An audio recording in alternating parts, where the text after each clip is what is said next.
make it vibrate, feel the vibration in that coconut. So this is consciousness over matter. As I mentioned earlier today, Swamiji beautifully tells about one of his gurus that said to him, if you can move your hand, you can move the air behind the hand. If you can move the air behind the hand, you can move the rock behind the air. So in a similar way, if you can move your hand, you can move the coconut or the fruit that is in your hand. So I request all participants to please let us know in the chat how they went, what was their experience in this power manifestation session. This is always an exciting one, especially if the coconut rolls out of your hand. So this will be later on. So at the moment, we're just feeling the vibration of the coconut. But later on, we will be moving the coconut, we'll be rolling the coconut out of our hands. So please take a moment. I see some have already started sharing. So we have, wow, my tomato dropped. So congratulations. Yating 10, I hope I'm pronouncing it correctly. Congratulations. The tomato that you are holding dropped out of your palm. That is fantastic. Well done. Sri Mahasharabeshwara, I want the linga to move. I see the space around the linga moving, but the linga doesn't move. That's okay. Keep practicing. Keep practicing. Don't have doubts. See, the power manifestation is affected by our patterns, our thought patterns. And it is also our feeling connection to the divine, to Paramashiva himself.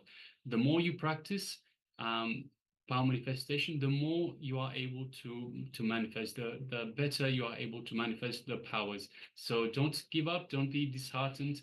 And as Swamiji says, the power manifestation is his responsibility. Just put that responsibility on Swamiji himself. Do not worry about manifesting the power. Any success or failure is on the shoulders of Swamiji. So please do not worry, do not have any self-doubt, and just trust that you are manifesting the power. Just looking at some more.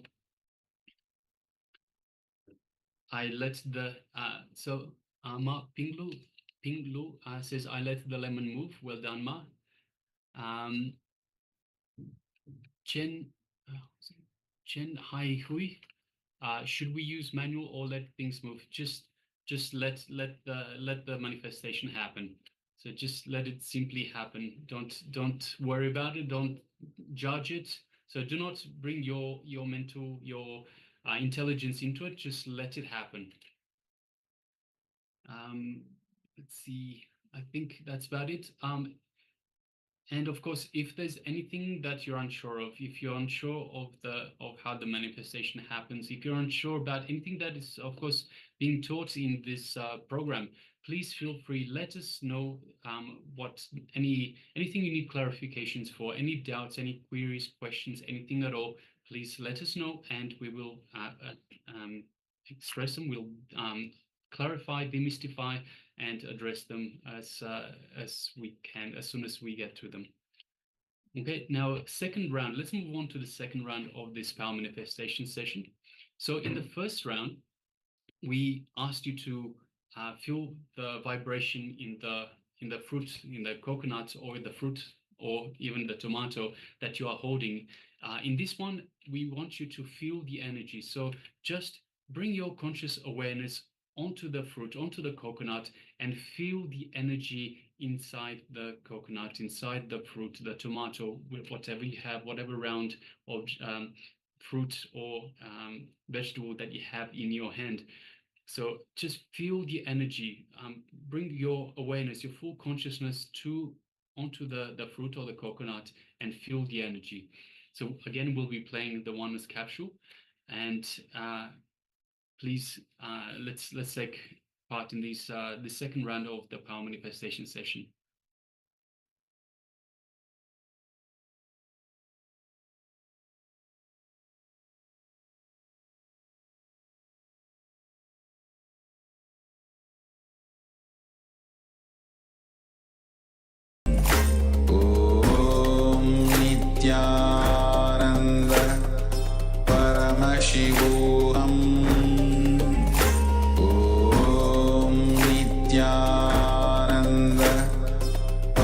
Paramashivoham Om Nityananda Paramashivoham Om Nityananda Paramashivoham Om Nityananda Paramashivoham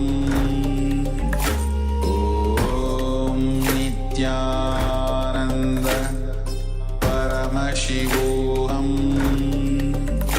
Om Nityananda Paramashivoham Om Nityananda Paramashivoham Om Nityananda Paramashivoham Om Nityananda Paramashivoham Om Nityananda Paramashivoham Om Nityananda Paramashivoham Om Nityananda Paramashivoham Om Nityananda Paramashivoham Om Nityananda Paramashivoham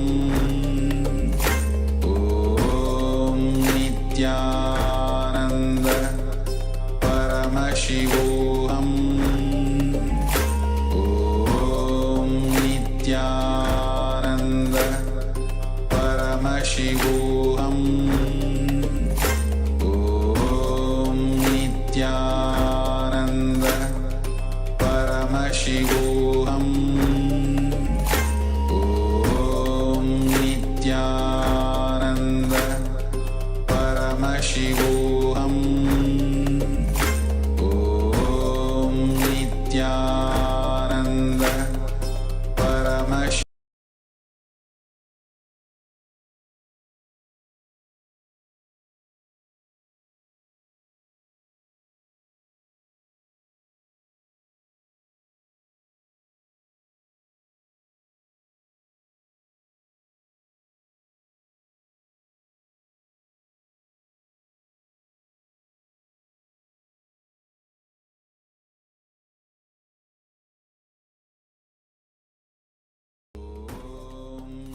Nityananda Paramashivoham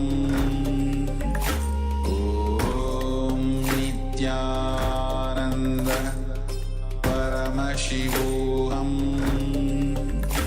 Om Nityananda Paramashivoham Om Nityananda Paramashivoham Om Nityananda Paramashivoham Om Nityananda Paramashivoham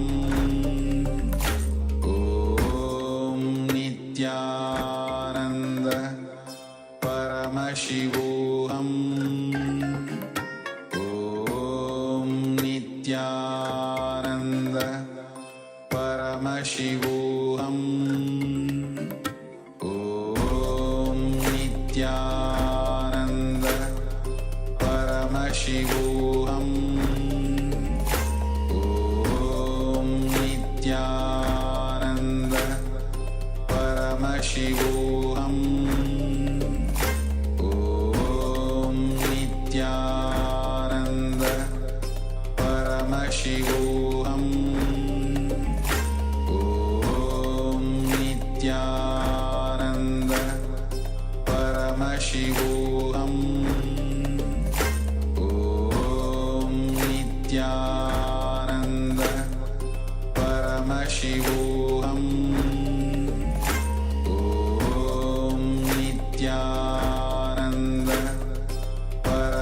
Paramashivoham Om Nityananda Paramashivoham Om Nityananda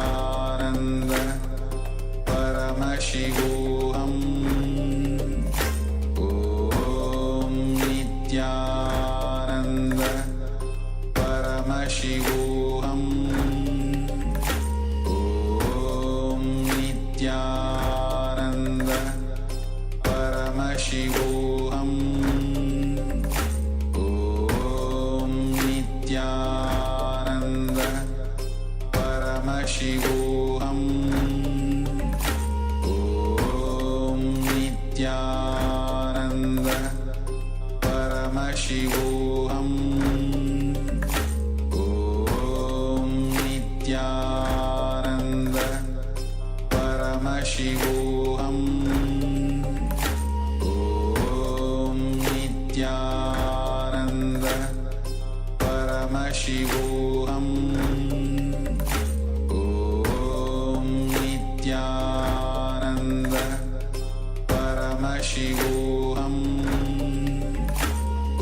Om Nityananda Paramashivoham Om Nityananda Paramashivoham Om Nityananda Paramashivoham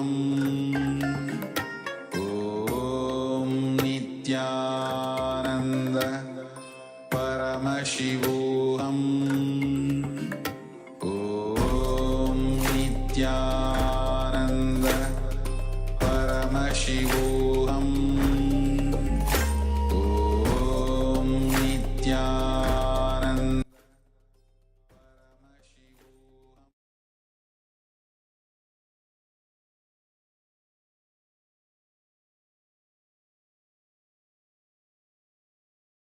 Yes, you can relax now. So, how was your experience in this second round of power manifestation? Let us know. So, in this round, we asked you to feel the energy. So, bring your conscious awareness to the fruit and feel the energy in the fruit itself, in the fruit or the coconut. So, how did you go in this one? We have Ma Carey that says, I feel the apple is moving. Yes, well done, Ma. Congratulations. Please take a moment and share. Ask all participants to please share with us what your experience was, how you felt, whether you felt the fruit move or whether you felt it vibrating, whether you actually consciously felt the energy in the fruit itself. Whatever the experience, do share with us. Let us know. So Ma Chen Hai Hui says, my hands and items have become very hot as if they are alive. Yes, well done, Ma. So your conscious energy has gone into the palm and the fruit itself. So well done, Ma. And of course, later on, as I said, we will be moving on to further steps of power manifestation, where we'll be actually rolling the coconut or the fruit out of our hands, and that's usually always an exciting power manifestation. So next, we'll be moving on to the next.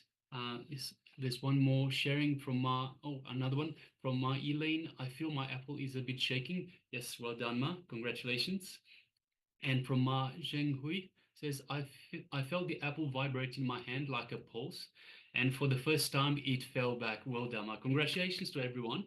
Congratulations to everyone for manifesting this power of consciousness over matter. So next, we'll be moving on to the next section, which is a short video on the wisdom of the body. So I request all participants to please come to the space of listening as we hear from the Supreme Pontiff of Hinduism on the wisdom of the body.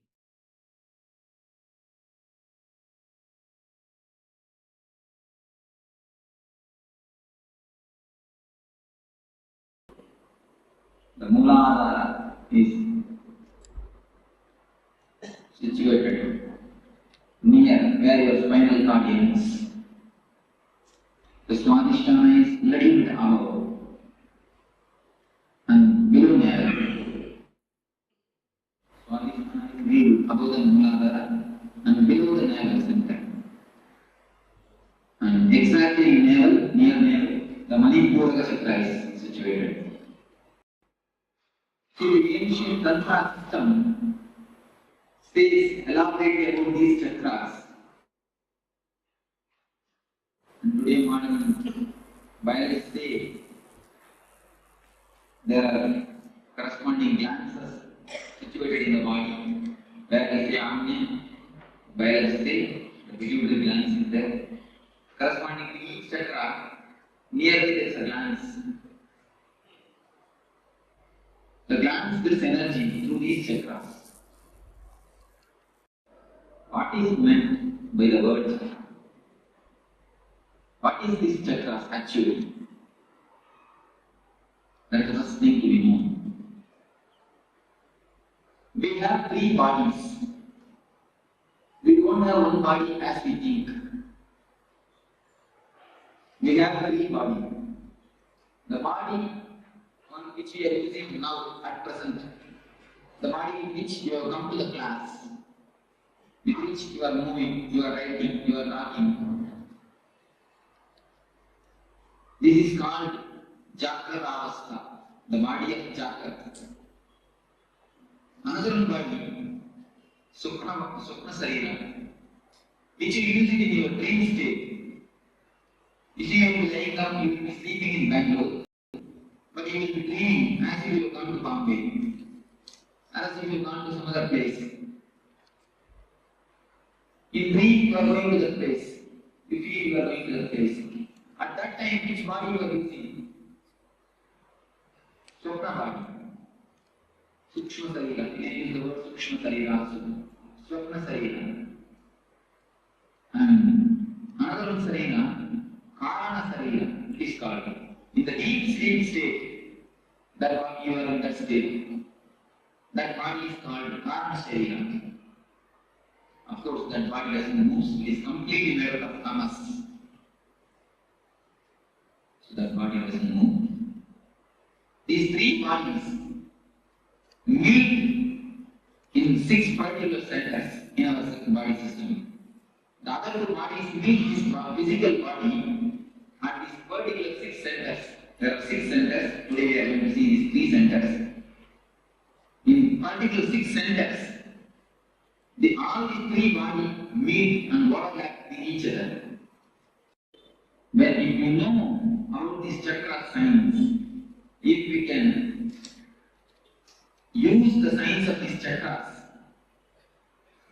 we will be able to use the aircraft into aircraft as an aircraft. Yesterday I told you the story of aircraft. After the Second World War, German soldiers are left on open aircraft near a tribal area. When the tribals saw the mechanism, they thought it would be a bullock cart. They started using it as a bullock cart to transport the materials. After a few weeks or months, someone little bit intelligent man came and saw and thought, it may not be a bullock cart because there are so many gear systems. For bullock cart, there is no need for so many gear systems. He thought it would be a tractor, and he started using it as a tractor. After a few months, he saw this man with that father, and he instructed them how to start and use it as an aircraft. Then they started using it as an aircraft. This is the same thing which happens in our life also. If we don't know the gears and mechanisms of these chakras, we will be using our body as a tractor or bullock cart. At the most, we use only as a bullock cart. We don't really use as a tractor. If we know the mechanisms, if we know how to use these gears of our tractor, we can fly with this aircraft. The science of flying, that is the science about chakras. If you know the science of chakras, you can use this body, you can use the energy in much higher scale, in much higher way, not in the lower forms in which we are using at present. If these chakras get opened, your energy will be used in a higher place. It will be transformed into a higher energy. So how to open this? What is the science of these chakras? To open these chakras, two methods are followed. One is meditation, another one is maturity. What I call by the word maturity, we can use the word jnana, wisdom. But what is called as jnana, wisdom? I call it as a maturity. Jnana word is too much attached to seriousness. When we listen to the word, we immediately feel that it is not for the Augustus. That's why I am not using the word jnana, I am using the word maturity.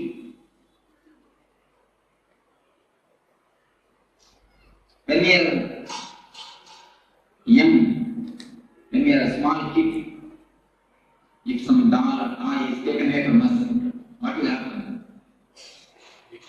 We weep, we cry as if our life is gone. And if today somebody takes away some doll, some toy from us, we don't want much. We don't cry. Why? We become mature. It is the same thing happens. When you grow more mentally, the maturity results on you, not physically. There are many people physically grown up to 90 years, but their mental age is not more than 12 or 13. Now there are many methods to test the mental age of a man. There are many methods that come up, and they are testing also. They say average man's mental age is not more than 12. So after 12, we stop growing. When we become aged, we will not be old. Getting aged is different and getting old is different. If you get old, really you will be old. The old is old. The sentence is very found in a real sense.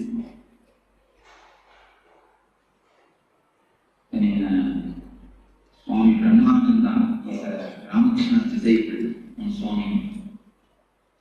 He used to be called as a Sarputra Ramakrishna, son of Ramakrishna. When he was meditating in Vrindavan, somebody came and offered him a big costly blanket, shawl. And he was just looking at it. It is lying down in front of him.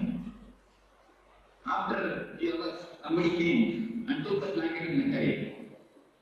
Some thief. He was just looking. Nothing was happening. There is no change.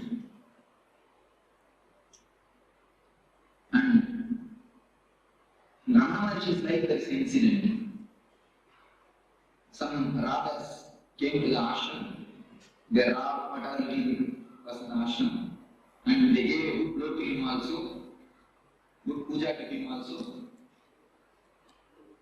He did not even breathe fast. At least even if you don't react, our breath will become faster. He did not even breathe fast. He was so silent, calm. Nothing but maturity. When the maturity descends on us, the same thing will be the reaction. When we listen to the story of Paramashivoham, we think, oh, what great.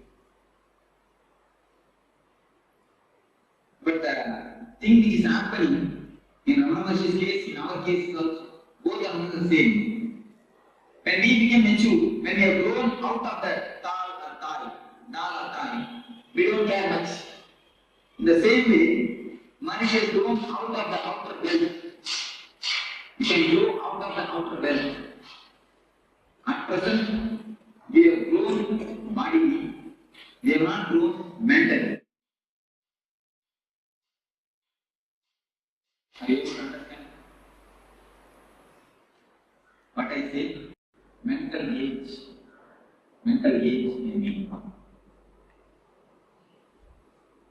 You are also at one time trying and giving for the dog, for the toy. Now we are not. Why? You became mature.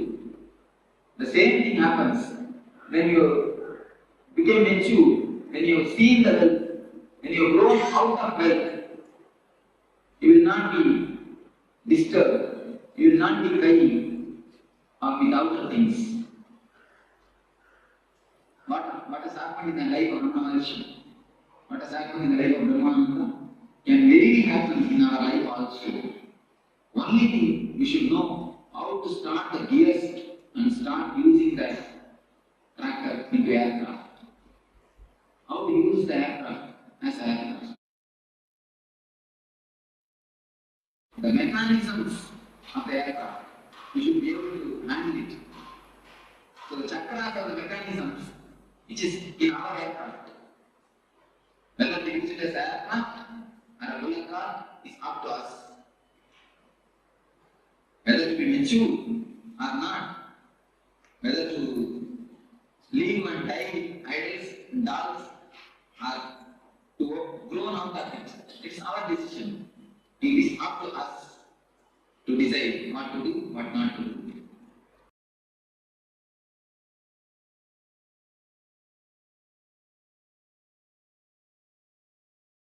Yes, welcome back. We've had some more sharings. So we've had some more sharings from the previous. So I think I feel the note that a little bit lower. I got to the bottom. Yeah. So I felt the lemon shake. I feel that the tomato can move in any direction. This time I want to make it roll forward. Initially, I thought of applying pressure. So this is from just a little bit higher up, from Yating Tan Aya. So I feel that the tomato can move in any direction. This time I want to make it roll forward. Initially, I thought of applying pressure from inside the tomato to push it forward, but that didn't seem right. Then I started chanting and I could feel the back of the tomato getting lighter, which allowed it to move forward, even if just a little bit. Yes, congratulations. Well done, Aya. And I think yes, Ma Anupama also shared my coconut fell. And yes, congratulations, Ma. Well done to everyone who manifested that power, the power of consciousness over matter successfully. Congratulations. And of course, every power manifestation should be celebrated. So congratulations to everyone, and make sure you let your friends, your family know, and invite them to the program as well, so that they can celebrate with you, and they can even take part and manifest these powers themselves. Next, so now we've heard from the Supreme Pontiff of Hinduism on the wisdom of the body. And next we'll be moving on to the Muladhara chakra. So if we remember from the table that we had earlier, the Muladhara chakra is blocked by greed and fear. By greed and sorry, just one moment. By greed and lust. And what unlocks the Muladhara chakra is dropping your fantasies and welcoming reality. So the powerful cognition also is to move from perception to reality. So now let's listen to the Supreme Pontiff of Hinduism on the very topic of the Muladhara chakra. So I request all participants to please come to the space of listening. Sit comfortably with the head, neck, and spine in a straight line, and bring your full attention, your full listening, give your full listening to the Supreme Pontiff of Hinduism, to Swamiji himself.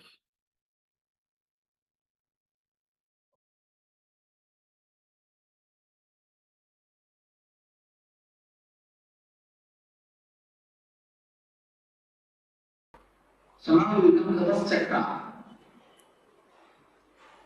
First chakra is Muladhara.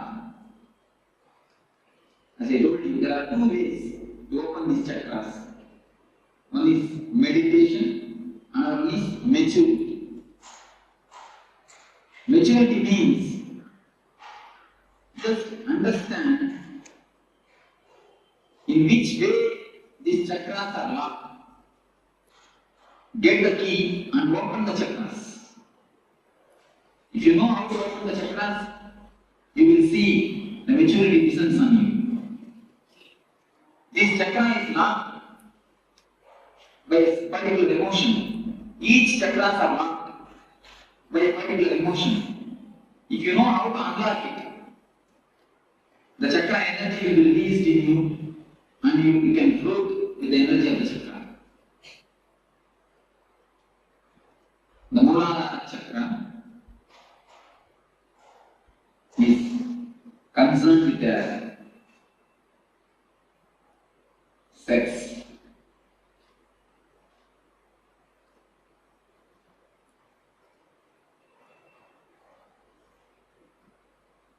In the world, most talked about, most discussed about, most of the books are written about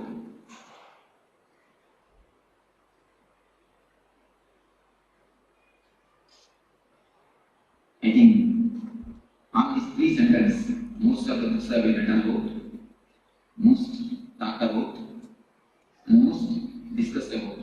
Subject is and most confused, most misunderstood, most misinterpreted. Subject is also.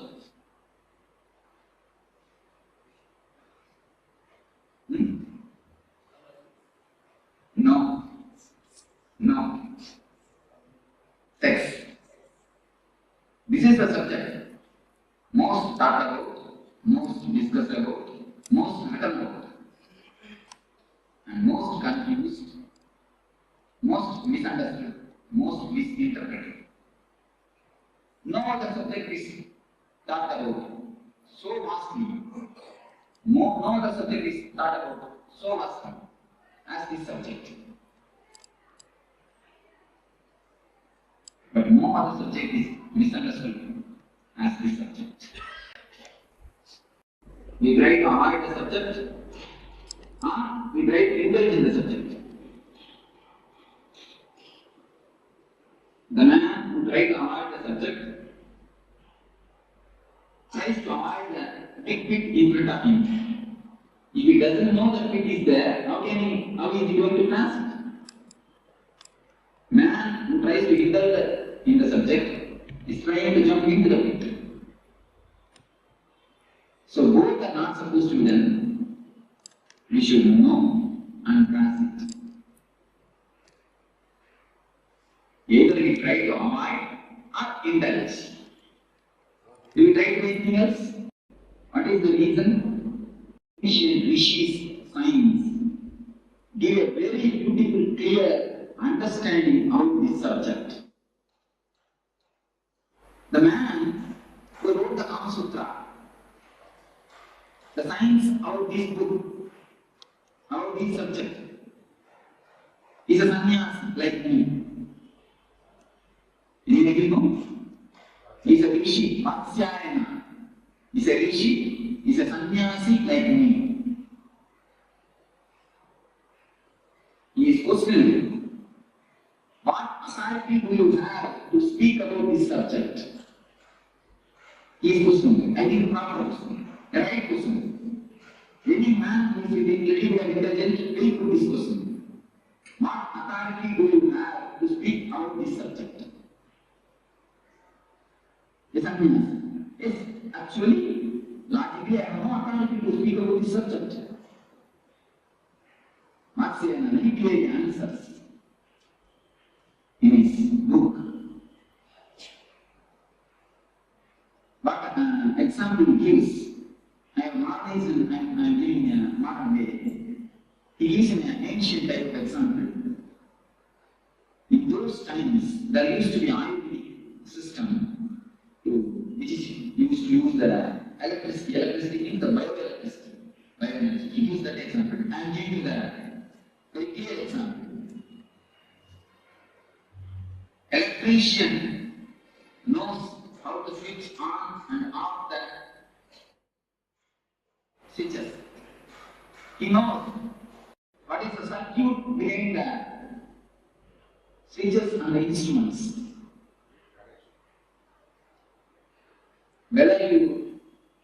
When you switch on, what will happen? Switch on, what will happen? Everything he knows.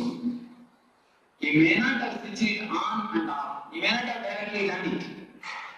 But he knows the science behind it. He knows the energy flow behind it. But a man every day uses a switch. He is switching on and switching off. He may not know the science behind it. Am I right? Many of us know only how to switch on and off, not the science behind it. That is why many times we get shocked. That is the reason many times we get shocked. We all many fathers, grandfathers, we have all grown up, finished our life. We may have done it. Just like an normal man who knows only how to switch on and off the switch. But he doesn't know the mechanism or energy flow behind it. Just like an ordinary animal, living with a simple basic instinct. But Marciana says, I may not know how to, I may not have done the switching on and off, but I know the background energy flow. I am the man only as an authority to speak about these things. Marciana says, a real sannyasi is the only person who is authorized to give an idea about the subject. Nobody else has got any authority, he says. Because he gives one more example. Some two persons are playing chess. Sadhuranga, chess. Two persons got involved in chess. When you see from outside, you will be having the right idea, you will be having the right move, you will be knowing the right movement, but they will not be knowing that. Have you any time experienced it? When you see from outside, you will be knowing the right movement, they will not be knowing it. But when you sit and play, you will not be knowing the right movement. The person who is outside, he will be knowing the right movement. Have you accept this? What is the reason? He has no pressure that he has to win. The man who witnesses has no pressure. The man who is outside has no pressure that he has to win. The pressure makes mind dull. So a man who has jumped out of this being, samsara chakra, a man who is outside this wheel only can give a right idea about the wheel. If you are sitting in a giant wheel, you can take the example of giant wheel. If you are sitting in a giant wheel and rounding, can you give a right idea about the giant wheel? Can you?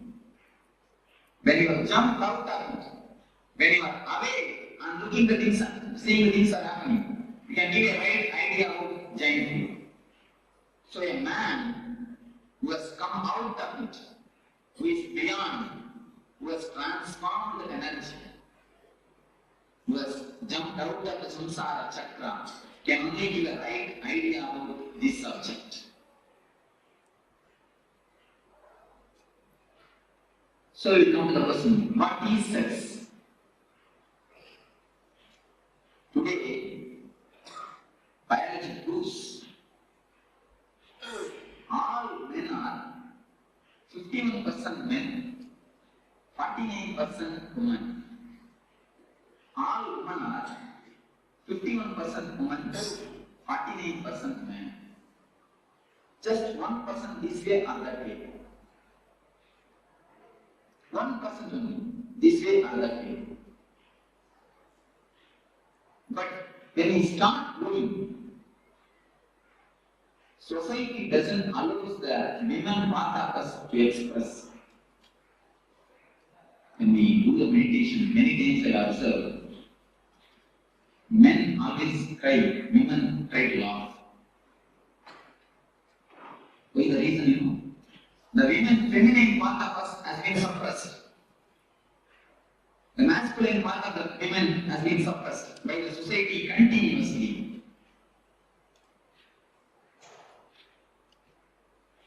When we start growing,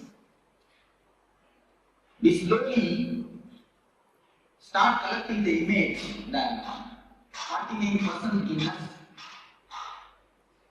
tries to satisfy itself through mother and father. That is why girl children are always attracted to father and boys are always attracted to mother.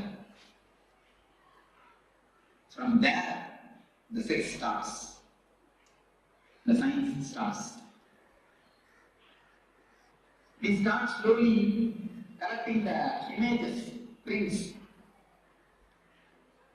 All men try to fulfill their image with mother. All women try to fulfill their man image with father. The art is suppressed by the society. When it is suppressed, we try to fulfill it with the father and with mother, having some loving relationship. Then after a few years of growth, we start collecting the images from many people, from the outsiders, how a real woman should be, especially from media, how a real man should be. We start collecting the images and start preserving it in our system. The repressed or suppressed women is always in the unconscious. It's the deep science actually, what is happening in the mind. When you go after a certain age, you will start collecting images from many actors, actresses, many stories, especially from the TV serials.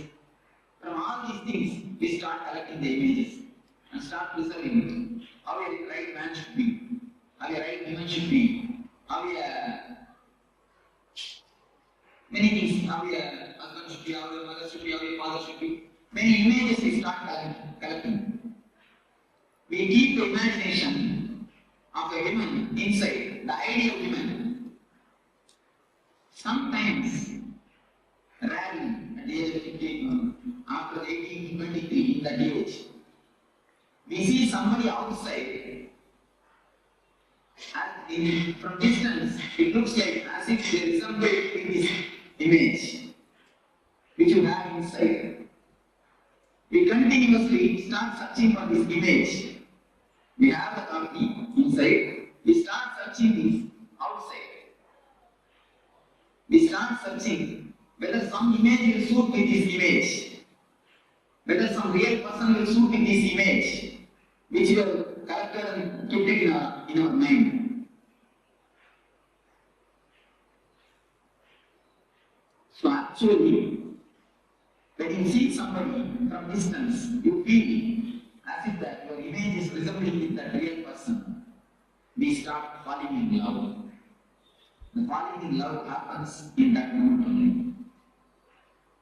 The science behind the falling in love is different. We have an image and we search. In distance we feel. In distance we feel as if the both are resembling.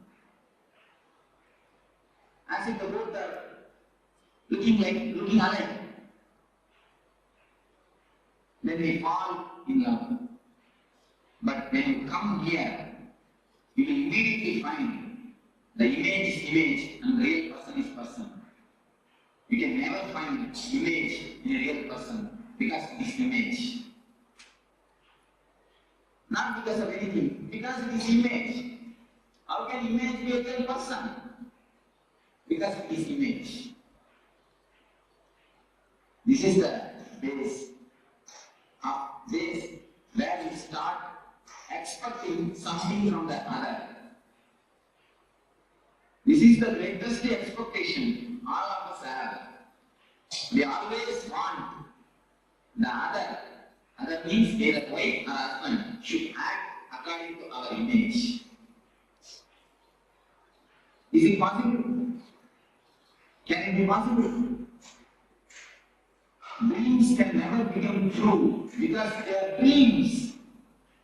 The very word denotes they are dreams. If they can become true, why will they be called as dreams?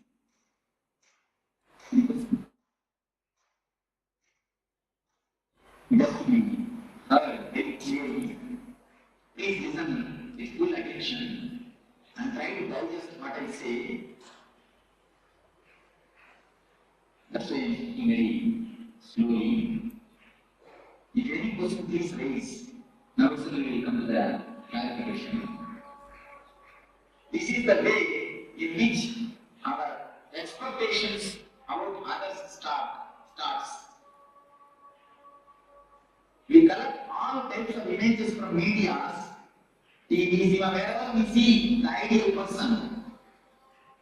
We collect that image and keep it inside and try to actualize it. We try to make it a reality with a living person. Is it possible? It can never be. That is why all love ends in pain. All, capital letter A-L-L, we can use. All, without exception. We can say there is an exception, one or two, like Ramakrishna and Sharada Devi. Both of them have no image.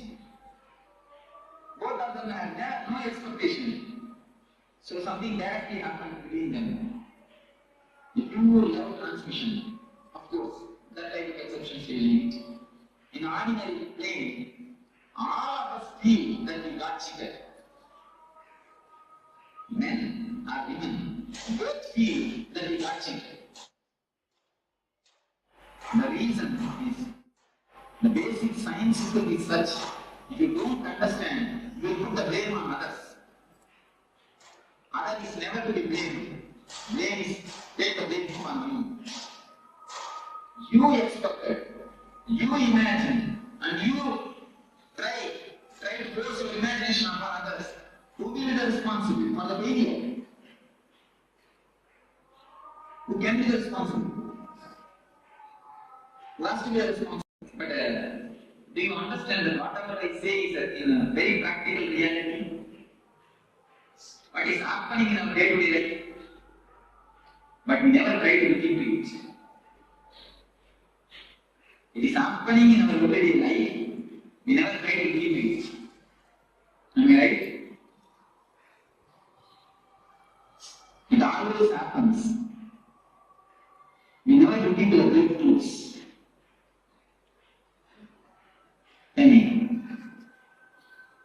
So, when we see that our image is not a reality, when we saw in a distance, it looked like what is in my hand, oh, it is green. That also looks like a green.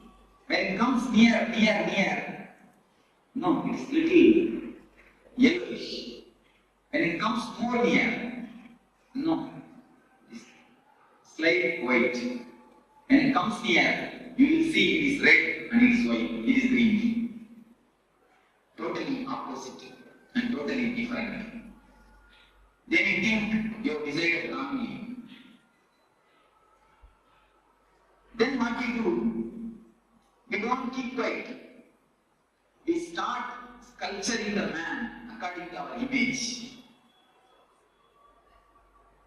Women sculptures man, man starts sculpturing women. We try to possess each other. We try to atom into a matter. If you want some furniture, if you have a chair, you can keep it where you want.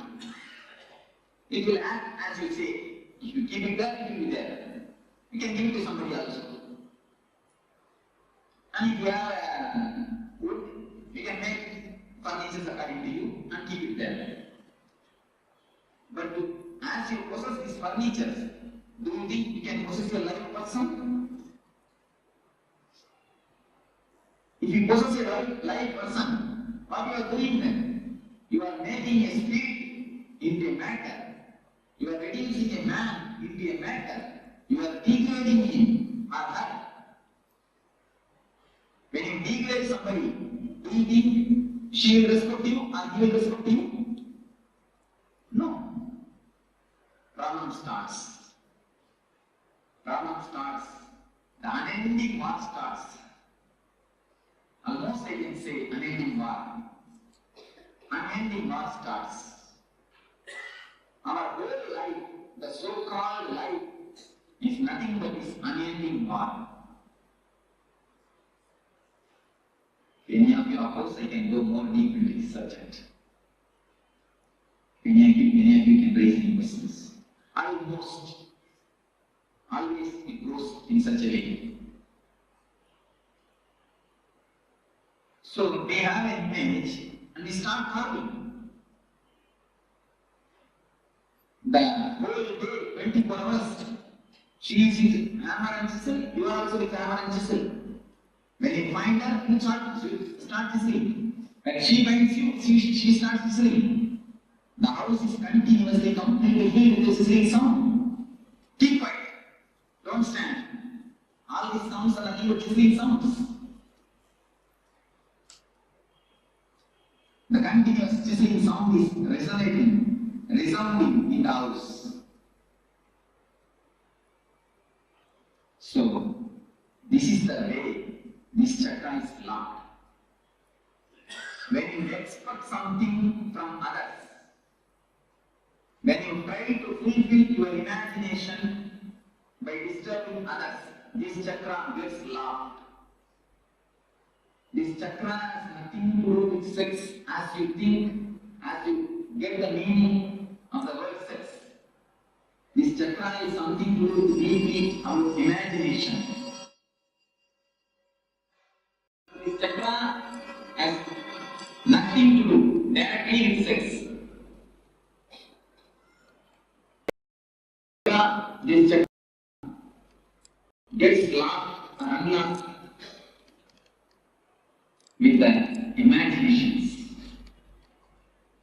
When I say that this chakra has nothing to do with sex, I mean whether you are a brahmachari, sannyasi or grihastha, this chakra can be opened.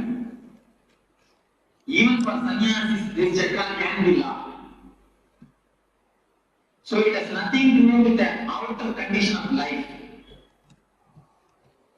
I want to say, this has nothing to do with a so-called celibacy. A real celibacy is who can be called as a real celibate. His inner image.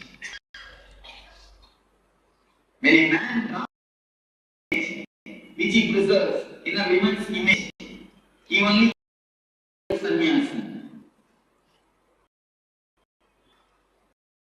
If you live in a blessed life, image, if you drop the chisel and the hammer from your hand, if you stop chiseling the other, you will be a brahmachari. Your Muladhara chakra will be opened. You will get having the real benefit of this chakra opening. Do you understand what I say? So the outer conditions, whether you live a married life or unmarried life, has nothing to do with this chakra. Don't think only for a sannyasi this Muladhara chakra can be opened. This can be opened for anybody. Yes, because we have never looked into us. We never turn inside. We go everywhere but never inside. Just drop expecting, just drop chiseling the other man. Then this chakra will automatically open. When you drop the imagination of hero, the chakra will automatically open. Actually, when you have the imagination, many people come to me and ask, Swamiji, in my house only we two are living, but there is no peace. There is no peace, only we two. We don't even have son. Myself and my wife, both are only living, but there is no peace. I used to tell them, no. With two persons, there can be always peace. You are not two, you are four. Your imagination about your wife. She, her imagination about you. You four are living. With four, you think peace can live? Peace can be with you? With four, peace can never be. With two, peace can be. With four, it is impossible. So if we drop the imaginations, two things happen. Yes. What I mean is, we always got the images of heroes and keep it in our mind. We want that should be in reality from our husband, from our wife. That is the way I was speaking. If you drop that, this chakra can be opened. Don't expect that it should be according to you. You should act according to you. Not only about husband and wife, even about father and mother can keep an idea. How the ideal father should be. Today all of you have a homework.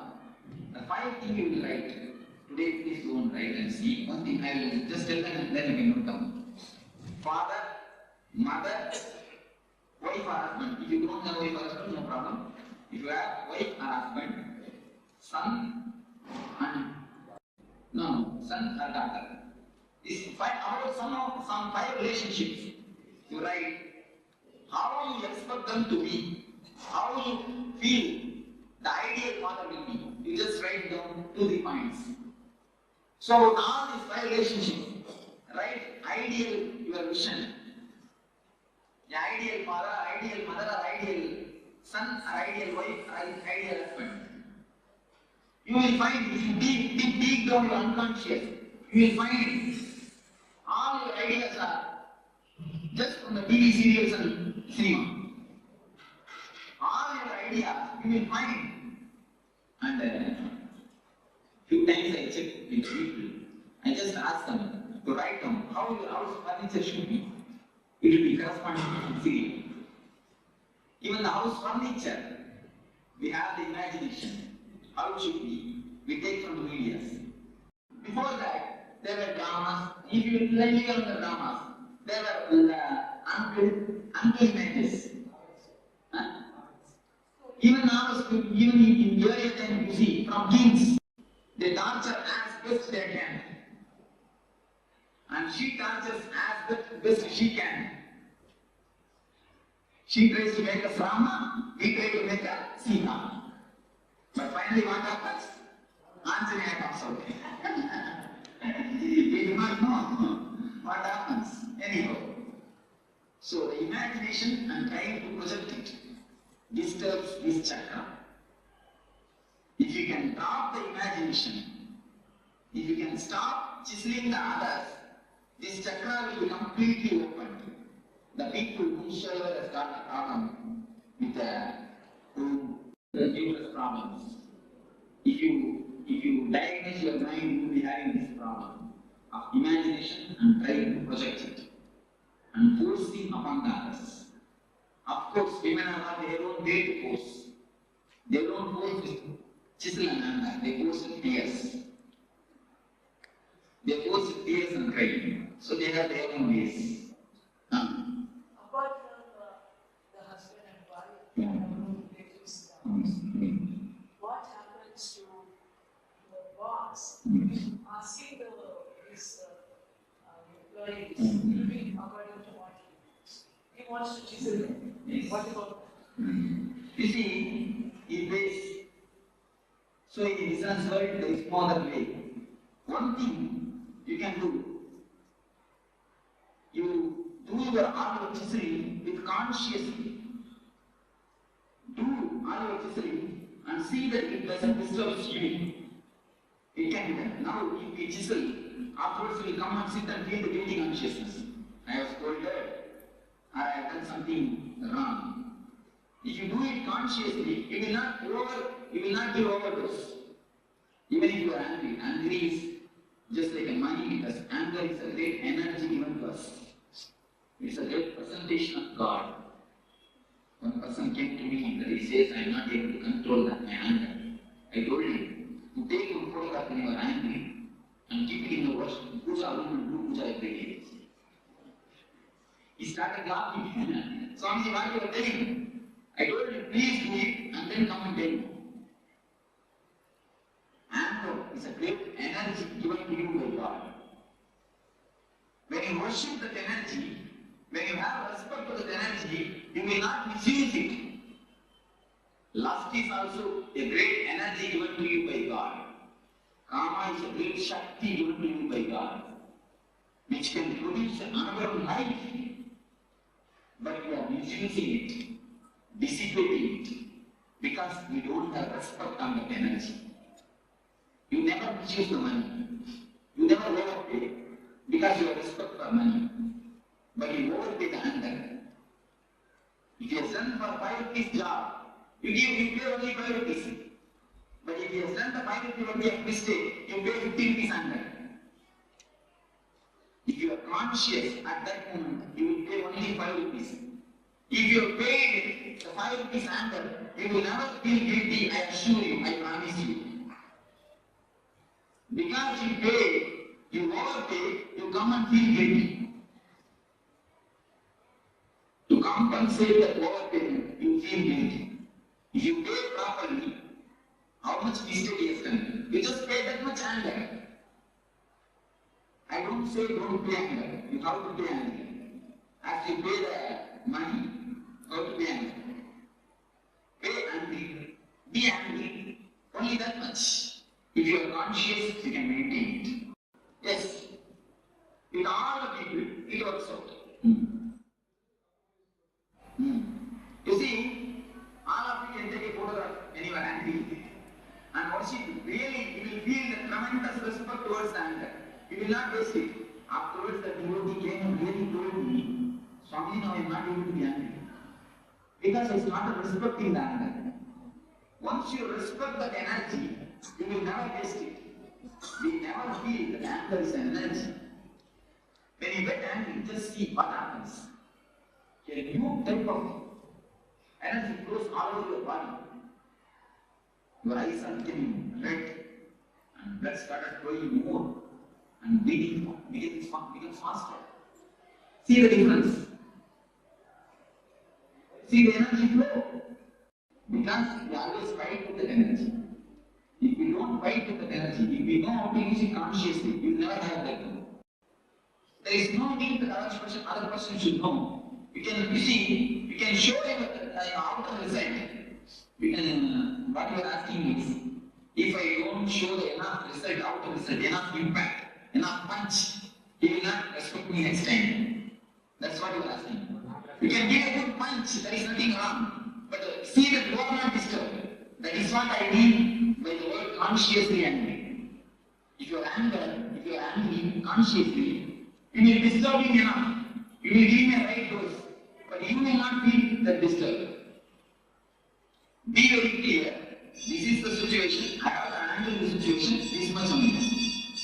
Don't allow the situation to control you. You control the situation. And be angry. Whatever has to be done, logically, clearly, do it.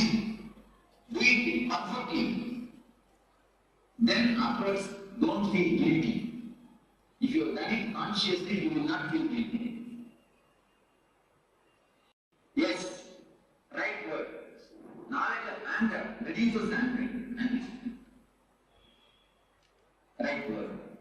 Same way, knowledge about lust reduces the lust. Because both are one and the same. Both emotions are two sides of the same coin. If it is allowed outwardly, it is called lust. calm. If it is stuck, if some obstruction comes, then it turns as anger. If somebody doesn't allow to have what you want, then immediately it is converted, it transforms, it becomes anger. So both emotions are the two sides of the same coin. So how to open this chakra is just drop all the imaginations which you have. Don't expect anything. Then in your house, you will see two persons only will be living. Accept the person as he is. There are few people come to me and tell, Swamiji, I love my wife very much. That is why I try to convert her.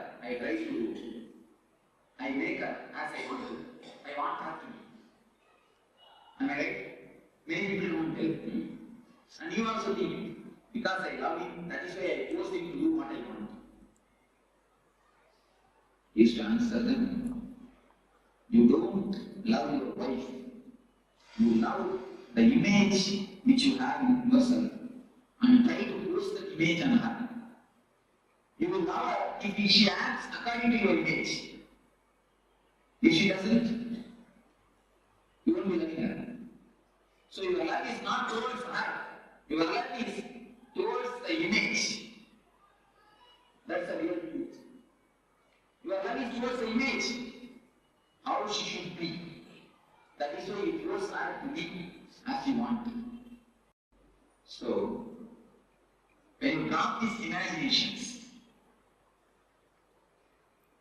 the Mooladhara Chakra energy will be awakened. One thing. As a byproduct, your house all will become a great Kshetra. All our houses are almost ready to place good Kshetra. Our houses have become good Kshetras. Am I right? Our houses have become really good Kshetras. Actually, so if I speak about Namrala, I will pull down the whole structure of Jyotisha. It is a sheer nonsense. Having two paper pieces, going to some person asking how my life will be. What right you have to live if you don't decide how your life will be? Going and asking some person who is unknown about your life, giving him two pieces of paper, please just see and tell me how my life will be. What type of life you are living, I don't understand. You are the man who is living.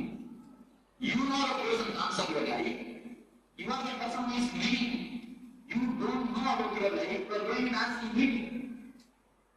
Then what type of intelligence, which intelligence we are living, I don't know. It is sheer bullshit. In Jyotish Shastra, there is a science. There is some truth. In original Jyotish Shastra, it is complete science. But going to some Jyotish is an utter irrelevant. It means we don't know about our life. We don't even have the intelligence to run our life. If we don't have intelligence to run our life, if we don't have intelligence to decide about our situations, if we are not able to take the responsibility of our life, we have no authority to live. Actually, a real man will not go to somebody and ask, what will be my future? Many people come to me and ask, Swamiji, what will be my future? I tell them, never ask, what will be my future? Ask, how to make my future. Never come to me for prediction. Come to me for design.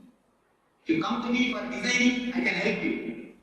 If you come to me for prediction, I can't. Go and repeat. There are so many people sitting for 5 rupees to 10 rupees. Daily. About how your life will be. Going and asking a parrot. There are videos in, About how my life will be. The parrot itself doesn't know its life. It is uncaptivated.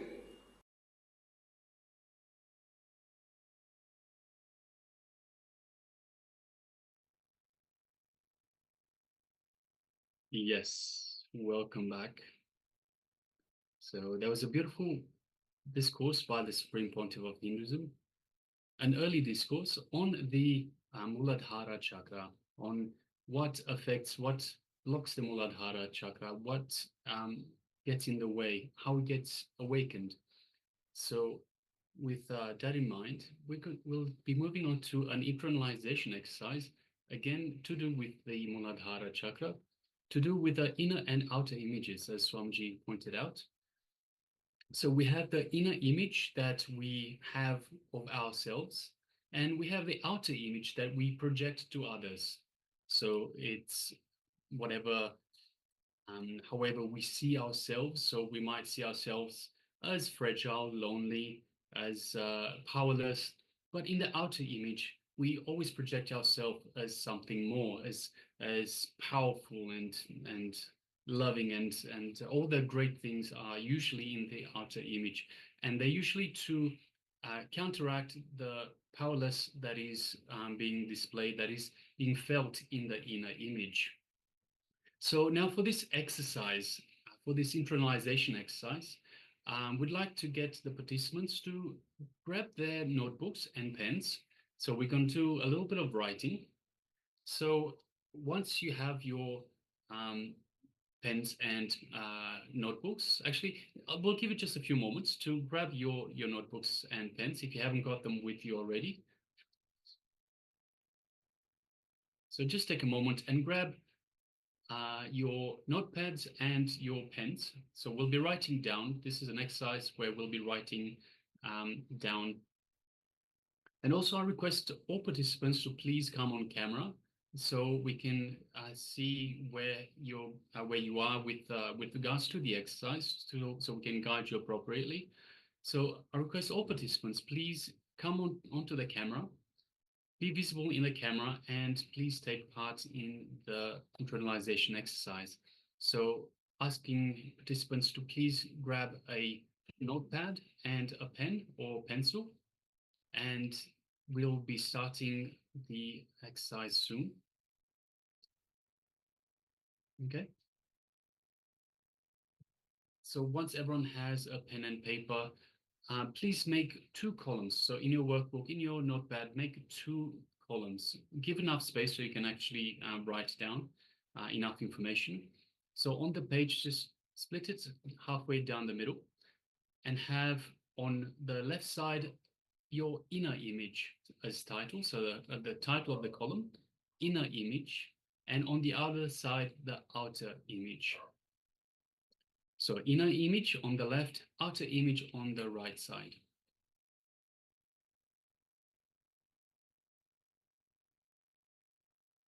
So once you've done that, so we have the inner image and the outer image. In the first column, in the inner image, make a list of your top 10 inner images. So how you see yourself, the beliefs that you have about yourself. So as mentioned earlier, you might see yourself as weak. You might see yourself as friendly. You might see yourself as unlucky. However you see yourself, write those down. Please write those down. So make a list of your top 10 inner images.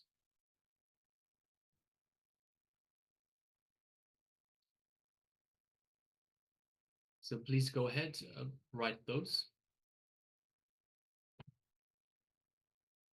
And in the second column, we'll be writing the corresponding outer image that we project to others. So for example, if I feel I am weak, I will be projecting myself as strong to others.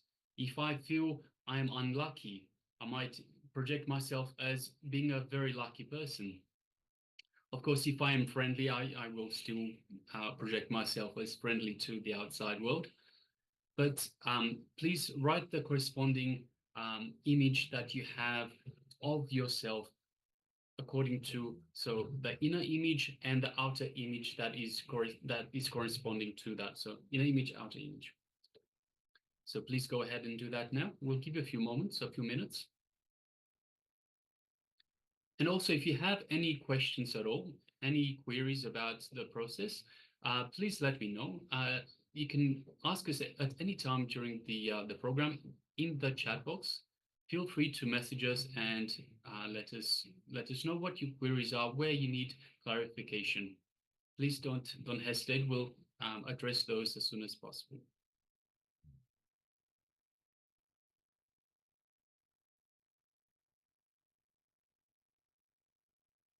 So we'll just put some meditation music for you to go ahead.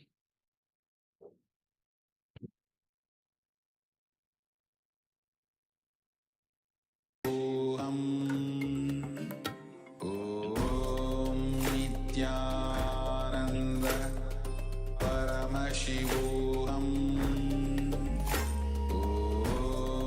Nityananda Paramashivoham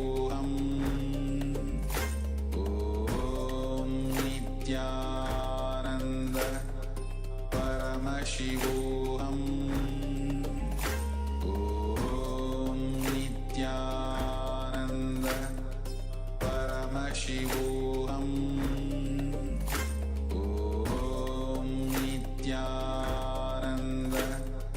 Paramashivoham Om Nityananda Paramashivoham Om Nityananda Paramashivoham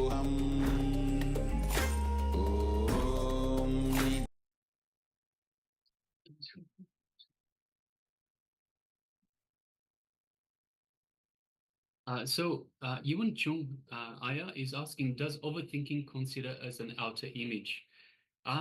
Generally, no. So it depends if you think it's a positive. Generally, the outer image is a positive image that you give to others. So usually the way humans work is they always try to impress others to show that they are bigger than they really feel they are. So if I think that I'm not thinking enough, I might be showing that I'm a great thinker, but overthinking is usually seen as a negative point. So overthinking, if you think too much, then it's not seen necessarily as a positive. Does that answer your question, Aya?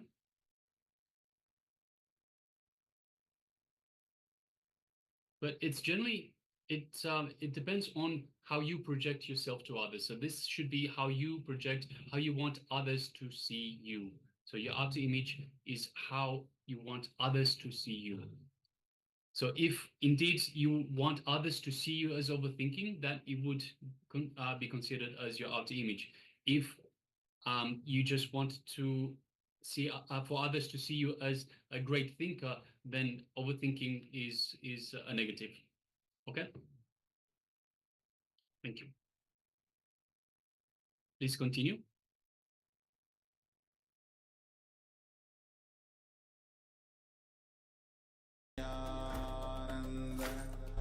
Paramashivoham Om Nityananda Paramashivoham Om Nityananda Paramashivoham Om Nityananda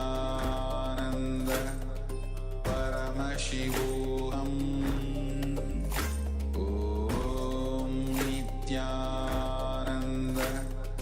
Paramashivoham Om Nityananda Paramashivoham Om Nityananda Paramashivoham Om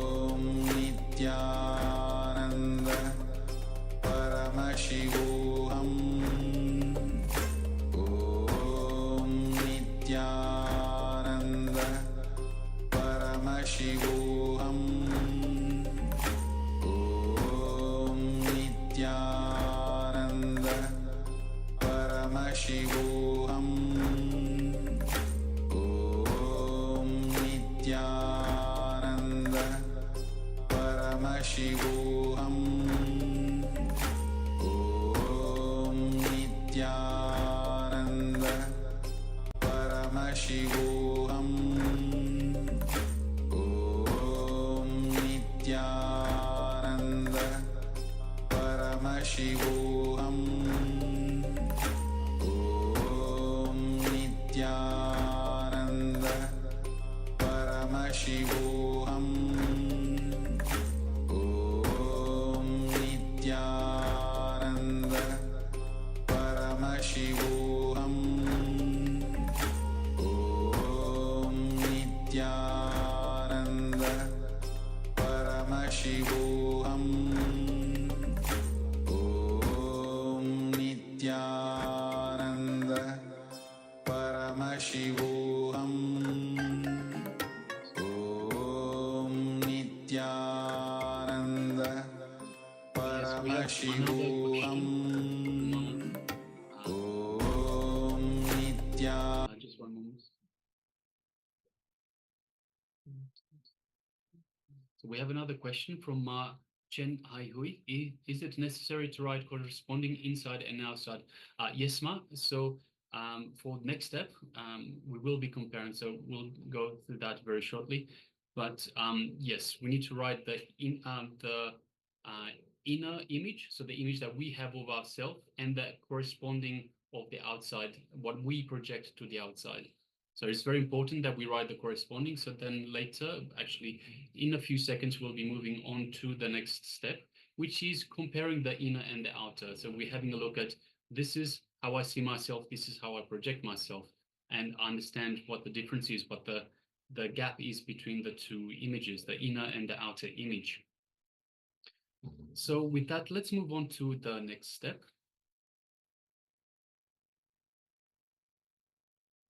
Yes, so the next step is comparisons. So now compare each one of the inner image and the corresponding outer image that you've written down. And wherever there is a conflict, start tuning your inner image and your outer image. So what you perceive as you and what you project as you to others, by always choosing the higher idea. So for example, wherever you have the outer image is higher than your inner image, then decide to tune your inner image to the outer image. Wherever you have the inner image as your higher image, then decide to tune your outer image to your inner image.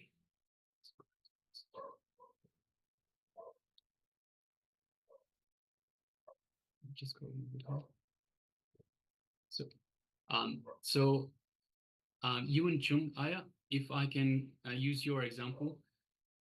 So overthinking. So let's say you have overthinking as your outer image, and you have great thinker as your inner image. Then you would want to tune your your outer image to meet your inner image. So you would say, okay, I don't want to be seen as an overthinker. I want to be seen as a great thinker.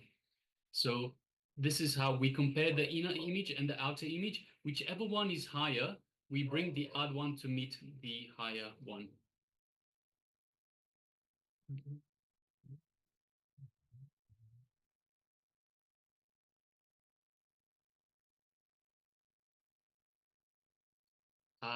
Yes, Ma Zhenghui is saying, after writing, I found that there were too many inconsistencies, internal and external divisions. So yes, Ma, this is one of the reasons that we have issues, we have problems in our lives, because we have the inconsistencies between these two images, between the inner image and the outer image. So between how we see ourselves and how we project ourselves to others. Because of this, we are not authentic. Because we are not authentic, then we don't live an authentic life. We don't live life authentically.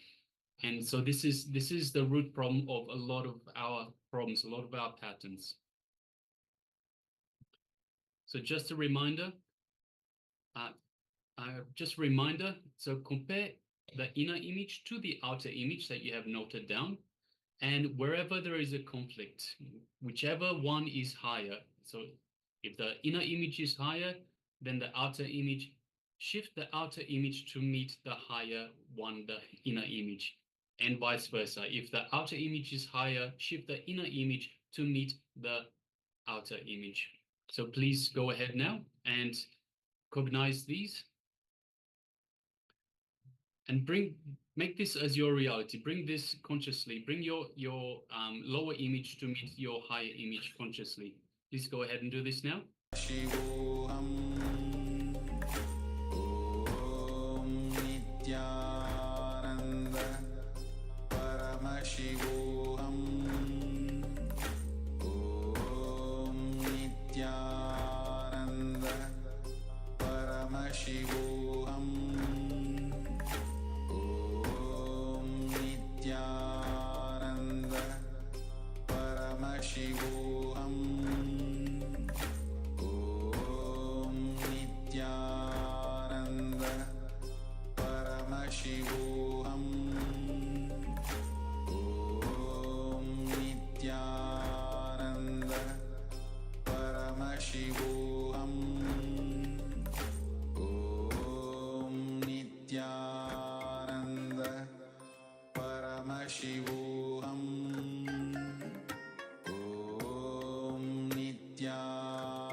Yes, we have a message from Chuni Liu Nitya Parashakti that the translation is not here. If anyone can help with the Chinese translations, please do so. There is no translation here, or if you can message one of the translators to come and join the room, please do so for the Chinese translators. So please help out if you can.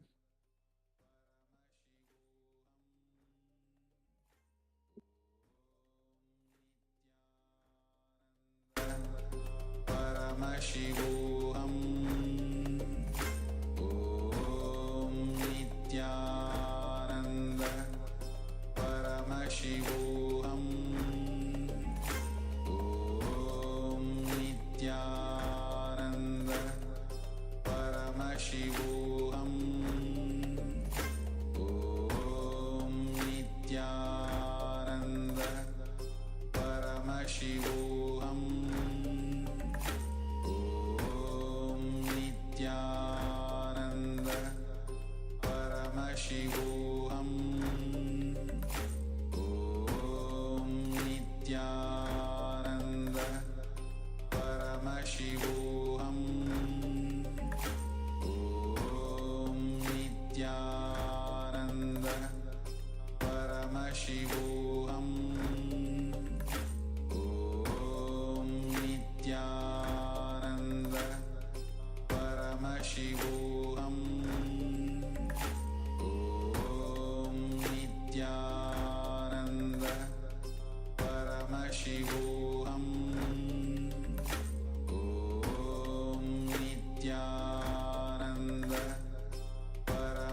Paramashivoham Om Nityananda Paramashivoham Om Nityananda Paramashivoham Om Nityananda Paramashivoham.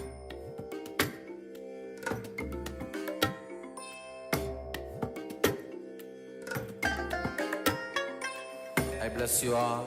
Let you all open all your three eyes and manifest the powers of Mahasudashiva. Om Nityananda Paramashivoham Om Nityananda Paramashivoham Om Nityananda Paramashivoham Om Nityananda Paramashivoham Om Nityanand परमशिवोऽहम् ॐ नित्यानन्द परमशिवोऽहम् ॐ नित्यानन्द परमशिवोऽहम् ॐ नित्यानन्द परमशिवोऽहम् ॐ नित्यानन्द परमशिवोऽहम् ॐ नित्यानन्द परमशिवोऽहम् ॐ नित्यानन्द परमशिवोऽहम् ॐ नित्यानन्द परमशिवोऽहम् ॐ नित्या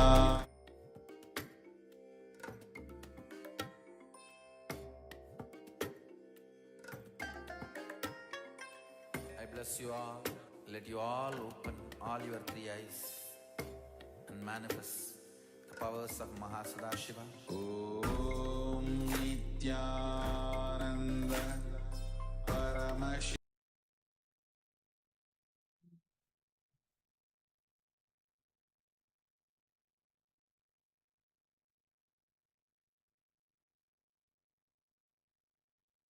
Now, repeat that step for each point. Compare both identities, the inner and outer identity. Whatever qualities are best in both, choose those qualities. Draw a star against all your best. Draw a star against all your best outer image. You have to draw a star against all your best inner image and draw a star against all your best outer image.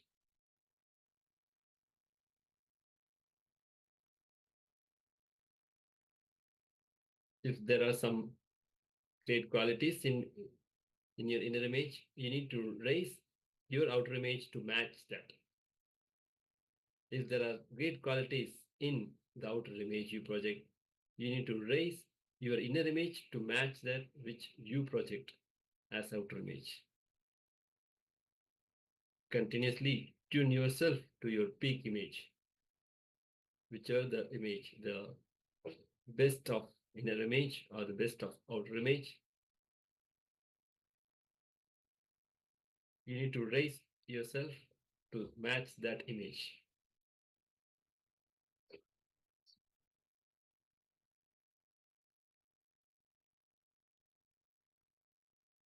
Now, identify the obstacles that stopping you or distracting you from achieving what you want to be, who you want to be, and how you want to be. List down the obstacles that are stopping you and distracting you from achieving the best of your image, what you want to be, who you want to be, and how you want to be. One of the biggest obstacles for most people is self-doubt, which is a negative thought pattern that happens because of the memory of the past failures. You'd have had some incident in your past that made you to think again you will have the failure in the future. So that is the negative thought pattern that will stop you. So please identify all the obstacles that is stopping you from achieving.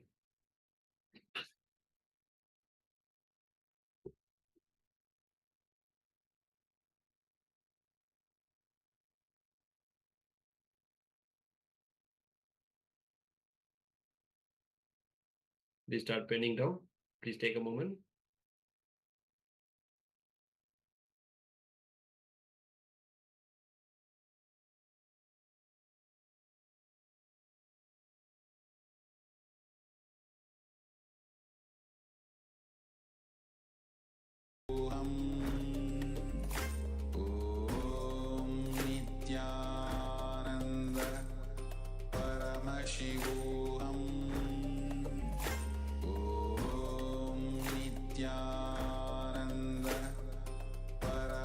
Paramashivoham Om Nityananda Paramashivoham Om Nityananda Paramashivoham Om Nityananda Paramashivoham Om Nityananda Paramashivoham Om Nityananda Paramashivoham Om Nityananda Paramashivoham Om Nityananda Paramashivoham Om Nityananda Paramashivoham Om Nityananda Paramashivoham Om Nityananda Paramashivoham Om Nityananda Paramashivoham Om Nityananda Paramashivoham Om Nityananda Paramashivoham Om Nityananda Paramashivoham Om Nityananda Paramashivoham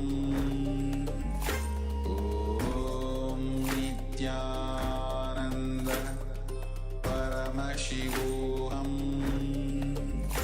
Om Nityananda.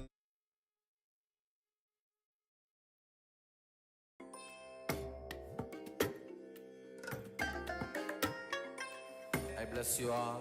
Let you all open all your three eyes and manifest the powers of Mahasadashiva. Om Nityananda Paramashivoham Om Nityananda Paramashivoham Om Nityananda Paramashivoham Om Nityananda Paramashivoham Om Nityananda Paramashivoham Om Nityananda Paramashivoham Om Nityananda Paramashivoham Om Nityananda Paramashivoham Om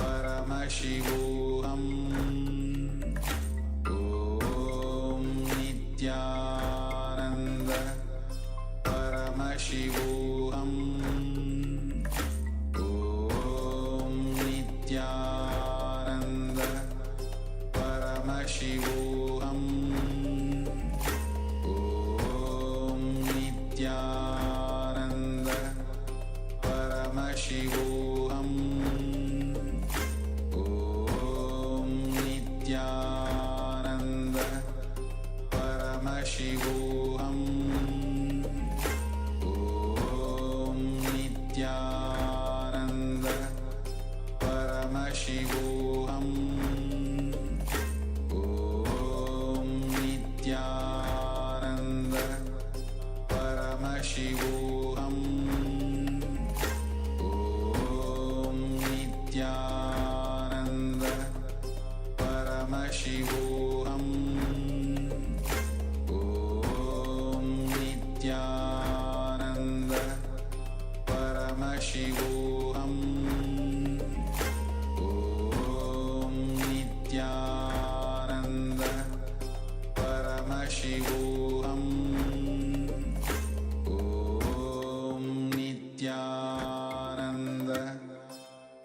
Paramashivoham Om Nityananda Paramashivoham Om Nityananda Paramashivoham Om Nityananda Paramashivoham Om Nityananda Paramashivoham Om Nityananda Paramashivoham Om Nityananda Paramashivoham Om Nityananda Paramashivoham Om Nityananda Paramashivoham Om Nityananda Paramashivoham Om Nityananda Paramashivoham Om Nityananda Paramashivoham Om Nityananda Paramashivoham Om Nityananda Paramashivoham Om Nityananda Paramashivoham.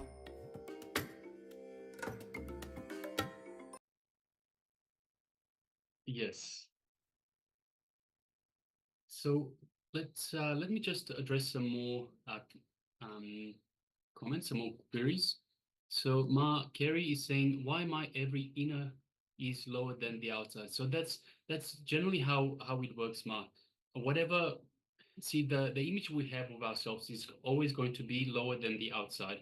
It's always because in the inner image, we hide from the outside. We feel we are vulnerable. So the vulnerability is the lower image that we have. So whenever we feel vulnerable, we show that we are powerful. So whatever is inside will generally be lower than the outside. That's not always the case, but most of the time that is what is happening. So for you in this case, every inner side is lower than the outside. So that's just the way that we humans project ourselves, that we are strong to others when we feel vulnerable inside. Moving further down. So Yun Chung Aya says same, and Kerry, Mark Kerry says self-doubt as well. Yes, there is a lot of self-doubts, especially when we feel vulnerable. We feel a lot of self-doubt about whether we can. It comes down to fear of survival, of death itself. Ma Chen Hai Hui says how to integrate the internal and external contradictions and the internal conflicts.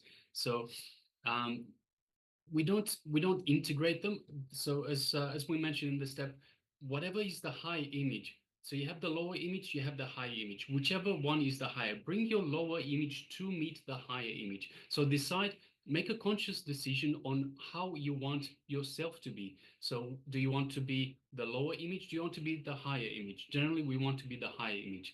So whatever image that you want to be, meet that higher image. So bring your lower image to meet that higher image, to be your peak possibility, your peak identity. Ma Alexandra is saying, my obstacle to achieving my peak possibility is laziness. Yes, laziness is another big one. So self-doubt is one, laziness is the next big one. But of course, as mentioned earlier, depends on what you want to do. Do you want to keep staying in the same lower image, or do you want to move into your peak identity, into your peak image?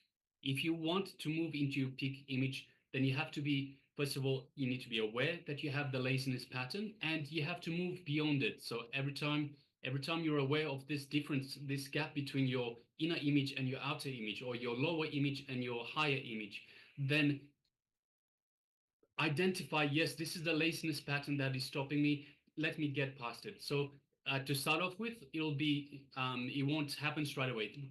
To start off with, you'll just say, oh, yes, I was lazy. I should have done this. And the more you are aware about this gap between the lower image and the higher image, the more you will start dropping the laziness pattern, the more you will start dropping the obstacle that is in your way. Because whenever you bring awareness to the obstacle will just melt away.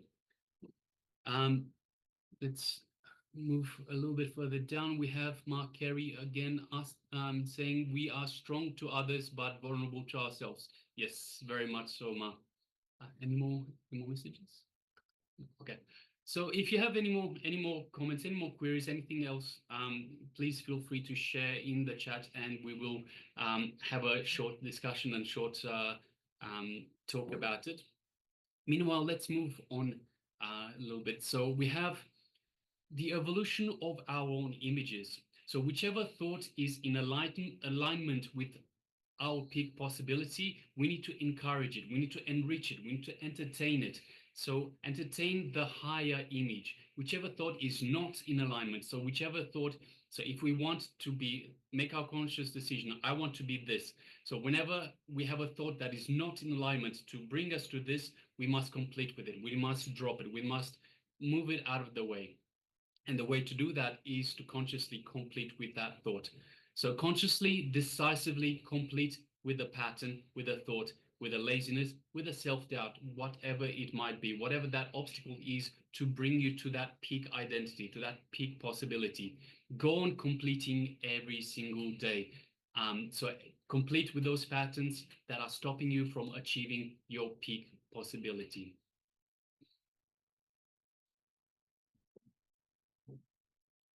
Yeah. Now,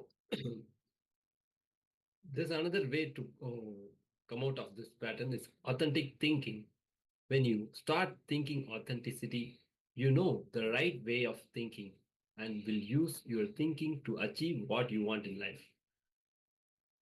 In Hindu spiritual practice, this is the second step known as manana, authentic thinking. I mean, in your day-to-day life itself, you can take what you want to achieve. Whether are you putting yourself authentically on that? Are you putting all the efforts to make it happen from your side authentically to make this thing happen? You need to think authentically. That is called authentic thinking. So if you're not doing everything possible to make your reality happen, then you must understand that, and you must make sure you move yourself in the right space, in the right way to achieve that peak possibility.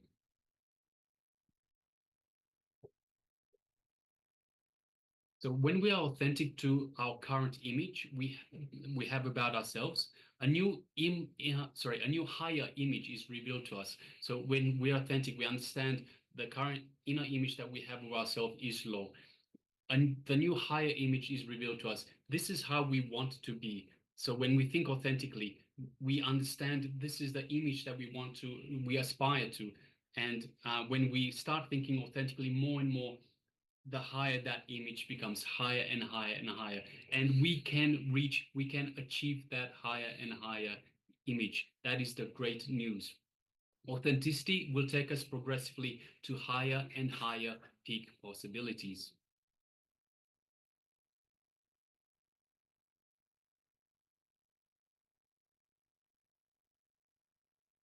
Yeah. This authenticity makes your Muladhara chakra open, unblocked Muladhara. So let your thinking be established in authenticity, continuously expanding you towards your peak possibility. You have your outer image and as a best image, but your inner image is not that best. So you need to add authentic thinking in your day-to-day life to become the best outer image. When you achieve a powerful clarity in your thoughts, that makes whatever you think into a success. You have unblocked your Muladhara Chakra. The only way to unblock your Muladhara Chakra is authentic thinking. Swamiji beautifully revealed in the video just prior that the Muladhara chakra is blocked by fantasies, by our fantasies. By being established in authentic thinking, by being authentic with ourselves, we remove those fantasies. We remove the blockage for the Muladhara chakra, and naturally it just becomes unblocked. It just, again, we bring authenticity, we bring awareness to the chakra, to the obstacle that is in our way. We start thinking authentically, and naturally the Muladhara becomes cleansed. The blockage just simply dissolves away. So next we'll be moving on to another section, which is a meditation on the Dukkha Harana. So it's called the Dukkha Harana meditation. It's to remove pain from painful memories, pain from the body. So let's come to the authentic space of listening and give your full listening, your full attention to the Supreme Pontiff of Hinduism as he guides us through this wonderful meditation. Please, I urge everyone to take part in this authentically. It will be, you will get the best out of it. It will be a really good meditation for all of us. So please be authentic.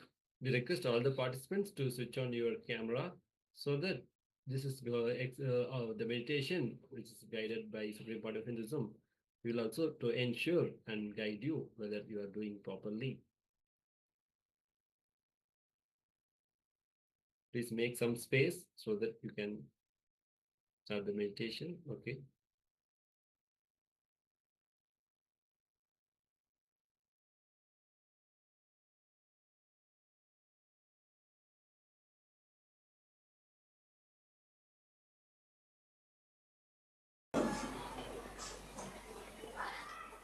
So this meditation is called Dukkha Harana. This is based from a Tantra, from Vijnana Tantra. This meditation is designed. It is especially designed for a modern man to throw out his mind, throw out his subconscious, throw out his repressed things. It is a 30 minutes meditation. First 10 minutes. It is a 3-part, 30 minutes meditation. We cannot call it as meditation. We can call it as meditation technique. Even the word meditation is somehow associated with seriousness. When you listen to the word meditation, many people are like, am I right? Many people run away just by listening to the word meditation. If you ask them to round the Sanideva temple 11 times, 11 days, they will do it happily. They will even bring some 10 liters of milk and pour on the Sanideva around the temple. Of course, it's not wrong, I'm not criticizing it. They will be happy to do outer things, but afraid to do inner things. Why? You look in, the Pandora box is there. If the Pandora box gets opened, what will happen? She has asked very right beautifully. She asked the question, if you don't control, what will happen? See, the very person resonates with the fear. If you don't control, if you open the Pandora box, what will happen? All know, we are afraid of this Pandora box. That is why we never sit for meditation. We never think about meditation. When we listen the word meditation, try to fly, try to take off. So, the word meditation is also a little bit too serious. That is the thing. So now we will go for the technique. The first 10 minutes, there is a music which will encourage you to do the meditation technique. There is an encouraging music which will change by itself every 10 minutes. You don't have to see the clock. This is 30 minutes technique, 3-part, each consists of 10 minutes. The first 10 minutes, we are going to work with breathe. We are going to work with breathe. We are going to deep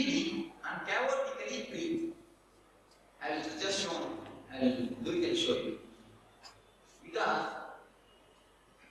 when the body intelligence is awakened, the body will take how much of oxygen is needed when you deep breathing. There is no need for controlling your breath. There is no need for holding your breath. It is not pranayama. Please be very clear. It is not at all pranayama. You are supposed to breathe as deeply as possible, as devotically as possible. Up to navel. Up to navel. Begin the breathing, not up to navel. Forget your whole breathing. Forget your whole body. Just begin a breathing in the 10 minutes. First 10 minutes of deep, devotic breathing. And then, no, you just as deeply as possible breathing, as deeply as possible breathe out. And people who have got the problem in heart, do it as much as you can. Don't follow it. But other people put your whole energy and do it. The 10 minutes standing and deep breathing. In these 10 minutes, all your frozen energies in your body will start breathing. All the frozen energy which is stored in your nervous system will start getting melted. The heat will melt all the repressed emotions. Your subconscious will be completely open. The next 10 minutes is called catharsis. You are supposed to open the sealed body which is in your being. Just make your body as tense as possible everywhere in a chaotic way. Just throw your legs, throw your hand, round your head, whatever you want to do. Whatever body wants to do, allow it to do. But wisely. That is the only word to underline. Do it wisely. Just make your teeth tense, make your eyes tense, make your hands tense, make your legs tense, make whatever body part you feel, make it tense as possible and relax. I will show you, do it and show you. Have you understood? The first 10 minutes, deep chaotic breathing. Next 10 minutes, just pouring out all your dukkha. If you feel like crying, just crying. If you feel like screaming, scream. If you feel like rolling your head, just roll. Allow complete independence. This 10 minutes. Don't control your body for 10 minutes. Only one rule, don't disturb the next person. Don't disturb others. That is the only rule. You are supposed to throw all the insane. Become a man. In one word, I tell you, become a man. Because already we are mad inside. Am I right? Already we are mad inside. You just take one paper. Today you go and do it as a homework. Today this is the homework for you all. You all will take one paper and sit in your place. And allow the mind to think, even if you just keep you sit within 1 or 2 minutes, you will forget everything and start having your dreams, your thoughts. When you remember, just start writing what you thought. Then keep the pen and allow. After again 2-3 seconds, you will forget and your mind will start wandering. And again, when you remember, write it down. If you write one page, you will see what big mad house is running in yourself. You are running a big asylum in your being. Suddenly you will feel that you are going to Delhi. After 2 minutes, suddenly you will be in Bangalore. And suddenly you will be in your shop looking up a business. And immediately you will remember that your wife has not kept water in your bedroom. So your thoughts are completely unrelated and unarranged. Jumping from here, there, here, there. Beautiful example given by Vivekananda. What is mind? The answers. If a monkey is enough example to express mind. He says, if a monkey drinks alcohol, intoxicated, what will happen? And not only that,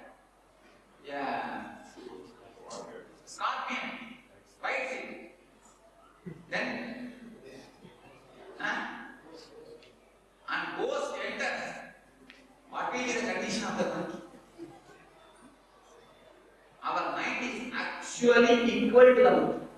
I think much simpler than our mind. He has told rightly. That is what is our mind. So, just breathe out the madness. Act out the madness. This is the right word. Act out. Now there is a big technique in West psychodrama. It's a guy. If you want to beat somebody, they will give you one pillow and you have to do prana pratishtha of that person to the pillow. Just as you do prana pratishtha in temple. Oh, Ramakrishna Devadaya, Igarache. You do prana pratishtha. Let Ramakrishna be here. Just like that. Remember your enemy and do prana pratishtha in that pillow. And beat that pillow nicely. They say really, the psychologist discovered, they say really the person gets out of the anger. The anger is simply vanished. It is beneficial. The psychodrama, throwing out your feelings into the air. Throwing out the feelings into the air. Dropping your feelings into the air. If you beat somebody, that what will happen? The chain of karma will be continuing. He will beat you, you will beat him, then he will be continuing. If you keep it inside, it will become suppression and disease. Either you disturb others or you disturb yourself. Now this is the technique. Neither disturb them nor you disturb you. Just throw it out. Act out all the repressed anger. Just make your whole body make faces. Now you will already be given weapons. So nobody will be able to see each other. So you have complete freedom. Full freedom to do whatever you want. The technique is just without everything. Don't have any shape, any culture, anything. You have had enough of all these things. Just keep your, what to say, patient, moody. Right word? Mask. Mask. Just keep the mask out and bring the violent figure outside. You will become really a Shanta. You see, when the violent person comes out, the Shanta, the Ananda, the silence, it starts moving automatically. Then, without your knowledge, from a deep inner consciousness, you will be in a deep silence and pleasure and freezing. So, when the tape says, when the 20 minutes says, tape recorder says stop, immediately stop as you are. If you are standing like this, stop as it is. Just become a frozen idol. Just become eyes closed. Why I say, from heart, mind, if you come to a deep, old frozen mind, in between, mind will stop working. You will be having the experience of samadhi or meditation. There is every possibility, and especially in the master's presence. When your mind stops working, immediately the energy is rushing to you. Actually, you are all made to listen, not for listening. I have nothing to tell you. I have nothing to give you. If you are able to feel the energy directly, I can communicate, I can give you more in silence than nothing. Actually, I can help you more in silence than nothing. But why I am talking? If I don't talk, you will start talking with yourself. If I ask all of you to sit silently in my presence, what will happen? After 2 seconds, you will start talking yourself. So to stop your chattering, I am talking. When you give a little gap, when you stop little chattering, immediately my energy will rush in. My presence will give you a rush in you. So that gap, when you stop, when I say stop, really stop. When you stop, immediately there is every chance in that gap, you will see that something is happening, some new light is entering. After 1 minute or 2 minutes, you will start seeing the thoughts are slowly coming up. So no problem, just sit down as you are, where you are. Sit down, and the last portion of the meditation, the 10 minutes, you just sit in a relaxed way and pleasing mood. With a pleasing mood. So if you remember somebody, just remember whom you love. Remember somebody you are pleased in somebody's face. Just remember that. He may be God, he may be a guru, he may be your devata, or he may be your friend, he may be your relative, he may be your husband, he may be your wife, and most probably will not be your wife and husband. It happens so. The wife and husband maybe. Anyhow, whomsoever you feel like pleasing, just remember that.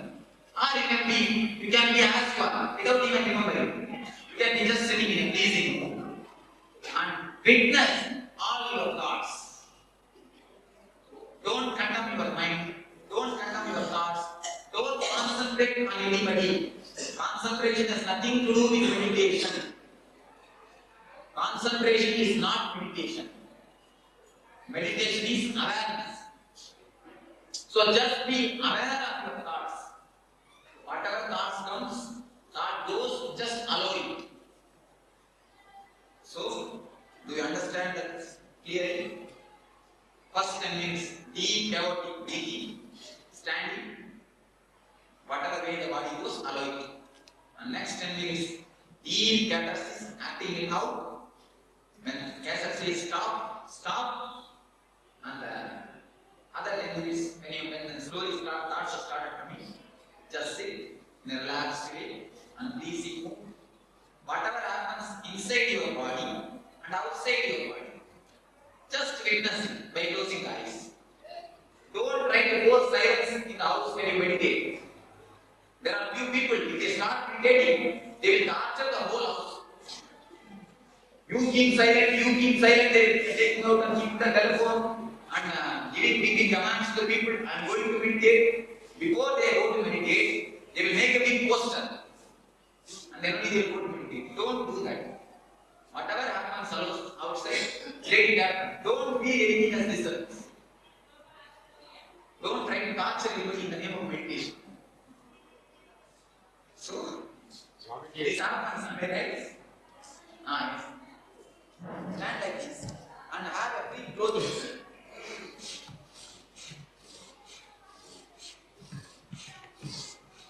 The body moves, allow it to move. For some people, if you do like this, it will be easy for you.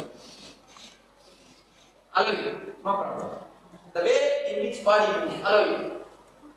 You may have heard the similar type of techniques from some other school, don't bother. Don't compare, don't mix it up. Just beat, if you remember your enemy, just give beat. Then you can sit in a happy way, relax way, no problem. If you don't have anything, just sit in a relaxed way. No problem. That is no compulsion. That you have to express. Everything is gone, sit simply. But see, don't cheat yourself. Be very careful. Many people try to cheat themselves. What about Mamakara? Say, I don't have pleasure. Say, but I have Mamakara. What do you have to do? Actually, Mamakara and Desha, only in word they are different. In intrinsic way, they are one and the same. You see in the deep mind, when you deeply breathe, these differences you will understand.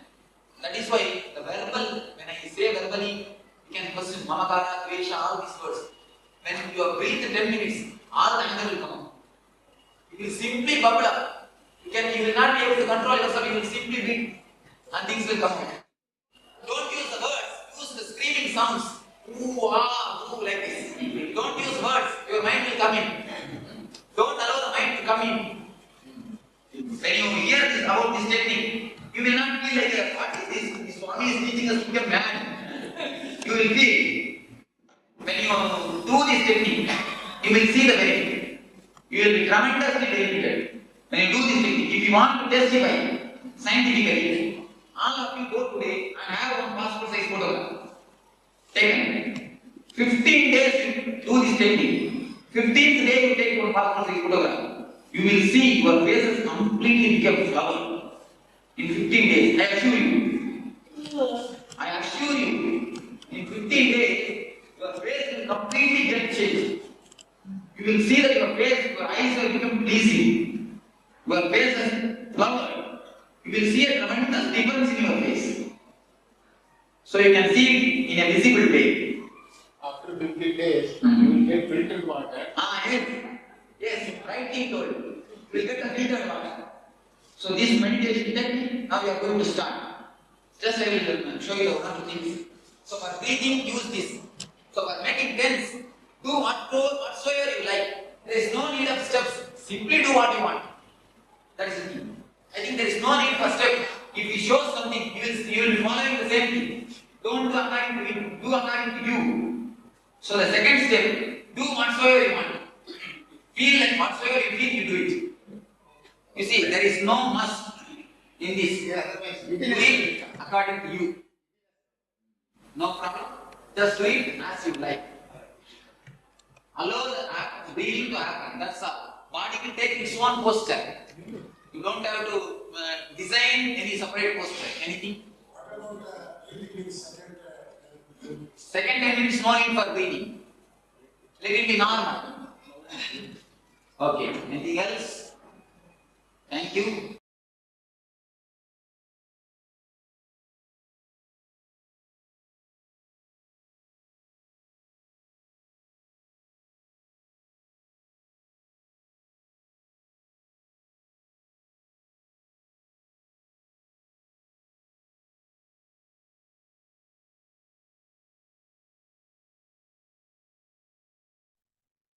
Yes, welcome back.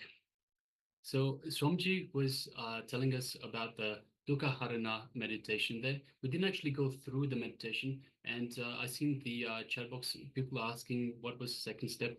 We will be getting the full steps for the meditation and posting it in the chat box in a little while.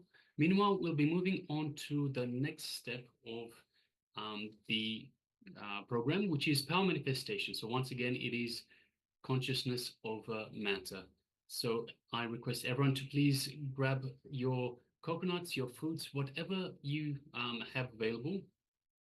So last time, if you had a tomato, if you had a lemon, an orange, or a coconut, whatever you have available, please grab it again and place it flat on your hand. Yes. So please go ahead now. And in this round of power manifestation, we will be moving the object in your hand. So we'll be consciously connecting, bringing us our full awareness to the object in our hand, and we will be moving the object in our hand. So I request all the participants to please sit with your head, neck, and spine in a straight line. Have the object as such on your hand, and connect to Swamiji, have Swamiji in your inner space, connect to Paramashiva in your third eye, and ask Paramashiva to manifest this power for you, through you. So we'll be putting the oneness capsule and Mahavakya for you to much easier connect to Bhagavan Sri Nityananda Paramashiva, to Swamiji himself.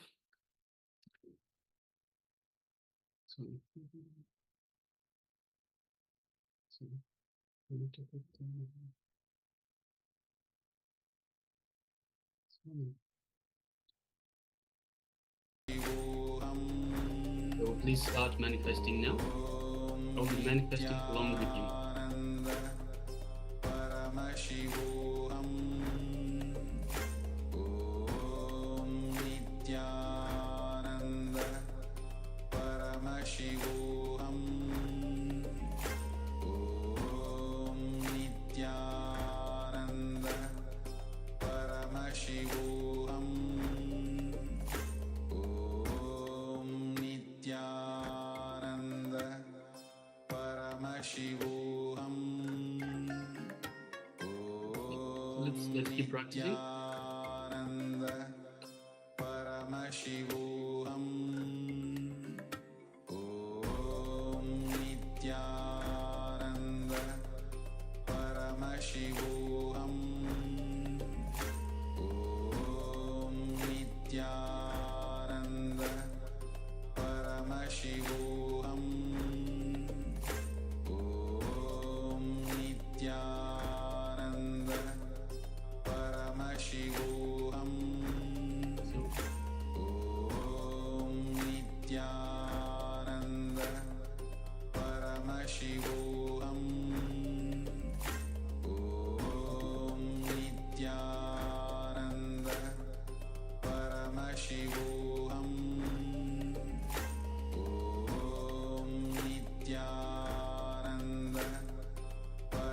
Paramashivoham Om Nityananda Paramashivoham Om Nityananda Paramashivoham Om Nityananda Paramashivoham Om Nityananda Paramashivoham Om Nityananda Paramashivoham Om Nityananda Paramashivoham. So if you're finding yourself you're stuck and you're not able to move the coconut or the fruit that's in your hand, have a look at your screens and entangle with the acharyas. So I'm performing the manifestation as well. So please have a look and entangle with me, entangle with the super consciousness that is being expressed through myself. Om Nityananda Paramashivoham Om Nityananda Paramashivoham Om Nityananda Paramashivoham Om Nityananda Paramashivoham Om Nityananda Paramashivoham Om Nityananda Paramashivoham Om Nityananda Paramashivoham Om Nityananda Paramashivoham Om Nityananda Paramashivoham Om Nityananda Paramashivoham Om Nityananda Go ahead, continue to practice on your own. Chant the Mahavakya. Have Swamiji in your inner space and hold Paramashiva gently in your third eye as he manifests through you. Nityananda Paramashivoham Om Nityananda Paramashivoham Om Nityananda Paramashivoham Om Nityananda Paramashivoham Om Nityananda Paramashivoham Om Nityananda Paramashivoham Om Nityananda Paramashivoham Om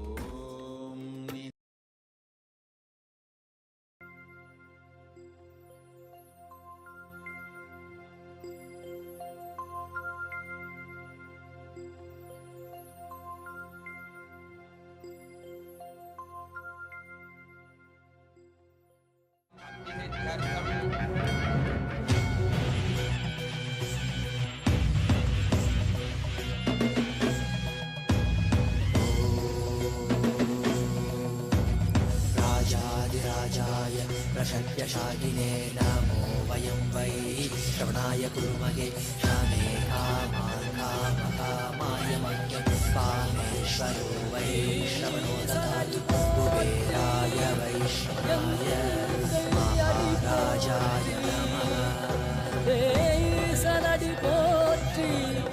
Sivan சேவடி போற்றி, நேயத்தே நின்றறிமல நடி போற்றி, மாயப்பிறப்பருக்கும் மன்னனடி போற்றி, சீரார் பெரும் துறையினம் தேவனடி போற்றி, ஆராத இன்பம் அருளும் மலை போற்றி.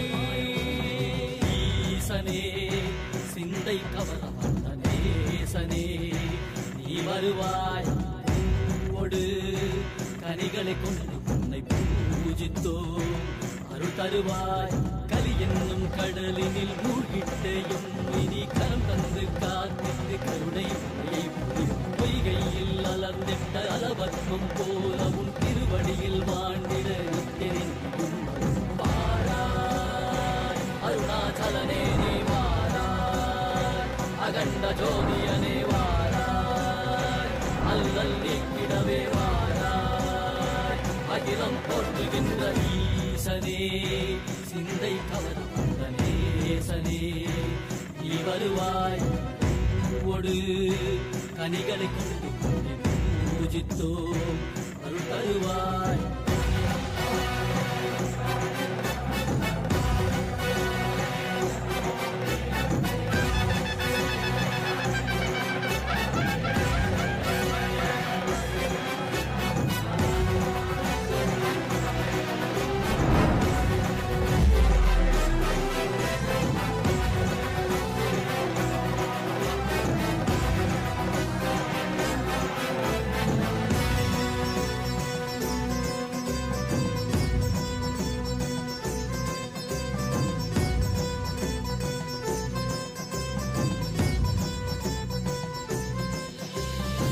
கையினில் சூலமும் மெய்யினில் வில்வமும் நிறையா கடல் நீர் குடியோடு தரிசனம் அருளவா, செம்பொன் மாட சிற்றவை தனிலே சிந்தை கவர்ந்த உன்னை சிக்கன பிடித்தேனே, மண்ணும் புகழ் பெறும் நான் வரை நாயகா மதியினில் நிறைந்திடுவாய், மதி உணராதவர்க்கு மதி உணர் செய்திட வான்மழ நீ ஏந்திவா, அறவாடிட கை சூழ்ந்திட திரள் சேர நீ வருவாய், அகம் உணர்ந்திட.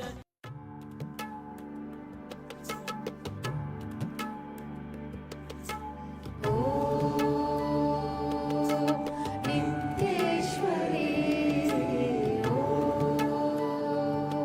नित्यानन्देश्वरी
Yes, we can relax now. So I request all participants to relax now. How was your experience in manifesting this power of consciousness over matter?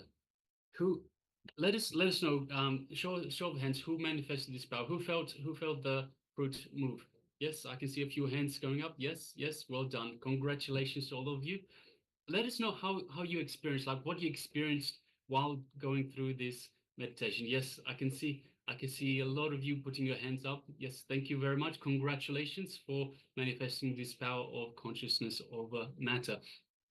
Also, Suvidaya is sharing he felt light.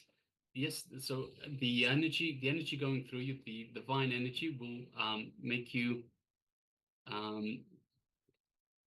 feel light. You make your body feel light as well as energized.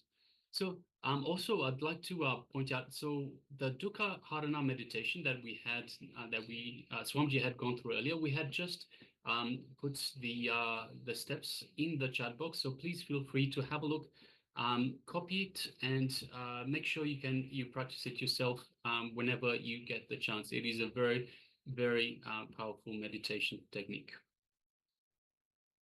Okay, so wow, that was a great meditation power manifestation round. So congratulations to all of you. I can feel the energy, the buzzing. With that energy, we will be moving into the next section of our program today, which is a video from the Supreme Pontiff of Hinduism on the Swadhisthana Chakra. So we'll be moving on to the next chakra up. So I request everyone to once again come to the space of listening, sit comfortably, but sit with your head, neck, and spine in a straight line. And let's hear from the Supreme Pontiff of Hinduism on the Swadhisthana Chakra.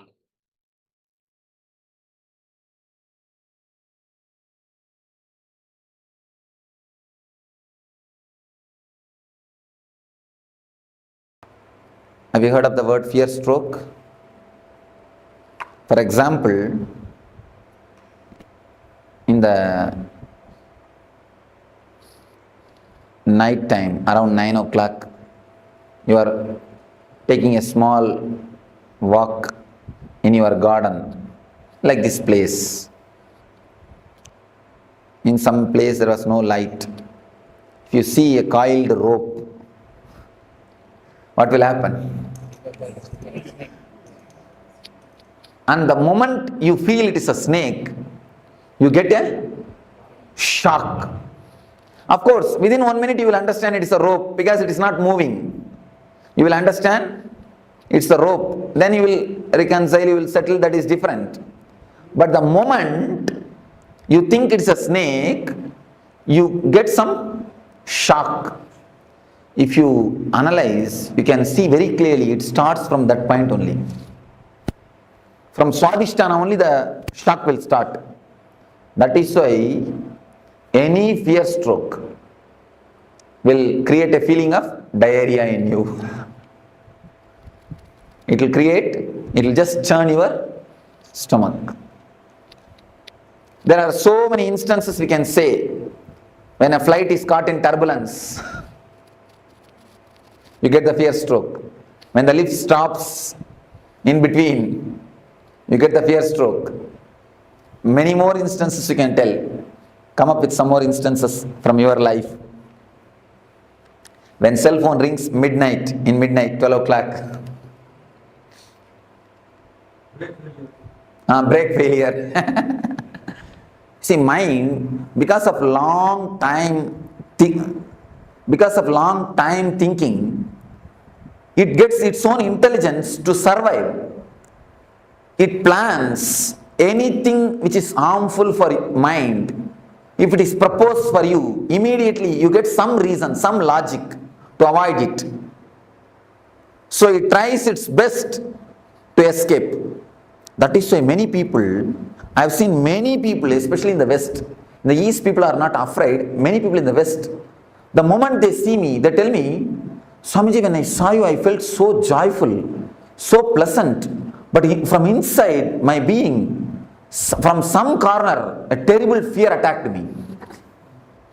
They feel such a joy and pleasure and feeling of ecstasy. Along with it, a deep fear arises. The deep fear is because of the mind. Mind just wants to escape. See, anything which creates pain, mind is ready to receive. Because with pain, mind can survive. But anything, any method to go beyond the pain or to go beyond the mind will never let you do that. Mind will never let you do that. Mind will try its best to put some obstacles. Even at the time of meditation, it will create some doubt. I think this portion I will do tomorrow. Now I think I am tired. Next meditation I am not going to do. Many of us decide before even entering into the session. This is because the mind will never let you do all those things. And moreover, mind has got its own regular setup of thinking, regular way of working. This whole camp, the whole camp is designed in such a way, your regular mental thinking setup itself will be broken. You will not be let regularly, you see, every day, at least 8 hours you sit alone and think. Even if you are working, except the moments which you are talking, you are sitting and talking with yourself. The thinking is going on. The mind is alive. First time in your life, you may be stopping thinking for so many hours. When you listen to me, you cannot think. Your thinking will not be so solid. Not only listening to me, continuously the meditation is going on, different techniques. So the mind will get frightened.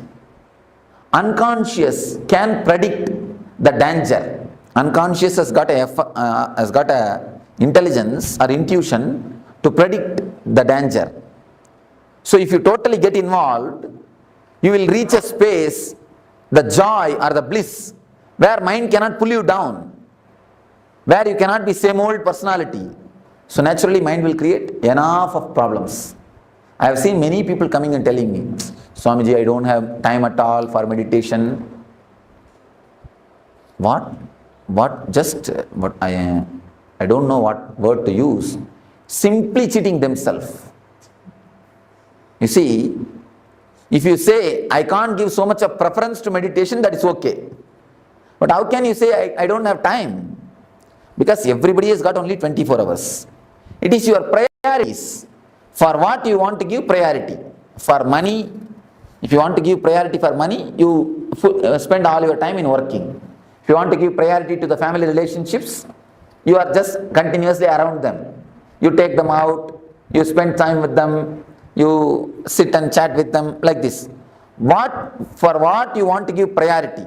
Only for that, you work. So if you really want to give priority for your life, for your joys, for your bliss, for the real energy, naturally you will find time for meditation. So if you say, I don't find time for meditation, it means two things. Either you have not understood the importance of meditation, or you don't feel like giving priority to the meditation. Any moment of fear stroke in your life?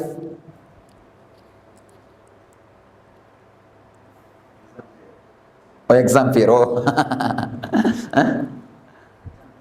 Okay. Even exam is a fear, not fear stroke. Interview is a fear stroke.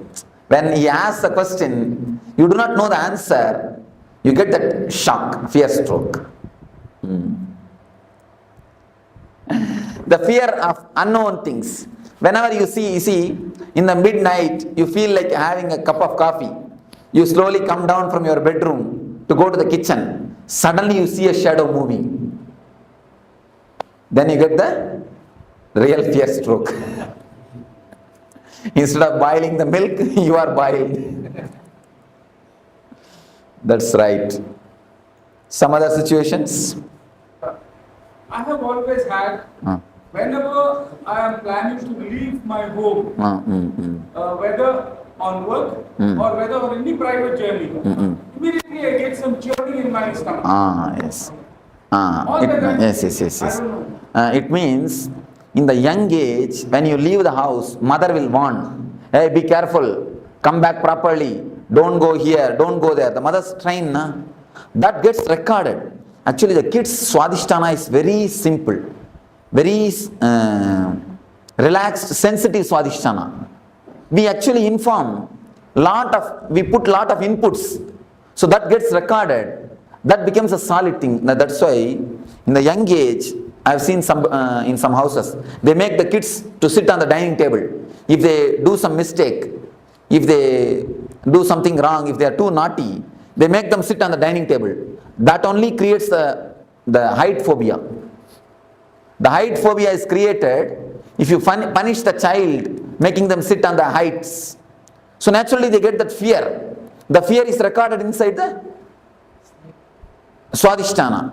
So that only creates the height phobia. For every phobia, these things are only reasons. So at least with your child, please don't create. With your children, please don't create the phobias or deep fears. Never let them, don't give all these nonsensical inputs. I have seen many parents doing it. See, you may catch cold if you move in the rain. Never think children also will do the same thing. Children have got their own strong immune system. It is you who teach them. Don't go in the rain, you will catch cold. Don't go here, don't go there. This will happen, that will happen. Don't eat ice cream. All these things are your teachings. By teaching all these things, you make them dull. Once they have become dull, buffalo, then we feel comfortable. Yes, we have created our we have reproduced. Or we created replicas.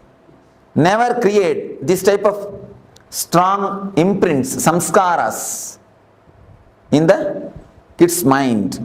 And if the kids are jumping around, if they whirl, if they spin, immediately you tell them, hey, keep quiet, sit, you will hit this wall. You will get hurt. I tell you, if they get hurt, be prepared to do the first aid. Never stop them. If they try to climb on a tree, don't pull them down. Just be prepared to do first aid. And just be there. Even if they fall, you can catch them. Never try to disturb them. Never try to pull them down. In the West I saw, in the beaches, kids simply enter into the ocean and play. Parents are just waiting to take care of them, that's all. They never go and disturb them. And in India, we cannot even imagine. I think they will put practically a chain and hold them. Except like a dog, except putting chain, they have done everything else. Don't do that. These are the reasons, these are the things which create very dull or a dead life system. These are the few things of fear stroke. We can very clearly feel the love is felt from the heart. The worry and the depression is felt from the stomach, navel. The fear stroke is felt from the Swadhisthana. Sex is felt from the Mooladhara. In every layer, you can see exactly the emotion being felt in those chakras. Let me explain the fear stroke. 3 things you need to understand about the fear stroke. Average in 24 hours. And one more thing, you all have forgotten, you get fear stroke in dreams also. Even in the dream states, you get fear strokes. And suddenly you get up and you will see your heart rate is high and you are sweating. Like you've fallen from a height. Yes, you have fallen from a height and you get up, you see. Fallen from a height and many things. So even in the dream, you get the fear stroke. Average, at least 6 times you get fear strokes every 24 hours. Every 24 hours at least 6 fear strokes. You may think it looks too much, but the people who do research on this, they say average at least 6 fear strokes you get. They say maximum even 12 people get even 12 strokes per day. Minimum 6 strokes. One thing you need to understand, fear stroke is just like shaking a rose plant. There's a rose plant. Every day, 6 times if you shake the root of the rose plant, what will happen? Plant will die and the whole flowers will wither out. Just like that only, the same effect happens on you. Fear stroke does the same effect on you. Your whole nervous system is just shaken for one moment. You see, after 2 minutes you understand it is a rope, it is not a snake, by torch, or because it is not moving, you understand. You settle down, that is different. But the moment you get the shock, that's like almost like electric shock, and especially the strong fear strokes, you can feel almost like electric shock only. Your whole body is just shaken. The fear strokes shakes your whole nervous system. First thing, at least 6 fear strokes you get in 24 hours. Second thing, it damages tremendously your immune system. Your immune system is just shaken. Third thing, your lifespan is reduced due to fear stroke. Never think you are afraid of death. You die because you are afraid. We always think we are afraid of death, but understand now, scientists are proving you die because of fear. Your fear brings the death more closer. There is a beautiful Sanskrit saying, a man who is courageous dies only once. Man who is coward dies every day. The fear stroke only is called death of every day. Every day you die. Every fear stroke is a death. And in death, you will have only one fear stroke and leave, that's all over. But in the covered life, in this type of lifestyle, every moment you get the fear stroke. Every moment you are dying.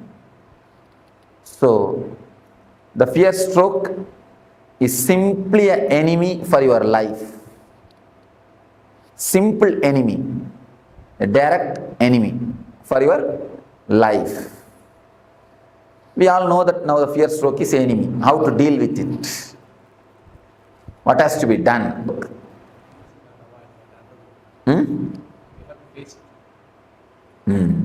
Yes, said beautifully. We have to face it. There is a Upanishad called Kathopanishad in Vedanta which deals on the death fear. There is a beautiful idea. You need to face the fear. You need to face the fear. What is exactly fear?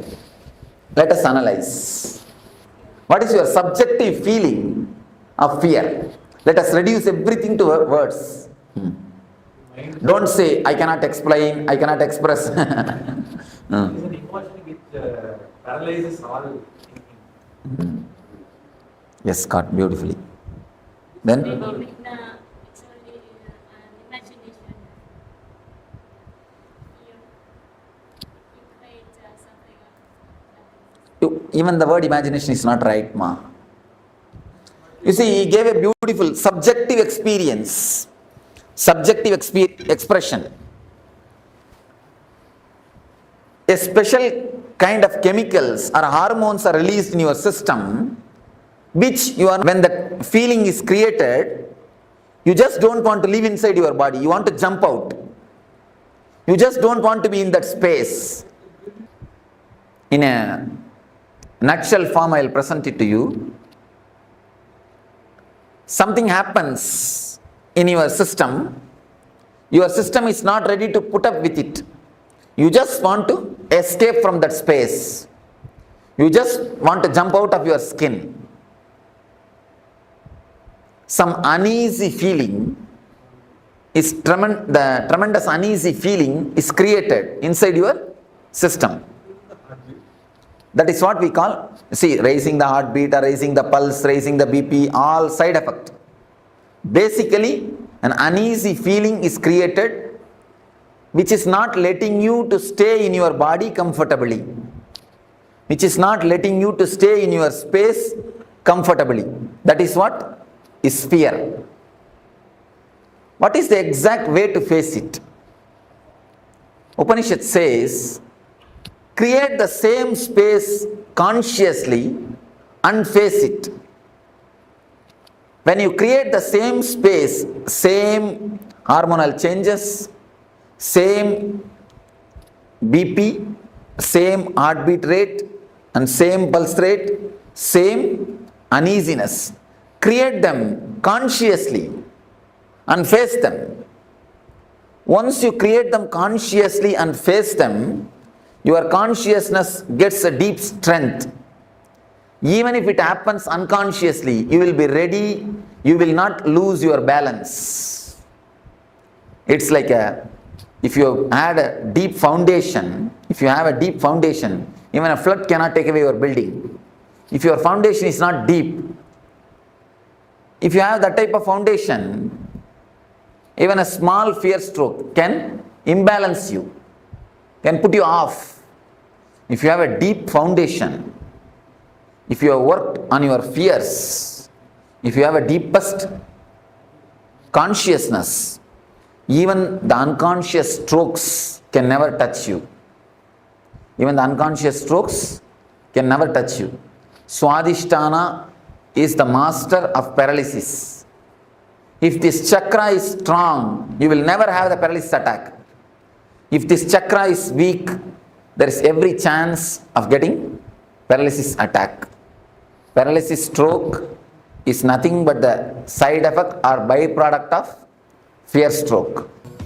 So, the way in which you can overcome the fear stroke is create the same fears consciously. When you create consciously, the same hormonal changes are happening in you, same pulse rate, same BP, same uneasiness, but you are steady facing them. It's like you are the center of a cyclone. A big cyclone is happening around you, but the center is always calm and relaxed. Even in the tornadoes, any of you have seen the tornado clippings? Even in the center of the tornado, there will be a space where a total silence exists. Total silence is existing. So, if you create a conscious tornado in you, your awareness will be a center. Once you face the fears, once you go to the deepest layers of your fears, then even if the adrenaline release happens, even if the same sufferings are pressurizing you, even if the same heartbeat increasing or the same BP level, same pulse rate, even if the same thing happens, you will not lose your balance. You will not be imbalanced. Please understand. Any of you, if you don't understand this concept, this idea, you are welcome to question me. Because based on this idea only the whole meditation is going to happen. How much you understand this idea, that much only you will be able to meditate. If you have any question, please crisscross me. Innumerable situations fear stroke can strike. You said that consciously create so many situations like that. You put a right question. All the innumerable situations can be brought under 4 classifications. You have the 4 layers of fear. Is fear of losing some part of your body in accident or through some fatal disease like cancer, all those things. This is a second layer of fear. The third layer of fear is fear of losing your near and dear ones, your loved ones. Fear of losing them or losing love from them. losing them physically or losing love from them. This is a third layer of fear. The fourth is fear of the unknown, fear of your own death, or fear of God, fear of the ghost, fear of unknown. It's the fourth layer. These are the four major layers of fear. If you think there is some more fears than these four layers, you can tell me. If we work just on these four layers, that is more than enough to reduce the quality and quantity of fear strokes. Any other layers? Any other fears? Somebody asked me, in America, just like this I was telling, somebody asked me, Swamiji, I am afraid of marrying. Under what layer the fear of marriage comes?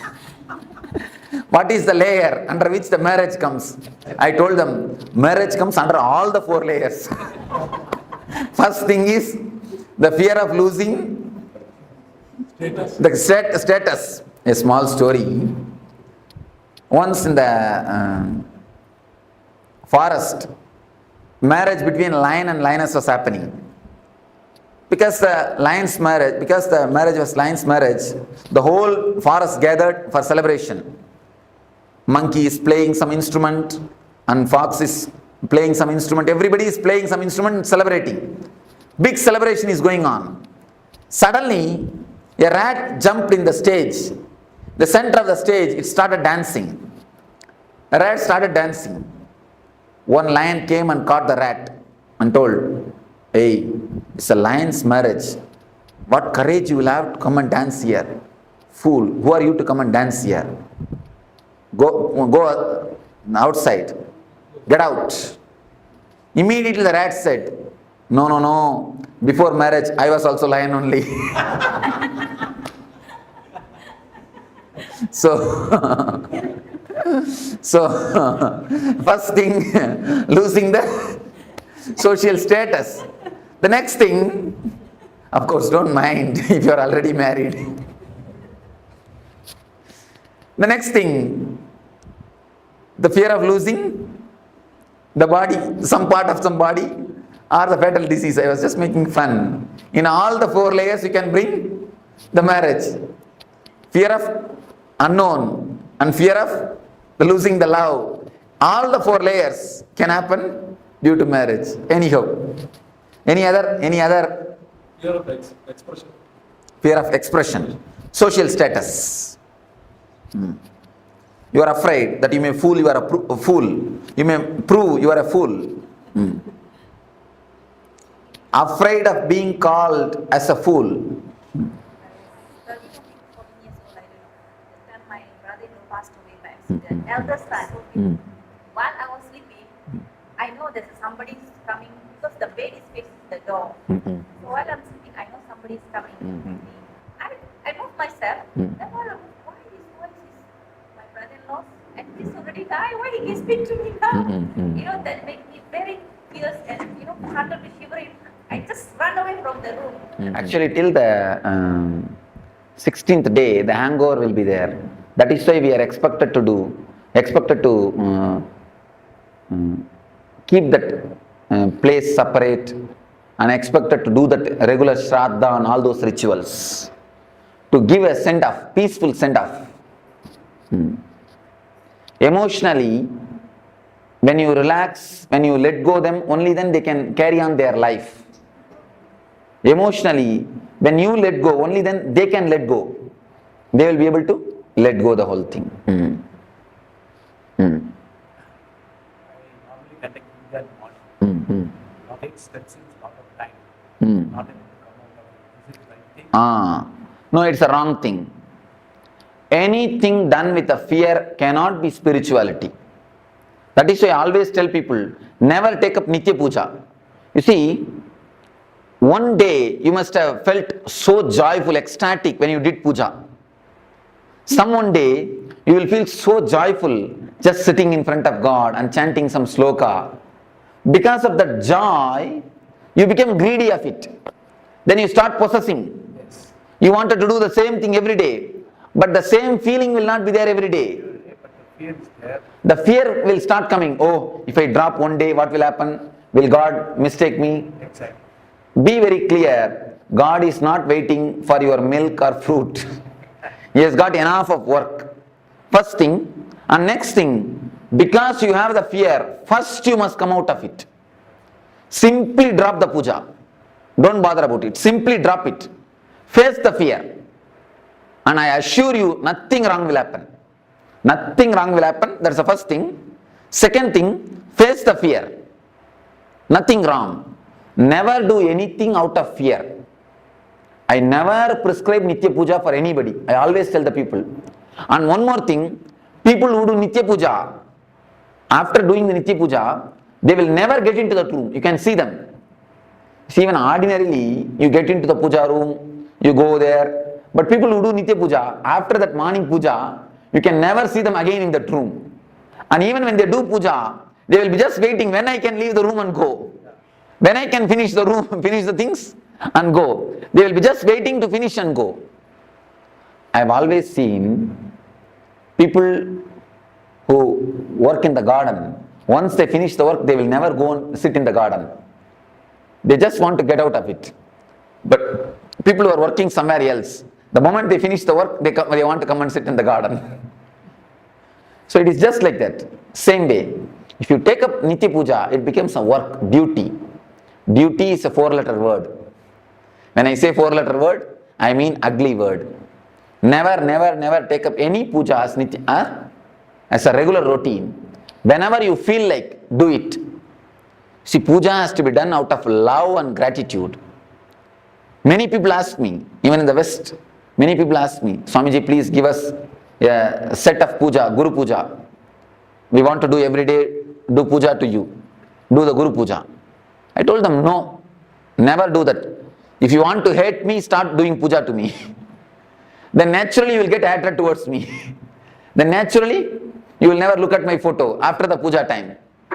I always tell them, look at my photo with love, never with respect. When you start creating respect, you stop connecting with the God. I always tell the people, when you start respecting, you stop connecting. Never do that. Never create any ritual around you. Never do any things which creates fear in you. Always out of love. Somebody came and told me. But one thing not able to do some reason. That's a fear. And one more thing, you will feel as if something is lost. It's addiction. Addiction to Coca-Cola and addiction to mantra, addiction to puja is one and the same. I always tell the people, never be addicted. You see, out of too much of love and gratitude, if you do the puja, it is totally different thing. But never out of ritual. And I tell you, when so much of gratitude and love flows, even your very walking will be a pradakshina. Your eating will be offering nevedya. Your thinking will be just a japa. Even your sleep will be a meditation. There is a beautiful sloka by Shankara. Even my nidra is samadhi, meditation on you. Even my walking is a pradakshina for you. Even my words are archana for you. Even my eating is a nevedya for you. When you live with a love and gratitude, you live like a flower on the planet Earth. That is the status, that is the state in which real puja happens. Don't do it, that's all. Why do you bother? Huh? What is this? Why should you feel guilt?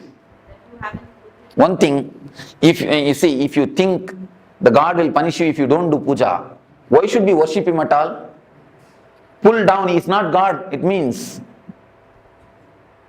If he accepts you, whether you do it or not, only then he is God. You understand? Only then he is a compassion. Only then he is a love. He will accept when you do it, he will not accept when you don't do, means he is more or less a politician. And pull him down from his seat. One thing, remembering him will be always with love. Then you will not have the fear. If it's a ritual, you will have a fear. Be very clear about the things. Be very clear, analyze yourself. If it is out of fear, drop today itself. This moment itself, drop it. If it is out of love and gratitude, we can do it. I always tell people, no intelligent man can do any practice more than 21 days. It's a law. If you are an intelligent man, you cannot do any practice. Practice means this type of rituals. Of course, meditation you will be able to do. That is different. Any kind of ritual cannot be done more than 21 days. If you do it, it will become a dull, dead thing. The moment you enter, you will be waiting when I will leave, finish it and go out. That is it. Rama Nama, Krishna Nama, Govinda Nama. By the time you finish the 108 Nama, only Nama, Nama, Nama, Nama, Nama will be there, nothing else will be there. What is the significance of this 21? Last time on the previous class of 21 hours. 21, every 21 minutes, your energy does one full circle. In every 21 hours, your energy moves through all these 7 emotions. The emotion of love, worry, fear, sex, and jealousy, ego, discontentment. These are the 7 emotions related to the 7 chakras. Your mind at least goes once and comes out throughout the 7 emotions in every 21 hours. That's one thing. In every 21 days, at least 3 days you fall in every one of these emotions. That is why the 21 is a very significant number. In every 21 minutes, at least one thought related to these emotions come in your mind. If you can test it. Just sit for 21 minutes and write down whatever thoughts come up in your mind. You will see all the 7 emotions thoughts will be there. Every 21 minutes, all thoughts, the thoughts which is related to all the 7 emotions will appear at least once in your mind. Same way, you will have the fall into that emotion at least once in 21 hours. And in 21 days, you will have a deep feeling of that emotion. The peak of that emotion will be realized in your body at least once in these 21 days. Thought, feeling, and the peak. Intellectual, emotional, and being level. In all the 3 levels, you will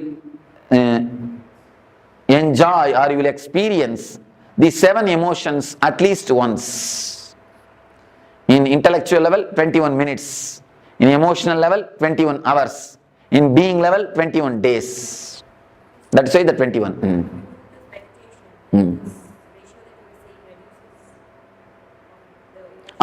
Of course, naturally the depth, the quality gets reduces. Then quantity also gets reduced. That is why all meditation techniques are designed for 21 minutes.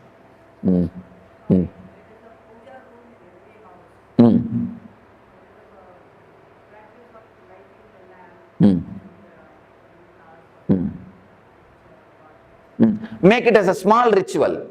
When you feel emotional, that day you sit and do it casually, relaxed, wait 2-3 hours. When you don't feel, do it as a 2-3 minutes ritual and finish it and go. Over. Or take turns. Tell somebody else, if you are feeling, today let them go and do. That's all. Even that is to satisfy the mind. Even that is also to satisfy the mind only. If you ask me honestly, I will tell you drop even that. Don't bother about it even. Don't even bother about that. Is it only for partners or even for the future? Generally our life. You see, when you imagine about the future, you alter your life. When you imagine about partner, you alter her life. If it alters your life, it is welcome. It's a vision. Only in that way you grow. If it alters somebody else's life, it's an imagination. Don't do that. Alter your life, okay, but never try to alter others' life. This is the difference. Bhavana, Kalpana. Bhavana means vision, visualizing. Kalpana means imagination. So do visualization, never imagination. So visualization, what I have seen with experiences, have contradictory visualization. Okay. You see, whenever the vision is not same, work on the visualization, work on any one visualization. If you think as yourself as a cricketer, start working towards it. If you think yourself as an actor, start working towards it. When you start working, someone will drop automatically. Then you will understand for which you need to give importance. In 1 or 2 steps itself you will understand which is going to suit with in your life. Then naturally the other one will drop. But never drop any visualization without working on it. Because you will have a hangover. If you drop that visualization, if you drop the idea of being an actor without trying to work towards it, at least take 1 step towards some producer's house. Then if you feel, no, this is not for me, it is difficult, then you drop. You will not have a hangover. If you drop without having any steps taken towards it, you will have a hangover. So start taking steps. Naturally, whatever is not for you will drop. Not that you need to drop it, that will drop you. Naturally, you can go ahead in the steps which you need to go. So visualization for the positive aspect is so good. Right. Sometimes the mind thinks other aspect also negative. You get into the trap of negative, sometimes negative. That is called unconscious visualization. Meditation is the only solution for unconscious visualization. Otherwise, the unconscious visualization is nothing less than a poison. It is a simple poison which will kill your life. See, with poison only your body will be destroyed. With unconscious visualization, your lives after lives will be destroyed. You will carry this unconscious visualization everywhere. So drop the unconscious visualization, that is a just poison. Meditation and bringing more consciousness to your thinking setup. See, if you meditate just 21 minutes per day, the whole 21 hour will be flooded with awareness. So don't miss at least 21 minutes of meditation. Every 21 hour, at least 21 minutes allot for meditation. Then you will see, because in every 21 minutes, you come up with one full circle. If one circle is filled with consciousness, it will have an impact on the whole day circles, on the whole day energies. So naturally the awareness will improve. When the awareness improves, the unconscious visualizations will disappear. You see, chanting of mantras makes you only unconscious. It never helps you, it makes you only forget. Chanting of mantra is like a painkiller. Painkiller only makes you forget the pain, not that it heals the pain. This meditation will heal the pain. It will heal the very symptom itself. So now, don't miss this meditation. Do it totally. Then you will see the symptom itself is healed. And you can do this meditation even in the house. By sitting. Don't do it by lying. By sitting you can do it. Now, any one meditation technique if you practice, that is enough. Which is suitable for you, tomorrow I will answer. Tomorrow in Energy Darshan, every one of you can take advice from me. I will see the energy of every one of you and you can take the right technique. That one technique if you practice, that is enough. Please don't start practicing all the 7. That will become an Aramba Soratva. I have seen many people, in starting they start doing everything. Except cooking, they do everything. If you do all the 7, where is the time for cooking in the house? Then after 2 days, no, this is not for me. So don't do that. Take up one meditation and do it sincerely every day. Meditations you will not feel bored. Meditations are not rituals. So do one meditation every day, that's enough. Of course, if you feel, you see, for some people I give 2 meditation. For that type of people, morning one, evening one. For some people I give only 1 meditation. If you receive only 1 technique, you can do twice. If you receive 2 technique, do it only once. Because I see the chakras. If some chakra is damaged, I give them the meditation technique. If some chakra needs more help, I give them that technique. How do you know that chakras are open? The very feeling of lightness and the bliss, that itself is the symptom. Reaching the chakra, I also to meditate, but you are not Just concentrate on the region. Don't meditate, don't imagine any flower or any chakra or anything. If you start imagining, you will start seeing visions. You will not have the experience. So I don't want you to see visions. I want you to experience the maturity, the emotions. So best thing is just concentrate there. I'm getting some golden light. If it automatically happens, okay. Don't do it by yourself. So we shall start the meditation.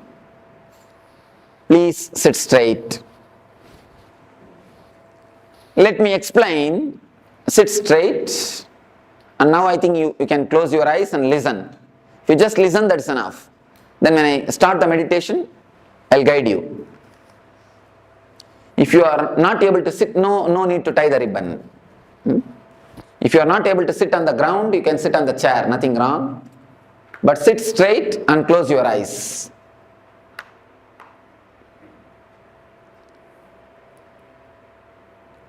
Close your eyes.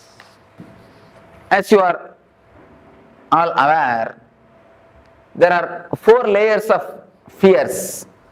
First thing is fear of losing the wealth, comforts and social status. Next thing, fear of losing some parts of your body or fatal diseases or accidents. Third thing, fear of losing the near and dear ones, the loved ones. Fourth thing, the fear of unknown, your own death. If you have fear, deep fear in some one layer, work on that particular layer deeply. Otherwise, come one by one along with me. I'll guide you one by one. First, if you have the fear of losing the wealth, visualize as if you have lost it. Imagine really you have lost it. You don't have it. You're really lost. Put yourself in the worst situation which can happen in your life. Allow the fear, allow the uneasiness to happen to you. Allow that shock to happen to you. Allow the suffering to happen to you. Consciously visualize and allow the suffering to happen to you. Same way, step by step, we will start penetrating all the 4 layers of fear. Now please tie the ribbons.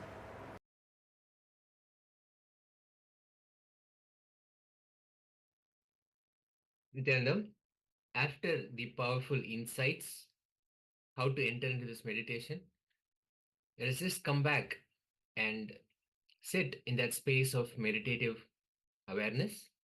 We'll now be entering into the guided meditation, directly guided by the Supreme Pontiff of Hinduism. Swamiji will be taking us step by step into the meditation, and also not just the meditation but also the experience. So let us sit straight, closing our eyes, and let's become ready and available to enter into this meditation.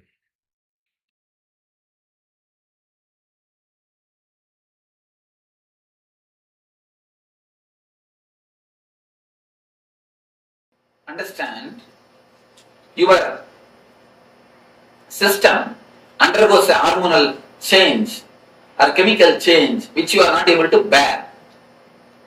Once you know how to be centered, even when that happens, you can open the Swadhisthana. You can manage the situation. You will be centered even when the fear stroke happens to you. The quality and the quantity of the fear stroke will disappear.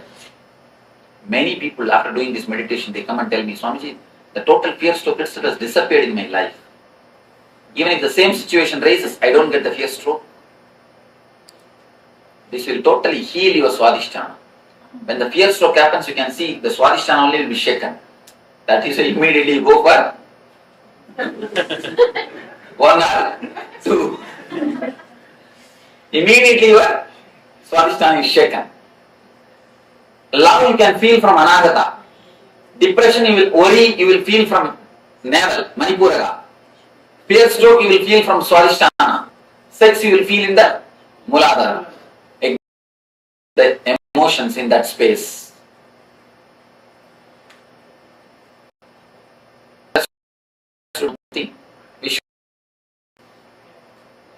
the fears, layers of fears to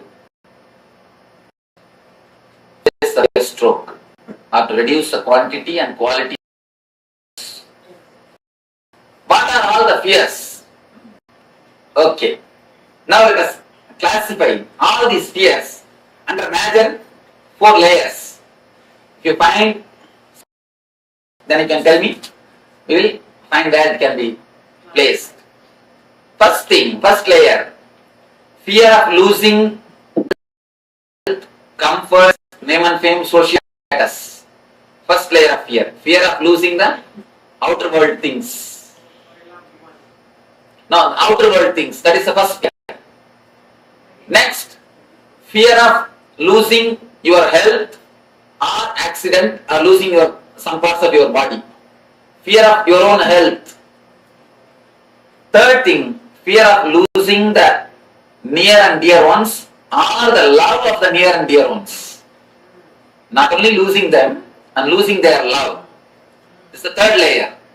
Fourth layer, fear of unknown. Fear of death, fear of darkness, fear of ghost, fear of black magic, fear of hell or the heaven. All these things are under fear of unknown. These are the 4 major fears. Is there any other fear which has to be which you have?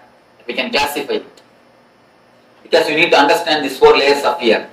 We are going to work on it. Any other fear? Physical? We heard, but I didn't have an experience. But when the rape and something happened, and that is the first thing. You see, if you bother about the name and fame, it comes under first category. If you bother about the personal pain, second category. What about fear of being afraid? Fear of being? Afraid. Yes. Fear of cannot be classified under anything. Fear of fear is, you can say, Fear of God. not having confidence. First, Fear of God. fear of God is a fear of unknown. Fear of heights. What does that come under? Fear of heights, fear of accidents. So let us work on the fear stroke. Any other fears except this 4 layer? Okay. Let me give you the basic 4 instruction about this meditation. First thing, this meditation is not like other 3 meditations you practiced. It's not like I'll give instruction, you will do. It's like a guiding. When I guide, you need to do. In other things, I know what you are supposed to do. I tell you, you do that same thing. But here, I can only guide you. I can only show you the path. You need to imagine, you need to visualize and do. It's like if you have the fear of losing the name and fame, visualize you have lost it. When you visualize, really feel that you have lost it, your whole body will feel the fear or the pain, suffering. You will feel as if you want to jump out of your skin or you want to run away from this hall. You don't want to visualize anymore. Your mind will tell, no. When it comes, let us face, let us not do now itself all these things. Your mind will try its best to do all these problems. Don't listen to your mind. You or imagine deep. You need to practice this meditation technique deeply. I can only guide you. You need to practice. This is the first thing. Second thing, don't think what imagination can help me. I know everything. Why should I imagine? Don't think. If you imagine, only then you will understand what all the things are locking you. Where you are caught. You may think, I know what are all my fears. What is there in imagining? What is there in visualizing? What it is going to do? I know how to come out. I will do. If you think in that way, it's only an intellectual knowledge. Intellectual knowledge, the value of intellectual knowledge, it's like a 0, 0, 0, 0, 0, 10, 0. Spiritual experience is 1. If you don't add that 1, what's the value? 10, 0 is equal to 1, 0 only. So if you add the 1, only then the zeros get value. So have the experience, only then your intellectual knowledge will get value. So don't think what imagination can do for you. Imagine deeply, visualize totally. Then you will understand how much it can help you. Because by visualizing, the Manipura totally gets cleared, actually it gets unwinded. Now it is like a twisted towel. For example, a bed towel, if you twist how it is, your Swadhisthana is just like that. That is it. You are tight in the tree. If you can do this meditation, it will slowly get relaxed. Totally relax. Totally heal the Swadhisthana. So, visualize totally. Second thing. Third thing, don't have the fear, will I die once for all? Don't have the fear, you will come back. Fourth thing, there are 4 layers I will be explaining, I will be guiding you. All will not have fear of all 4 layers. You will have other 2-3 layers only little bit. Some 1 layer you will have a deep fear. Work on that deep fear layer some more time, even if I go to next layer, don't bother about it. The 4 layers, losing the outer comforts, name and fame, social status, losing your own body, health or some parts of your body, accident, near and dear ones, fear of your own death and the unknown, fear of unknown. If you are caught in any one layer deeply, work on that layer deeply. So, any more doubt about this meditation? Visualize totally, let your eyes pour tears. Let you that you are sinking, let you feel you are dying, nothing wrong. Allow everything to happen, everything to come up. Only then your consciousness will get strengthened to face the fears and reduce the quality and quantity of the fear stroke.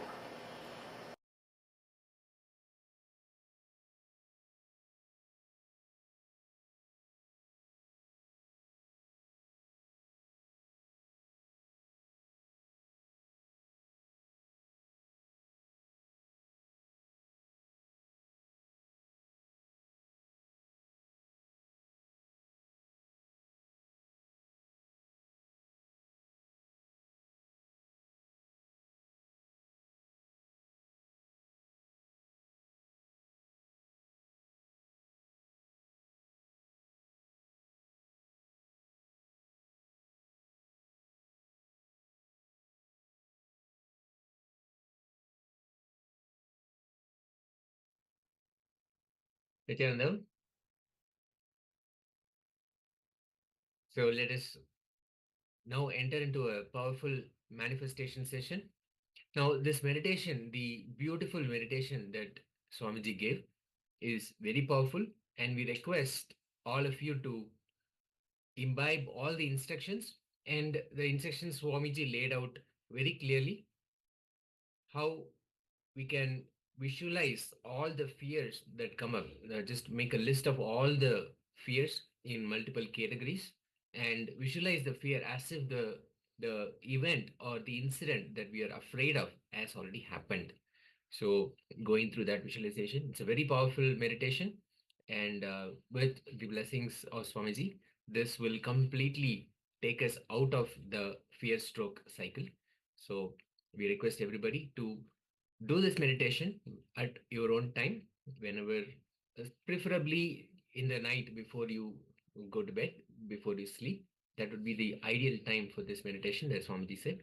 So let us do this meditation. And now we'll be entering into a power manifestation session. In this session, we'll be doing the power of manifesting the power of consciousness over matter. And for this, we are going to pick a coconut or an object, a solid object. It could be a fruit or a vegetable that is round shaped. It is something that you can have it in your palm. Please make sure that your palm is flat and straight, and hold the object on the palm. Now we'll be entering into the space of oneness with Swamiji. And by entering into that experience, we enter into the space of manifestation. All the powers of Paramashiva now become available to us when we are in that space. So from that space, we'll be manifesting the power of consciousness over matter. So let us now quickly pick the object that we want to use. And keep it on the palm. And please make sure that you are recording this so that you will have a beautiful record of your own manifestation experience. So from the space of oneness, declare for the object to roll and record your whole experience. Let us start.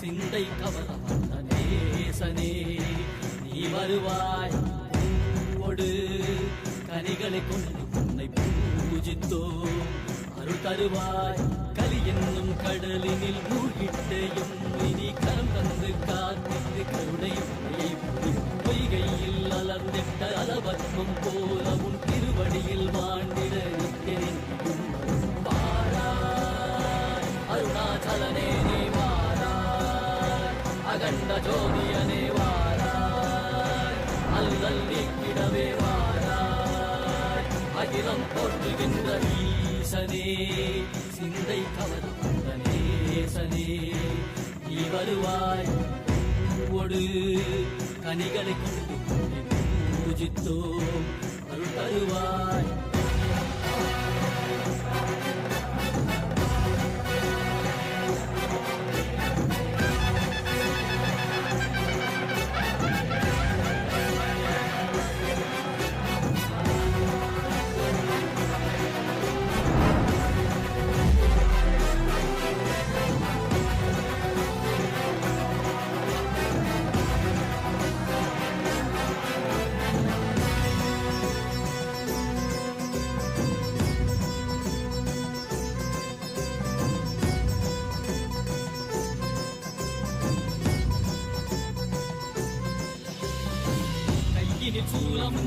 மெய்யினில் வில்வமும் நிறையா கடல் நீர் குடியோடு தரிசனம் அருளவா செம்பொன் மாழ சிற்றவைதனிலே சிந்தை கவர்ந்த உன்னை சிக்கன பிடித்தேனே வந்தும் புகழ் பெறும் நான் வரை நாயகா மதியனில் நிறைந்திடுவாய் மதி உணராதவர்க்கு மதி உணர் செய்திட வான்மழு நீ ஏந்திவா அறவாடிட சூழ்ந்திட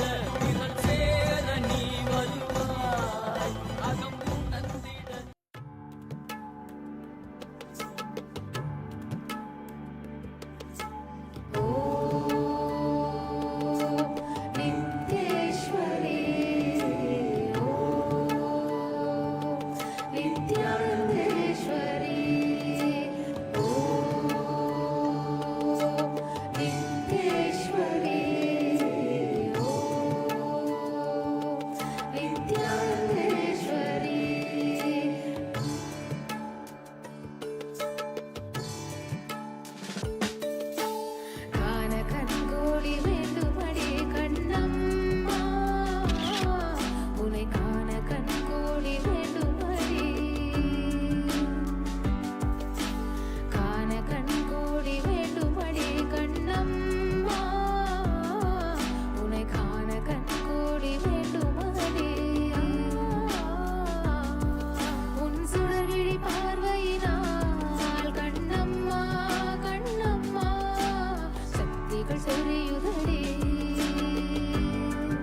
காத்திடும் உத்தமத்தியே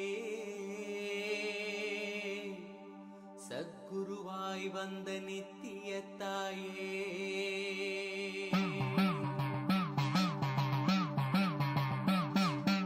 வேதங்கள் வணங்கிடும் ஆதியும் நீயே ஜோதிமலையிலே அவதரித்தாயே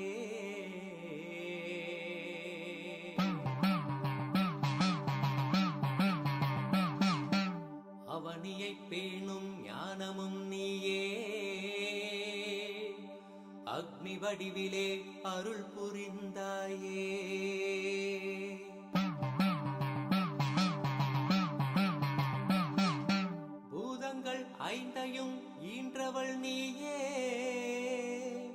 அழல் உருவாகவே ஈண்டெழுந்தாயே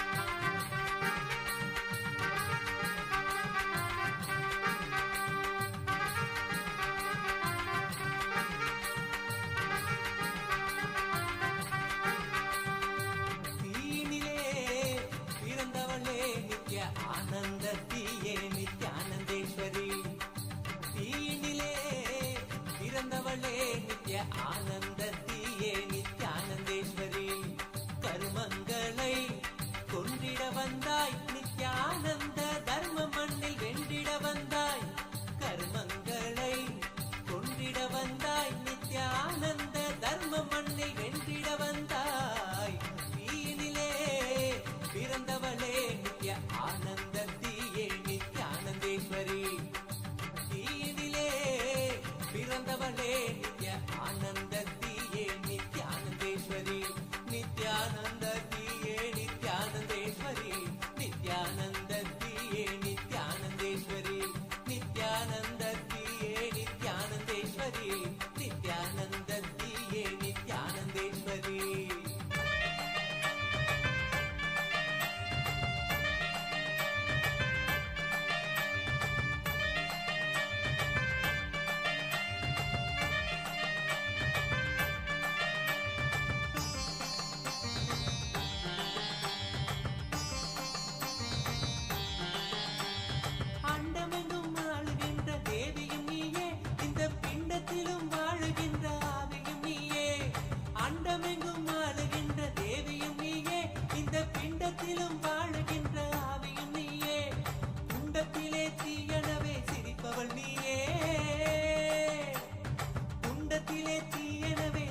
Namah Shivaya, Om Namah Shivaya, Om Namah Shivaya, Om Namah Shivaya, Om Namah Shivaya, Om Namah Shivaya, Namah Shivaya, Namah Shivaya. Gangadhara Lingeshwara Shambho Mahadeva, Gangadhara Lingeshwara Shambho Mahadeva, Gangadhara Lingeshwara Shambho Mahadeva, Gangadhara Lingeshwara Shambho Mahadeva, Jatadhara Jambho Lingeshwara, Om Namah Shivaya. Nityanandam, let us slowly relax from our manifestation. Let us quickly share how your experience was when you sat in for this powerful session. What happened when you sat down for manifesting the power of consciousness over matter, and how it was to roll the object. Let us quickly have a sharing. Let's take a few moments. The beautiful experience of oneness leads us into power manifestation. Just sitting in that sweet space of oneness with Swamiji brings us all the powers, all the possibilities of Paramashiva. So let us quickly share your experience from this. You can use the Zoom chat to share your experience.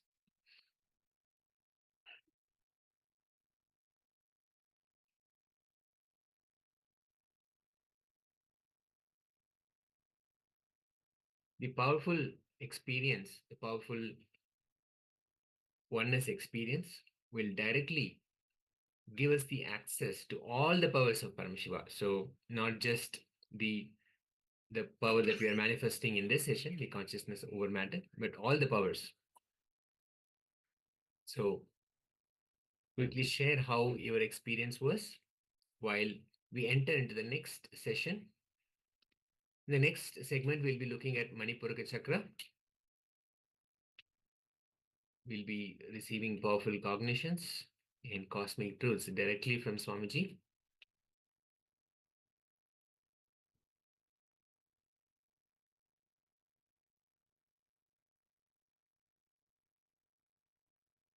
We have one of the participants sharing, Maha Sharabeshwara, saying my linga moved a little on the iPad. Okay, fantastic. It's a beautiful experience. Thank you so much for sharing. Anybody else who manifested, who sat in manifestation?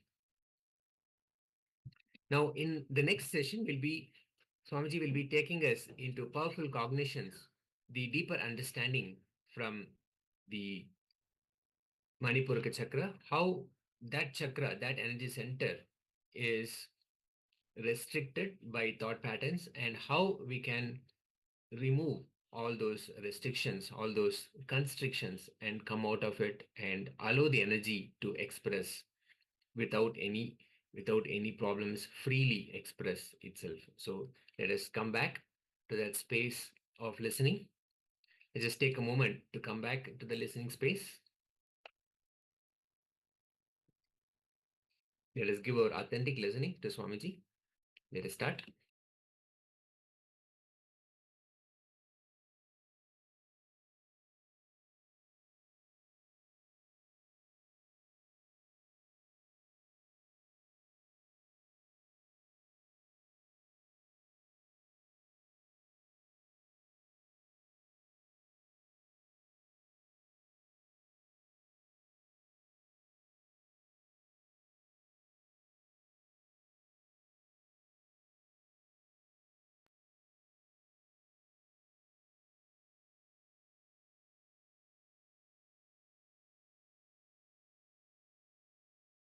Never is the source of energy. Because only through navel you are connected to your mother. Your mother is the source of all your energy. Now let us discover it, they say. I read in that book, Why God Won't Go Away. It's a book. It's actually 3 doctors. They did a lot of research on this psychosomatic zone and the mysticism. How the mysticism, the prayer, meditation, all these things, what is the effect of all these things on the mind? They have done research with the SPECT scan, what is happening in the brain at the time. More than neuroscience study. And they published their report. And after that report, they say the students in the medical college signing for the spiritual study, the spiritual aspects of meditation. Spiritual meditations. What is the meditation, the other healing systems, alternative therapies, all these things, the study, the signing for the, before this book, if the signing rate is 10%, after this book they say 80%. The signing rate, 80%. Such a tremendous new opening is done by few doctors, but very thoroughly study and very critical study also. Never think the bias used, very critical study. And in the study they reported the mother, she may be in India and child may be in America, but if a mother falls sick, that works on the brain of the child. No connection. There is no need that the child should be informed. The mother is sick. Simply it shows in the neural system, the brain system of the child. Of course, no proof. We cannot give any logic, but it happens. It's happened. Are you talking about telepathy or what? No. All the child. You see, delivery, if you learn, then only it will do. What age? What age of You see, below the 7. Below 7. Below 7. All the kids. Below 7. After 7 only you get the individual. Below 7, no individual. All the kids. It is stored in the brain. There are few kids who have got the immune system strong, they don't get the disease. But there are many kids whose immune system is not strong, they get the disease. Even a small fever, what to say, headache, it is immediately responded. The corresponding thing happens to the kid. Of course, very hard to believe, very difficult to believe. Logically, there is no connection, but they say it is what this is what is truth. Such a after vast research, they say it is truth. It is happened. Why? Because the nerve center, Manipura, we are connected to mother through this Manipura. The first source of energy is nerve center, Manipura. From to the nerve center, we are related to mother before birth and even after birth for some time, few minutes, till we get that connection with the air, with the outer existence. We have a connection with the navel center. Navel center is the center which can give all the 5 energies to us. The ether and air and Agni and water and Prithvi. All the 5 energies, 5 elements, Panchabhutas, all the 5 energies can be given to us through navel center. Other chakras can receive only 1 or 2 energies, but the navel center can receive all the 5 energies. That is the reason we are connected to mother through navel. This chakra is disturbed by worries and depression. By worries and depression, this is a master key. Let us enter deeply. How? You may ask, any worry, you can see the first blow will be for stomach. You can always see it's an experience of thousands of people. Any worry, the first blow will be for the stomach. Either diarrhea or other indigestion problems. Any worry. We always say, I can't stomach it. I can't digest it. And the next thing, let us see what is worry, and then we'll enter into what is depression. First we'll finish the worry, and then the depression. About worry, I think about worry, I always saw more than people give beautiful explanations about worry, because it's an experiential expression. So let me ask some of you to give few explanation about worry. Anyone? Anybody who can give an explanation about worry? I lost my money. I give somebody borrow money. I want to collect. You don't want to pay me. Keep on bothering me too much. I'm worried about my money. That's one thing. A small story about this. You see, and also another thing. My son is a 31. He don't want to marry. I keep on pushing him. That is one thing. You see, as soon as he told money, I remember a small story. Once a man vanished. He got $100 from a man called Ru. He spent it. Then the Ru asked him, "Where is my money?" He borrowed $100 from another Sikh and gave it to the Ru. After a week, the Sikh asked, he borrowed from Ru and gave it to the Sikh. After a month, Ru asked, he borrowed from Sikh and gave it to the Ru. After repeating this for 10 times, he called Ru and Sikh together. Why don't you give me the money after every month by yourself? Keep me out of the scene. So this is one reason. Something that you keep on thinking about. That's something. And then? But the thing don't go where you expected. And then, anyone? Some more?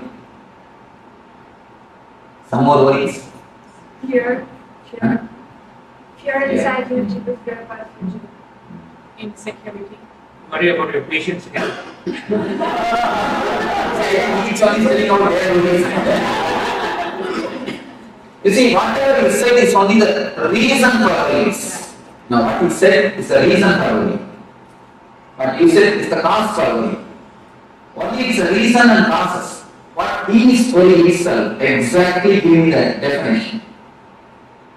Just give me a clear definition. Any philosopher? State of disturbed mind. Okay. Fear of the future which is not there. Okay. Or you process it differently what's happening outside. You are the philosopher. Processing little different way what is happening outside. A nice thing, nice way of putting things. Then, because 99% of the worries never become true. Whatever 1% happens, true is always good. It's always good. So, The way how you react to things and the attitude that you have towards something that we can react. anxiety about something that hasn't happened. Married? Then you will know you do it. If you are not married, then difficult. Don't try. No, I am telling you, don't try to answer worry. I am not telling you. Don't worry. Anyhow, any other philosophical explanation? Apprehension of unknown. Yes. So that's one portion. Apprehension of unknown. And here is a good answer. The processing in a wrong way. What is happening outside? It's a disturbance of your mind. Whether it is real or unreal, it's a disturbance of your mind. When thinking. Yes, but if you are trying, ma'am, don't worry, ma'am. If you don't try it, no, she has tried something. Are you going to give some answer? No, you are. No. Not worry. She's not worried. So all the answers. Wasted thought energy towards something you have no control Your faster mind. You see, in our system, our mind is simple mechanism. Be very clear. Our mind is simple mechanism. Never think mind has got its own intelligence. No. Mind is a simple mechanism. Intelligence is totally different. Mind as such is simple mechanism. If you are habituated to take a coffee, to have a cup of coffee in the early morning 7 o'clock, every day 7 o'clock, you don't have to look at the watch, you will have the feeling that you want coffee. When you have the feeling, then you can see it's 7 o'clock already. Just like that, the mind is habituated, just as the body is habituated for coffee or some routine. Mind gets habituated to have a low energy or to have a shrinking feeling with some times and some situations. Whenever the time comes again, whenever the situation comes again, the situation may not be as deep as it has happened in the first time. It may not be exactly the same as it has happened previously. It may be just reminder of the last situation, but you will see the same low energy, the same irritation will happen to you. To reduce the whole thing into more clear terms, you can say, if you take the mind as a computer, the few programs which have been affected by virus is for you. There are few portions of your mind which is affected. It is like have you seen a gramophone record? The gramophone record is disturbed and it is repaired. It will repeat the same line. It will repeat the same line. Any of you have seen gramophone record, the old gramophone records? It will repeat the same line. It will never go. Next line. The same line. I went to his estate. Devotee's estate. There I saw the gramophone. And tape was repaired. The tape means what they put inside? Record. That is called record. Scratch. It was that is called record, scratch. And there is a song in Tamil, it means the income is 8 paise, expenditure is 10 paise. It is not going to the expenditure at all. It is again repeating only the income. It's not going for expenditure at all. So that is a good card for only income. No expenditure. It might have done it on purpose. That I don't know. Repeating the same line.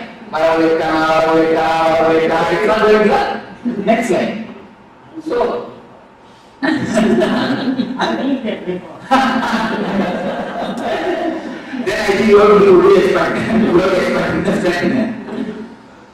So there is the same thing. Sometimes it happens to our mind. The words, even if you want, even if you don't want, whether you want it or not, whether you like it or not, the same words is repeating inside you, which makes you feel shrink. Is what is for you. The continuously the same verse, which is getting repeated in your system, in your mind, and it makes you feel shrunk, even if you don't want it. Is what is called worry. We have two things. Please understand. We have two things in our life. One is dialogue. When you speak with others, when you speak with somebody else, with volume, it is dialogue. Next thing, when you speak to yourself, it is called monologue. The first thing, all of you are aware. The next thing, only you need to observe, you will understand. You will be sitting on the bank of a river, or on the seashore, or under a tree, or in the swing in your garden. You may be sitting, but your mind will be, tomorrow morning I will go to office, and tomorrow evening I will come back and tell the man to wash my car, and I will take my Inner dialogue. the inner dialogue. What is that's called the inner dialogue? It's called monologue. Monologue. You see, the speaking to yourself, which you can call as thinking or mind, Any terms you can give, but mind, the word thinking and word mind makes it so big. I don't want to use that word. I am using the word monologue, inner chanting. If it happens with volume, it is speaking. If it happens without volume, it is thinking. That's all, nothing else. Don't make thinking as a complicated thing. We always think mind cannot be controlled. We come to a conclusion. Without trying, mind as such cannot be controlled. We have a very wrong, major understanding in our life. Mind cannot be controlled. Why you know? You try to fight with the mind when the mind is a whole.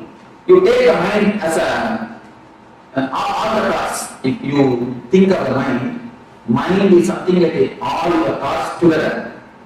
But actually mind is not all the thoughts together. Mind is individual thoughts.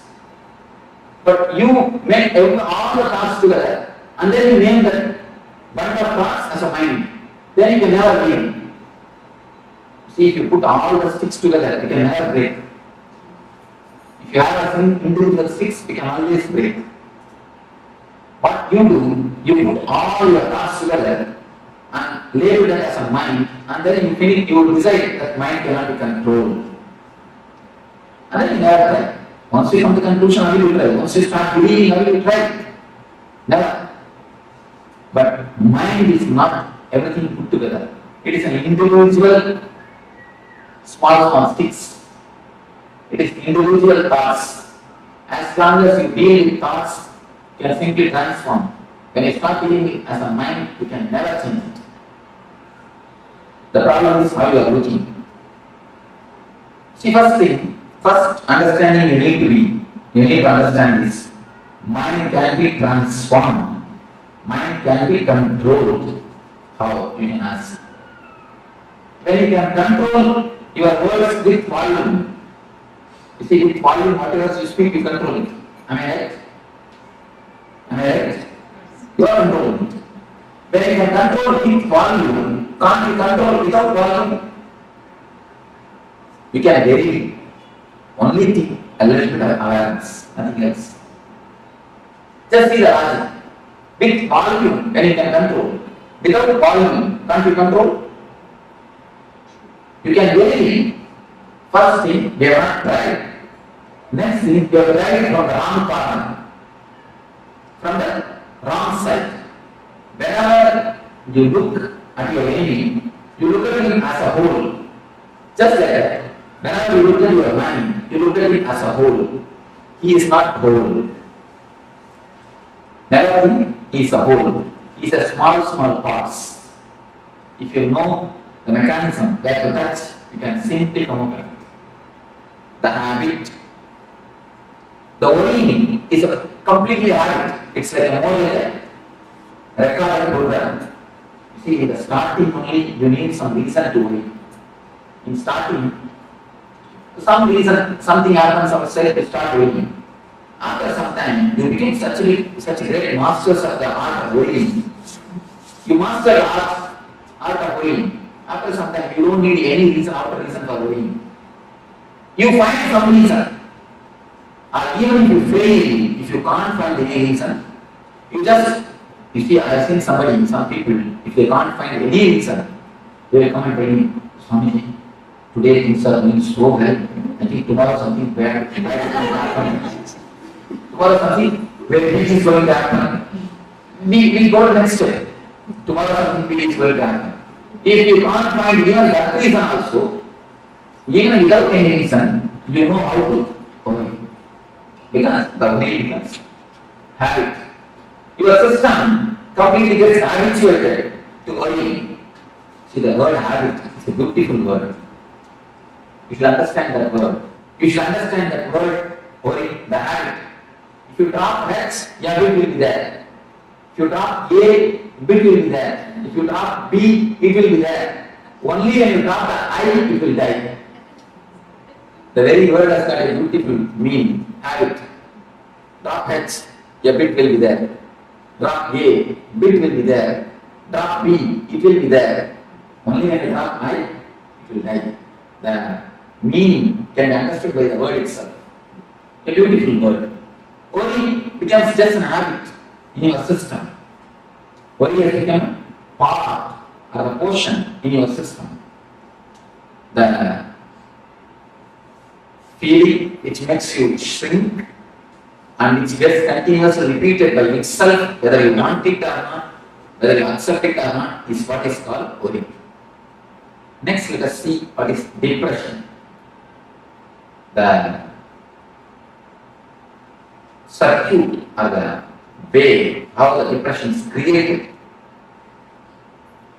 See, according to the people of the biology, the body of the animal and body of the man is one and the same, almost one and the same.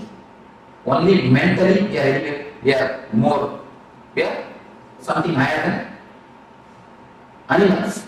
And now they say that chimpanzees do 80% of all the activities what a man does. 80% can be simply done by chimpanzee. Only one thing, he doesn't have his own mind. In the plane of mind we differ, but in the plane of body, we are almost one and the same. If a chimpanzee gets angry, he will simply beat other chimpanzee, or at least a cage. But if a man gets angry, he cannot beat somebody else. In the society, if you are angry against your boss, what can you do? You can give only a smile. Nothing else. If you are angry against your wife, what can you do? Nothing can be done. There you lose job, you will lose food. Nothing can be done. See, anyway, you can express your anger whenever you want. You cannot completely express it. But they say, the doctors, they say, whenever anger happens to you, poisonous chemicals are released in your system. Poisonous chemicals which disturbs your immune system is released in your body, in your system. What will happen to all those chemicals, all those acids? It's like an acid bath. It's like a bathtub filled with acid. You are taking acid bath every day, every time, whenever you enter into anger, and you express it, at least you come out of it.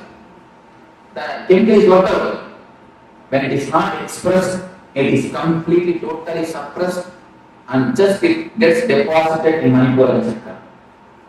Manipura is the energy center in which all these negative emotions are deposited. Any suppression, sexual suppression, or the violent suppression of the violent emotions, or the anger, or the vengeance, anything, if it is suppressed, it directly comes to the energy center of Manipura. Manipura is the center where all the suppression happens, all the suppressions are stored. If you suppress, what will happen? The suppressed acid only creates acidity. Nothing else. That is what directly happens. That is the reason the Manipura gets disturbed. The depression and the worry directly disturbs Manipura. Anything suppressed directly attacks Manipura. Manipura is the first chakra, first center which is disturbed by its suppressions and the system of suppressing. That is the reason children don't have any suppression. See, if you see the kids, you can see a grace in them, a beauty in them. You will not see any ugly child around the world. You can see the photographs of kids around the world. Indian kid, American kid, African kid, Sri Lankan kid. Any country, you can just see the photographs. You will not see a single kid who is ugly. Have you seen a single kid who is ugly? You must have seen in so many TVs. Even Ethiopia, they are living in poverty. Even there, kids you see, they have their own grace. They may live in poverty, they may be lean and thin, but the grace of the face will not be lost. Because they are nothing in the Manipura. They are not collected anything, they are not suppressed anything. Have you seen a single kid who is ugly? Have you seen a single grown-up man who is beautiful? The problem is Manipura. The depression and the worry takes the grace from a being. No depression or the worry is accumulated by the king. Even if they accumulate, there are beautiful technique to throw it out. Have you seen after feeding the king, if you put him to rest, he will just blabbering. Have you seen? Something like that will be blabbering. The blabbering is a beautiful technique to cleanse the Manipura. Kids do that. Whatever meditation you are doing in all these 2 days, all the kids they do. Because the system has got its own intelligence to do all the meditation. And the same way, any of you, if you know Yogasana, the major 12 asanas are there. All the 12 will be practiced by the kids from the age 1 to age 7. Without knowing, without you teaching them, they will be practicing. The Dharmasana, all the asanas, they will be practicing. Because the system itself, the body itself has got its own intelligence. In the so-called process of growing, we have lost all these things. And you can see the children spinning or whirling. Have you seen? If you have a small kid, you can understand. For no reason, he will just whirl. The spinning. But the spinning is the greatest meditation in Sufism. They say, when you spin or whirl, the energy is centered perfectly. The energy center, the centering of the energy happens. In Sufism, the whirling is a meditation technique. But when the child does, we beat him and make him sit. At least Indians.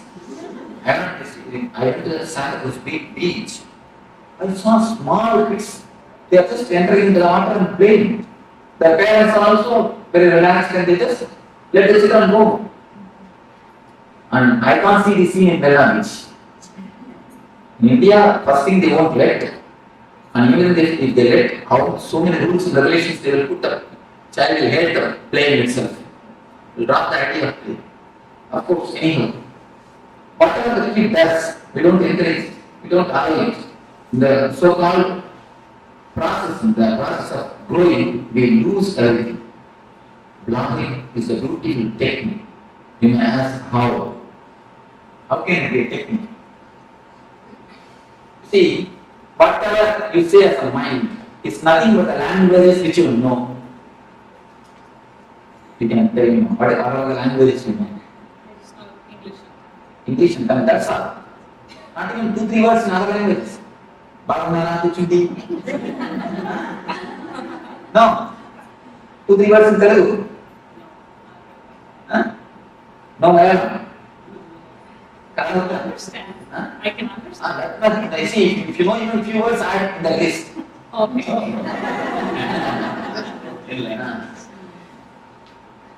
I can understand.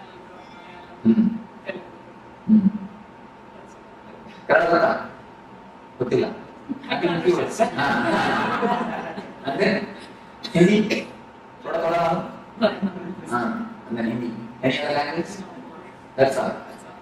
You see, if suddenly something happens and you forget all these 5 languages, can you say you have something else called mind? No. Even acting out happens only with the seed of language. The verbalization may not be by language. You see the man who doesn't know any language and if he acts out, you can see he has got his own language. But as far as you concern, only these 4-5 languages. You are not developing your own language. Only if a man is born from birth, if he doesn't know any language, then only then he develops his own language. For you, I am telling you for you, if you forget these 4-5 languages, can you say your mind exists? No. Alright, tell me what way you can exist. I can just tell it to myself. I cannot have a dialogue with someone. That is what. Then again you are using the same language, 5 languages. I am telling you, if you forget 5 languages completely, there is no other thing in our mind except this language. Our mind has nothing else. at least the active portion of the mind. Whatever is active in your system has nothing else except this five language. Except this language, not for you five, for others their own languages. You cannot think anything except these few languages. Without that language, it is like a big lake covered by snow. The lake is the energy, the Atman. Snow is the thought process, the chattering. If you can break the thought process and the water which is inside, or the pure water which is inside can gush out and energize your field. You are this side and the energy is that side. In between, the ice layer is there, snow layer. The ice layer stops the energy reaching you. The ice layer is what is the mind or the thought process. If you can break the thought process, if you can break the mind process, you can see the energy gushing towards you. The Manipura also, Manipura is the energy. The suppressions or the depressions, the suppressed emotions form a layer in your system, in the Manipura Chakra. By some process, if you can break the thinking system, if you can break the thought process, the energy just and wash depressions and suppressions from your system. If you feel that anything else can exist without words, you can tell me. Anybody else? Do you understand what I mean? Difficult, it is difficult because the whole mind is reduced to just languages. It's something new. Because it's new, we are, almost a base is lost. Because mind means you are thinking as a big thing. Mind is something very big thing for us. But simply the base is removed. Now I say mind is nothing but a few languages which you know. So we are really at the loss. That a big property is taken from us. But last thing I tell you. What about people who think before they had any language? You see, that we cannot imagine. Now if you imagine, again you are using only the language. Imagine they had their own language. Again, when the mind got developed, when an animal has become man, in the process, the language development was there. The sounds, I see the special sounds are associated with the fear. If a man feels that a fire is happening nearby him, he used to create that sound and all will understand something frightening thing is happening there. So they will run away. Later, with the sound, the language was developed. They had their own language. With that sound, they think. They start thinking with that sound. Do you understand what I say? The tribal language, you may call it. I guess we have always assumed that language is a way of expressing what is in our mind. But now you're saying language is simply the mind. Because anything in your mind you cannot have without language, without word, without verbalizing. The verbalizing process, the verbalizing process is the process which is the uppermost layer of your energy system. You are above the verbalizing process and your energy is below the verbalizing process.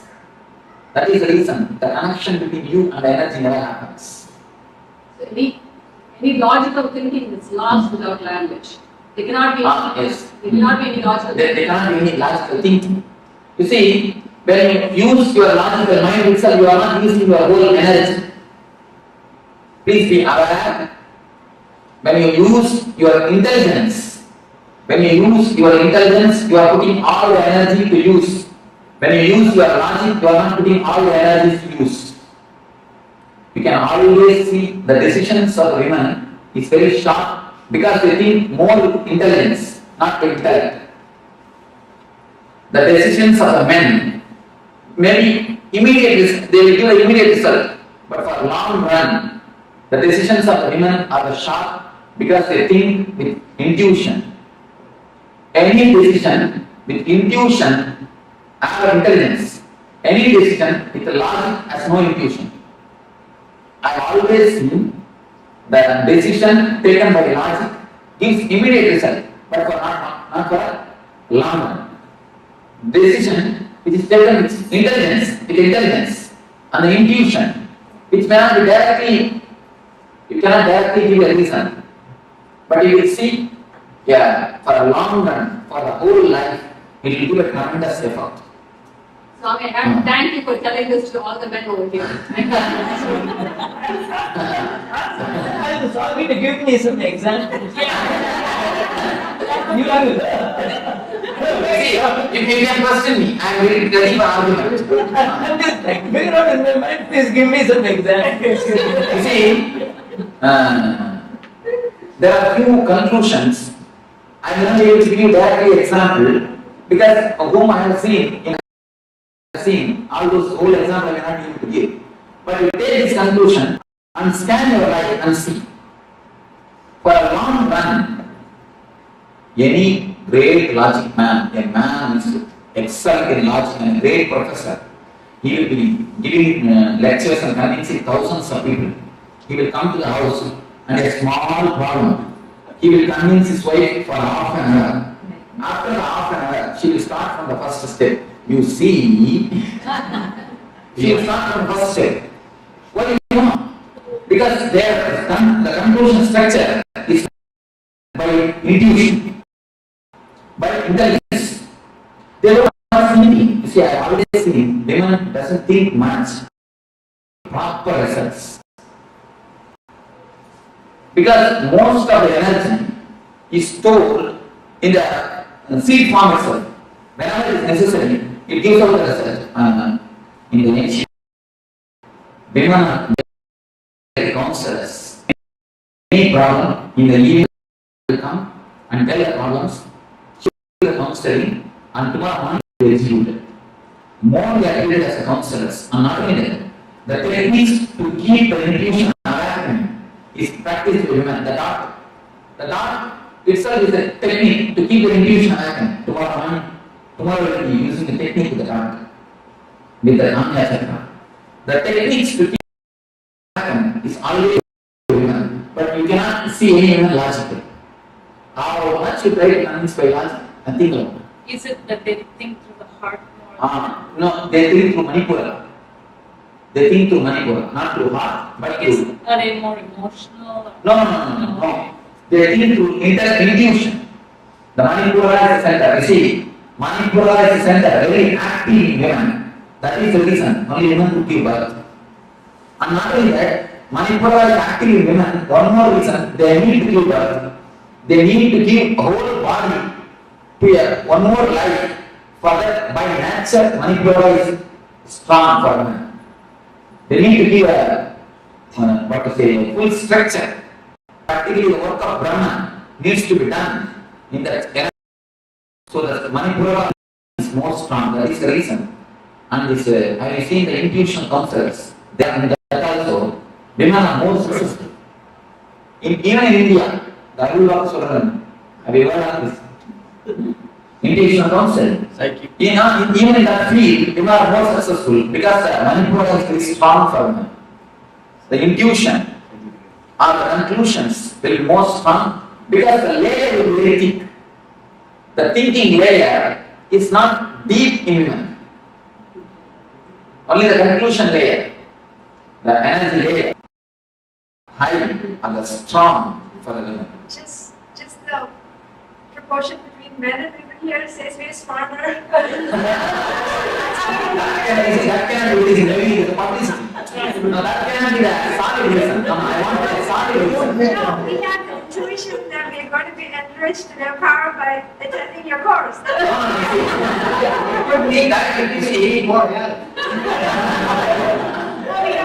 See, in that case, we see logic can play both things. That is not right. I wanted to give you some solid proof, some solid example. See, I will give you the discourse. By the time I remember, and give you the solid examples. It's happened in my. And even if you give one example, that will not be enough. This is the concept. If you scan your life, you will understand.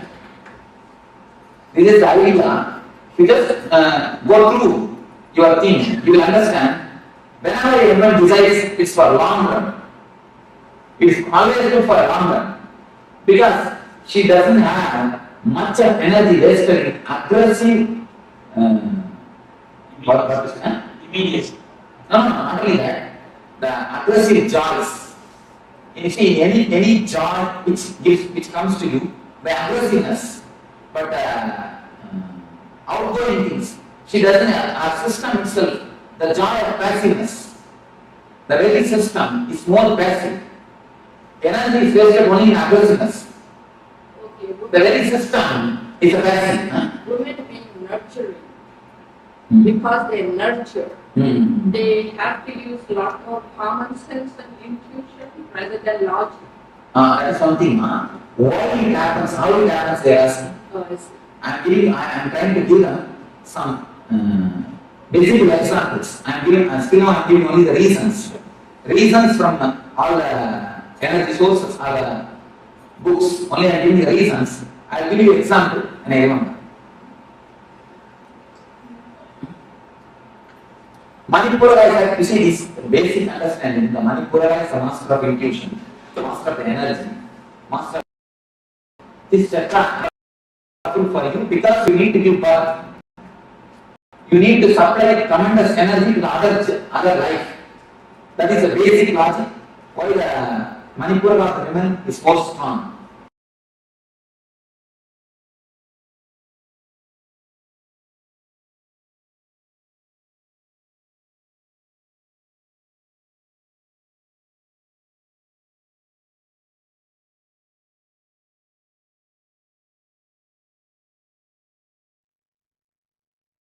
Nityanandam.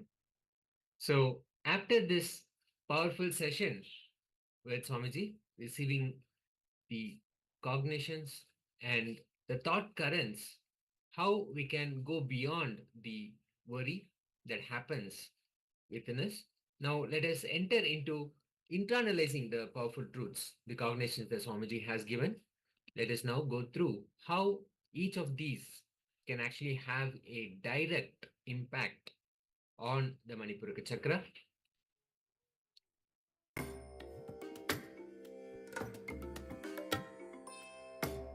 Yes.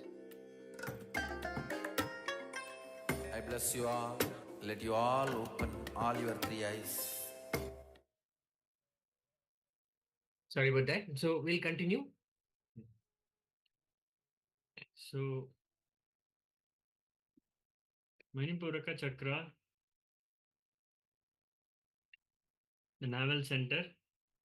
So the moment you bring authenticity in your thinking, worry disappears. So in the Manipura chakra, you'll be worry is the pattern you'll be having. So the moment you bring the authenticity in your thinking, the worry disappears.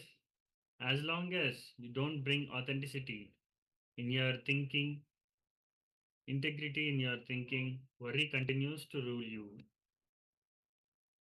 So let us now get into this exercise. The first understanding that Swamiji gave is that unless we bring authenticity, unless we bring integrity to our thinking, worry is going to be there. But the moment when we bring authenticity, worry simply disappears. So now Swamiji is going to take us step by step. Let us enter into this exercise in identifying the patterns. And when we do this process in the presence of Swamiji, we'll see that beautifully the worry simply disappears. So let us quickly grab a pen and a notepad. In this first step, what we're going to do is we're going to write down all the aspects of our life that we worry about. Let's say for each of these worrying aspects, let us write down all the thoughts we have, the words that we utter, and the actions you take. Three things. What are all the thoughts that we have? What are all the words that we utter? And the actions we take. For example, I'm always worried if I will lose my job, for example. What is the thought that I normally have? I'll say, oh, I keep thinking about losing my job. The words we utter, It may be something that you share with your friends, you talk to your colleagues, whatever the words that you utter. And then the actions you take. The actions you take based on that thought you have. So identify where we are not being in integrity. And let's come to examine where we gave our words and did not honor and fulfill them. It's an important thing for us to remember that whenever we are not integrated with the inner and outer words that we utter, worrying becomes a pattern. So let us start with this first step. Let us take a few moments to write down all the aspects of our life where we have worry. We'll be projecting the slides so you can write along and go through this exercise. If you have any questions, please let us know in the comment section.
Now, let's get into the next step. In this step, we will look at our lives and identify all the things that we forget most often.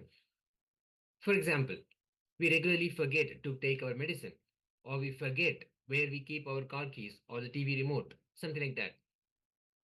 Now, examine what are the words that you utter in all these aspects of your life where you are forgetful. Identify and write down where you're not in integrity with words. Let us intensely go through this and identify all those moments in our life that we get forgetful and the words that we utter in those aspects of our life. Let us start.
Okay, next is the step 3.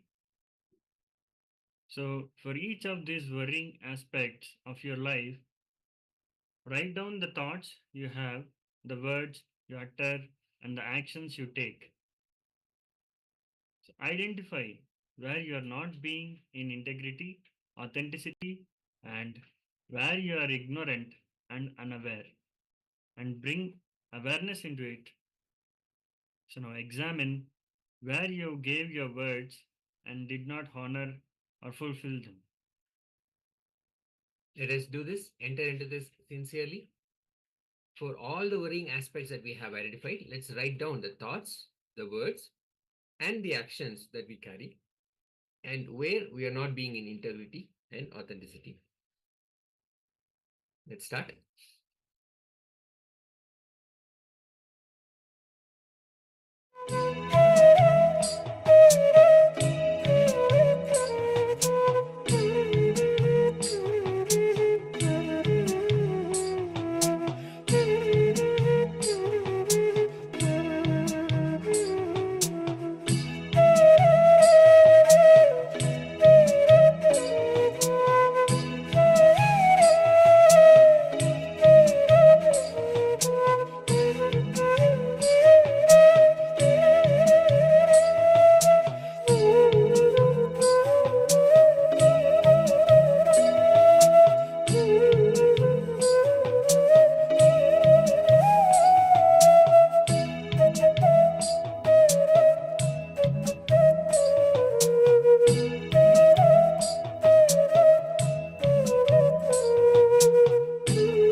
Nityanandam, let us slowly relax from this exercise.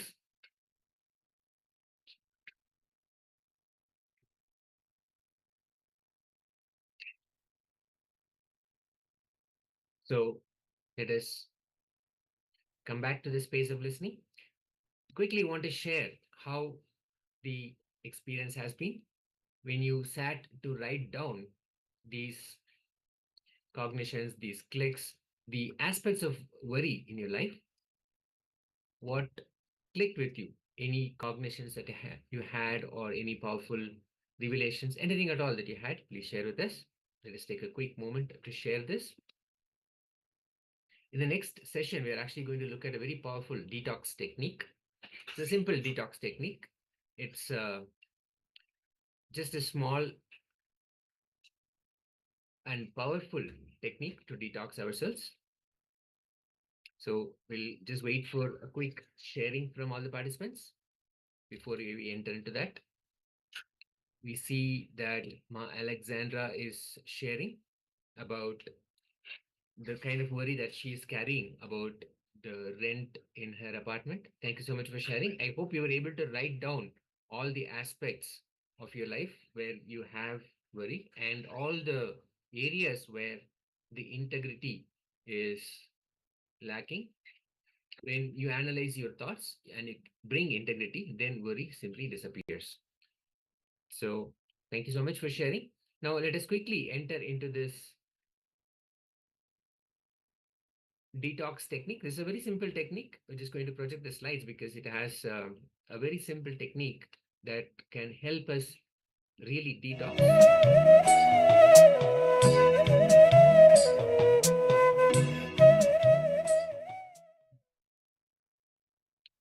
This will only take a couple of moments, maybe about 5 minutes actually. Here, what we'll be doing is we're going to do a herbal juice. After 2 hours of a meal, this is to be taken. And these are the steps for preparation. It only takes about 5 minutes. The way it is, it's a cold, raw, and sweet or savory as per your taste. These are the instructions. Simple instructions. Grind any vegetable of your choice with sufficient quantity of water. It could be a beetroot, a carrot, or white pumpkin, or arugampul leaf if you have it. Ginger is optional. And simply filter and have. If you prefer, you can add a sweetener. You can have organic jaggery or you can have salt and simply consume plainly. Do not refrigerate it because that does not bring out the actual qualities of all the ingredients. So just take a few moments to project this slide so you can actually make a note of it.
Nityanandam. So there was a comment that the slides were not clear. So just wanted to make sure that the instructions were clear. We adjusted it, but not sure if the instructions came out clearly. So we'll just read out quickly the instructions once more about this slide. This herbal juice is to be had late morning, ideally after 2 hours of any meal, in a light and empty stomach. It only takes about 5 minutes. It is served cold. It could be sweet or salty as per your taste. Very simple instruction. Grind any vegetable of your choice with sufficient quantity of water. The preferred vegetables, as was earlier mentioned, were beetroot or carrot or white pumpkin, and you could add ginger if that is available, and simply filter and have it as a serving. If you would prefer, you can add organic jaggery or salt, and it is consumed plainly. And the important thing is to avoid any refrigeration. So hope that clarifies. And we will move into the next segment where we'll be doing a powerful power manifestation session. In this segment, we'll be manifesting the power of consciousness over matter. We've been doing the consciousness over matter for the whole, all these sessions. In this session, we'll be doing a rolling of a coconut, and we'll be giving the command for the coconut to roll to its left. So please keep the coconut straight on the palm, keep the palm flat, and show, you just showing it so that it's clearly visible. So keep it so that it's flat and it is unrestricted. So keep it like this and enter into the space of oneness that will immediately take you into the space of power manifestation. So declare and decide to be in the space of oneness with Swamiji, and that from that space of oneness, declare for the coconut or any object, preferably a vegetable or a fruit that is round in shape, that can be kept on your palm. So let us start.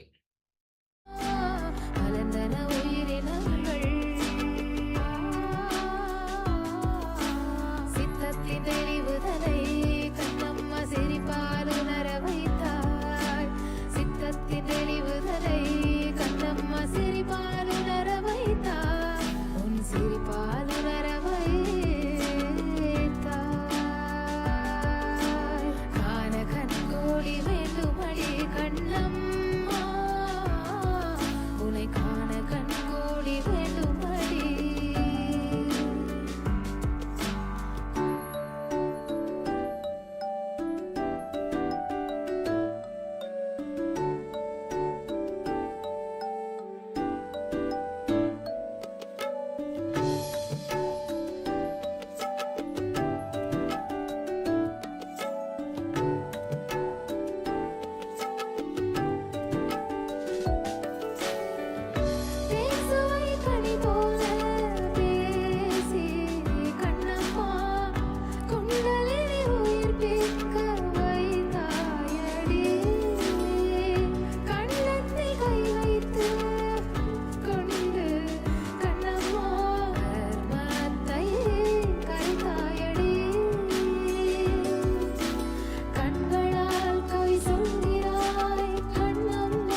காத்திடும் உத்தமத்தியே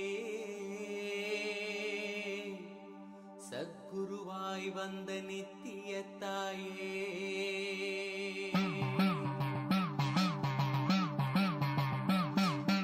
வேதங்கள் வணங்கிடும் ஆதியும் நீயே ஜோதிமலையிலே அவதரித்தாயே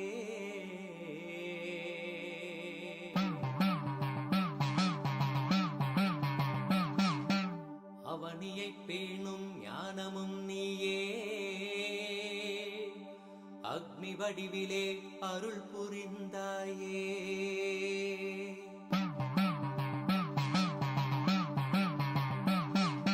பூதங்கள் ஐந்தையும் ஈன்றவள் நீயே அழல் உருவாகவே ஈன்றெழுந்தாயே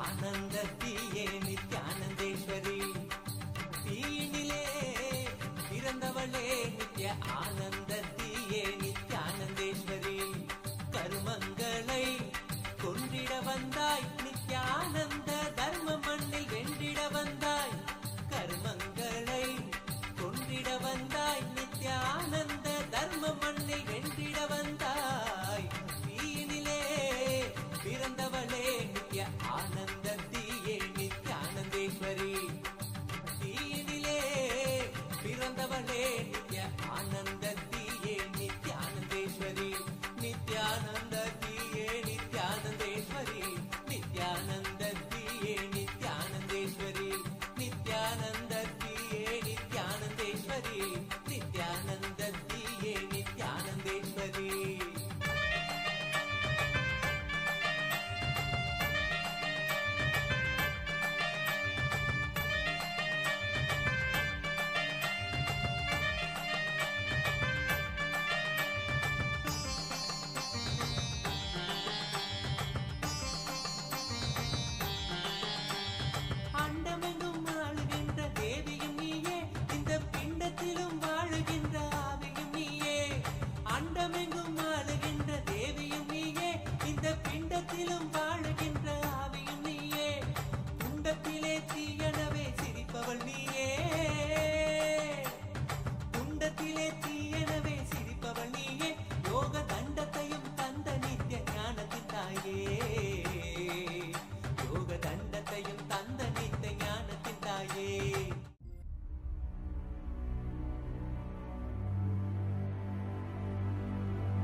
नित्याय नमः ॐ नमः शिवाय नित्याय नमः ॐ नमः शिवाय नित्याय नमः ॐ नमः शिवाय नित्याय नमः ॐ नमः शिवाय नित्याय नमः ॐ नमः शिवाय नित्याय नमः ॐ नमः शिवाय नित्याय नमः ॐ नमः शिवाय नित्याय नमः ॐ नमः शिवाय नित्याय नमः ॐ नमः शिवाय नित्याय नमः शिव शिव हर हर नित्याय नमः हर हर शिव शिव नित्याय नमः शिव शिव हर हर नित्याय नमः हर हर शिव शिव नित्याय नमः शिव शिव हर हर नित्याय नमः हर हर शिव शिव नित्याय नमः शिव शिव हर हर नित्याय नमः हर हर शिव शिव नित्याय नमः हर हर महादेवा हर हर महादेवा हर हर महादेवा हर हर महादेवा हर हर महादेवा हर हर महादेवा हर हर महादेवा हर हर महादेवा हर हर नित्येश्वरा हर हर नित्येश्वरा हर हर नित्येश्वरा ॐ नमः शिवाय ॐ नमः शिवाय ॐ नमः शिवाय ॐ नमः शिवाय ॐ नमः शिवाय ॐ नमः शिवाय नमः शिवाय नमः शिवाय गंगाधरा लिंगेश्वरा शंभो महादेवा गंगाधरा लिंगेश्वरा शंभो महादेवा गंगाधरा लिंगेश्वरा शंभो महादेवा गंगाधरा लिंगेश्वरा शंभो महादेवा जटाधरा जम्बुलिंगेश्वरा ॐ नमः शिवाय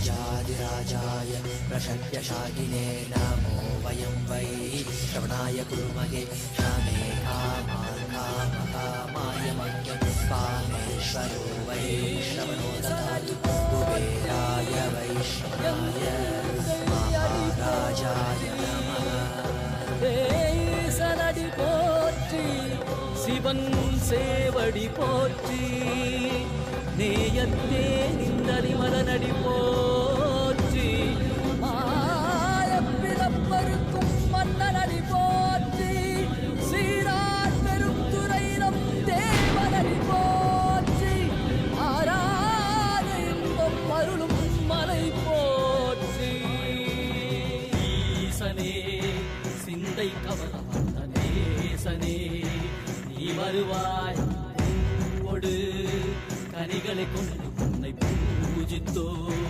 அருள் தருவாய் கலி என்னும் கடலினில் மூழ்கிட்டேயும் இனி கரம் தந்து காத்திட்டு கருணை பொய்கையில் அலர்ந்திட்ட அலவத்மம் போல உன் திருவடியில் வாழ்ந்திட நித்திரின் வாராய் அருணாச்சலனே நீ வாராய் அகண்ட ஜோதியனே வாராய் அல்லல் நீக்கிடவே வாராய் அகிலம் போற்றுகின்ற ஈசனே சிந்தை கவர்ந்த நேசனே நீ வருவாய் பூவோடு கனிகளை கொண்டு பூஜித்தோ அருள் தருவாய்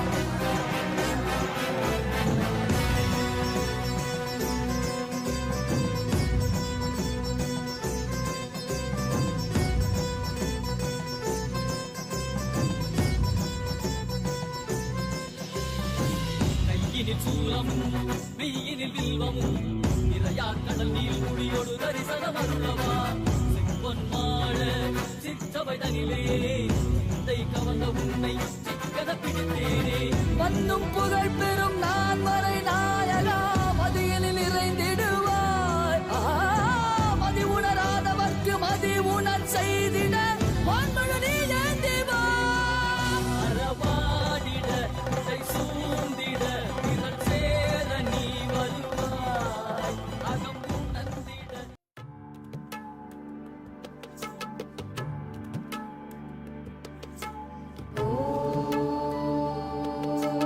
नित्येश्वरी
Slowly, very slowly, relax. Now, all of you can share what you are experiencing during this. So, actually, many participants are sharing. One participant is saying, Alexandra is saying that my coconut fell on the left side from my palm. I had the sensation of very slightly vibration inside the coconut and the sensation of spinning energy circles outside. Also, the center of gravity inside the coconut had been changed. I had pain in my left arm and I could see a lot of green light with the Agnya Chakra. Also, my right sole of my foot received a burning sensation. Could smell the motor oil and yes, you're sharing some more things. You're saying that I could smell the motor oil. My answer to my previous worry problem. Actually, so basically from this, what you're saying is that you are able to feel that healing energy. You are able to feel that beautiful sensation of Paramashiva in you, and that's beautiful. So many other participants have also shared experiences like this, and with this, we'll now be moving into the next session. All of you can share your experiences on social media and let all the friends and family also know about this beautiful Paramashivoham. Now with this, we'll be moving into the next session where we are going to be learning about the Anahata Chakra, the heart center. This is a very powerful center where all of our love energy emanates from. When we complete with our heart chakra, our heart center, and open it completely, the love and care for everyone around us starts overflowing. We become a source of compassion and Paramashiva himself. Let us now learn about this powerful science of how to open our heart chakra from Swamiji himself.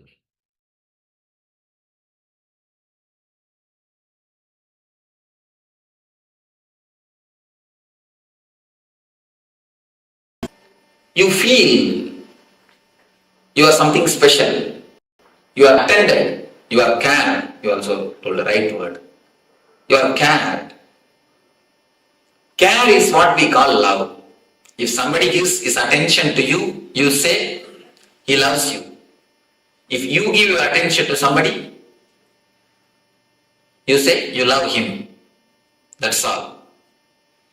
Giving attention or having attention is what is love. When you give your attention, you say you love him. When you receive attention from somebody, you say he loves you. Am I right? Any question? May has not understood. Well, a lot of times you hear people say, I care for you, but I don't love you. Yeah, especially in American society. Caring and not loving, I don't think there can be caring without love. And I don't think there is a difference between these two. That's all. But I say general love. Totally, love means it's a caring.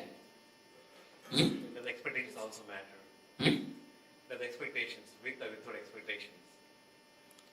Without expectation, it cannot happen. Without expectation, only enlightened man can love. I tell you. No, it's a truth. So never think that our love is without expectation or something like that. The depth of expectation. Probably the depth of expectation. No, even that, you see, only two things. Expectation or no expectation. That's all. And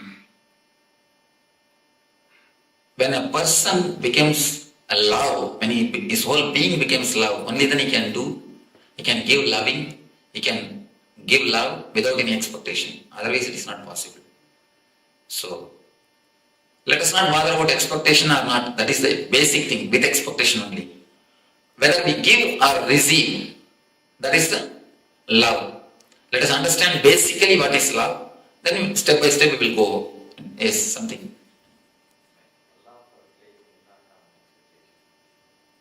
Love for a place. How do you say you want to be there? Huh? Then you don't have love. See, the very love, you imagine that about that place continuously. How can you say, I love the place, I don't want to be there? It is simply your feeling to want to be there only is the love for the place. You see, if you love some place, naturally you want to be there. You would like to stay there. That is the love. Otherwise, how will you say that you are loving that place? When you remember, you feel like you are pulled, you are called. That is what is love. Even place, the love for a place is nothing but with expectation.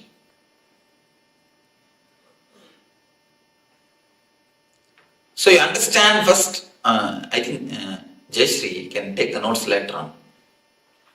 How many of this type of courses you attended earlier? Not even one. First course. That is why you are not experienced. How many of you have attended any other courses like this? Please, you can raise your hands. And how many of you have taken notes at the time? Raise the hands. And how many of you went back to the house and started seeing once more? I didn't. No. You are on exemption. Last time also you are the only exemption who raised the hand. Nobody else. 90%. You say 99, I suspect you. I don't believe you. Even if you say that I go and revise it, I don't believe. She does. She tells me. Maybe rarely. Thank you. I think she has no other work. I have not seen a single person who takes the notes and goes back to the house and sees it back. No. Most of the time, when we go back to the house, we just put that in some cupboard.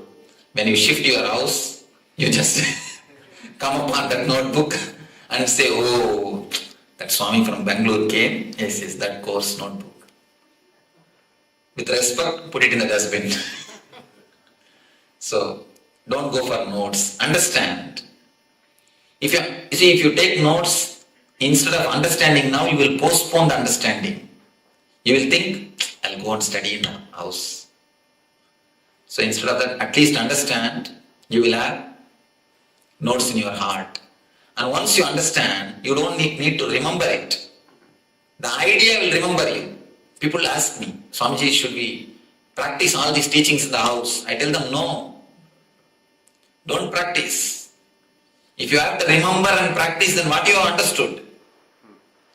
If you really understand, you don't need to practice.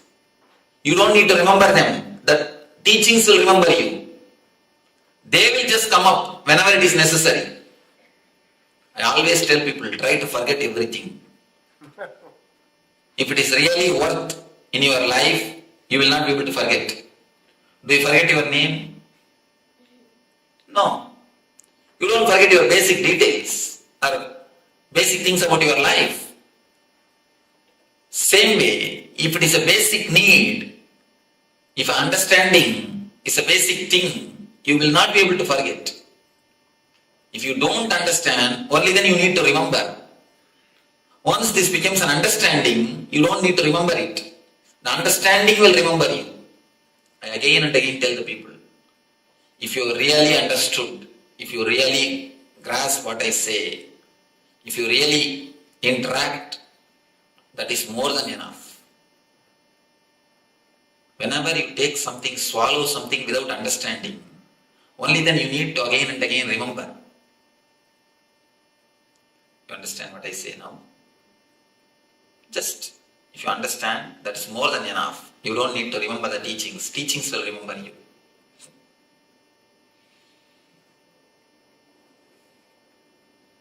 Heart. Whenever you are given care, you say, you are loved. Whenever you give your attention, you say, you are loving. Heart center, the Anagata Chakra, is related to this attention only.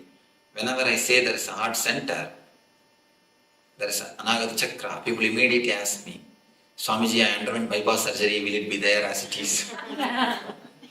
Whether you underwent bypass surgery or open heart surgery, the Anagata Chakra will be there as it is.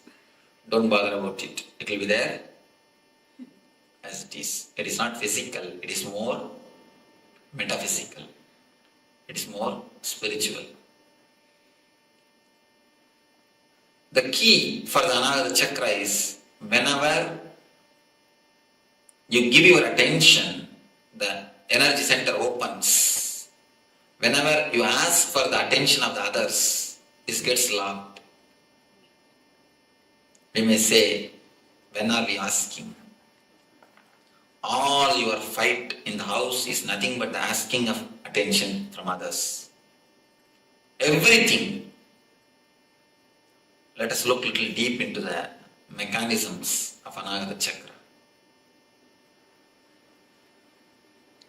Actually, you feel pampered when you are attended.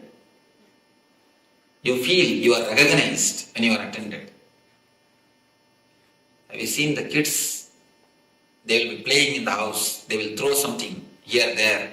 They will just put few steps forward. And then they will wait and see your face, whether you recognize it or not. They will just look at your face. If you recognize, if you say okay, they will go ahead. If you just gaze at them, if you show a different face to them, immediately they will sit silently. They will keep quiet. Not all children, Swami. Of course, some they start crying and weeping or anyhow, they just sit or they just wait for your attention, for your recognition. Same way, you also continuously wait for others' recognition. Whenever you do something, you immediately wait for the others' certificate. Even if they don't affect your day-to-day life, even if they are not directly related to your day-to-day life, you wait for others' certificate. People come and tell me, no, Swamiji, I just do everything as a service. I never expect anything. If you don't expect anything, you will not even expect the good opinion of the others. But what all of us do? End of the day, we just wait for what?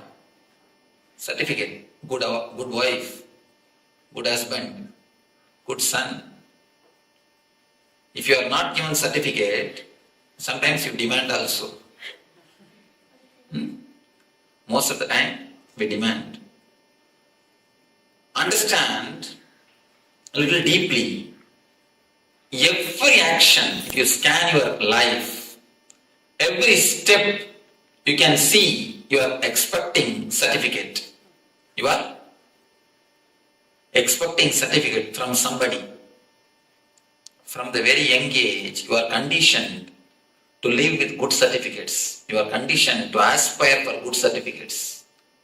The West, I saw even many houses I saw, they put that good wife, good husband, good parents. Actual certificate itself is given. Kids give for parents, husbands give for wives, and wives give for husbands. The certificate itself is given. The certificate from the other, the opinion from the other becomes a driving force for us to live.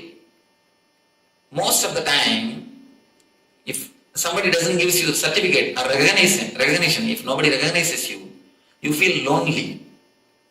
You feel lonely. We are continuously afraid of loneliness. Loneliness is more or less like a poison for us. Your ego is alive only when the others exist. You are a good person only in front of so many persons, so many people.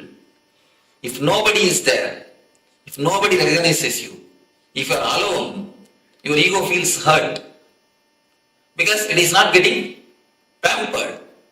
It's not getting boosted. It is just there. Your ego slowly withers away.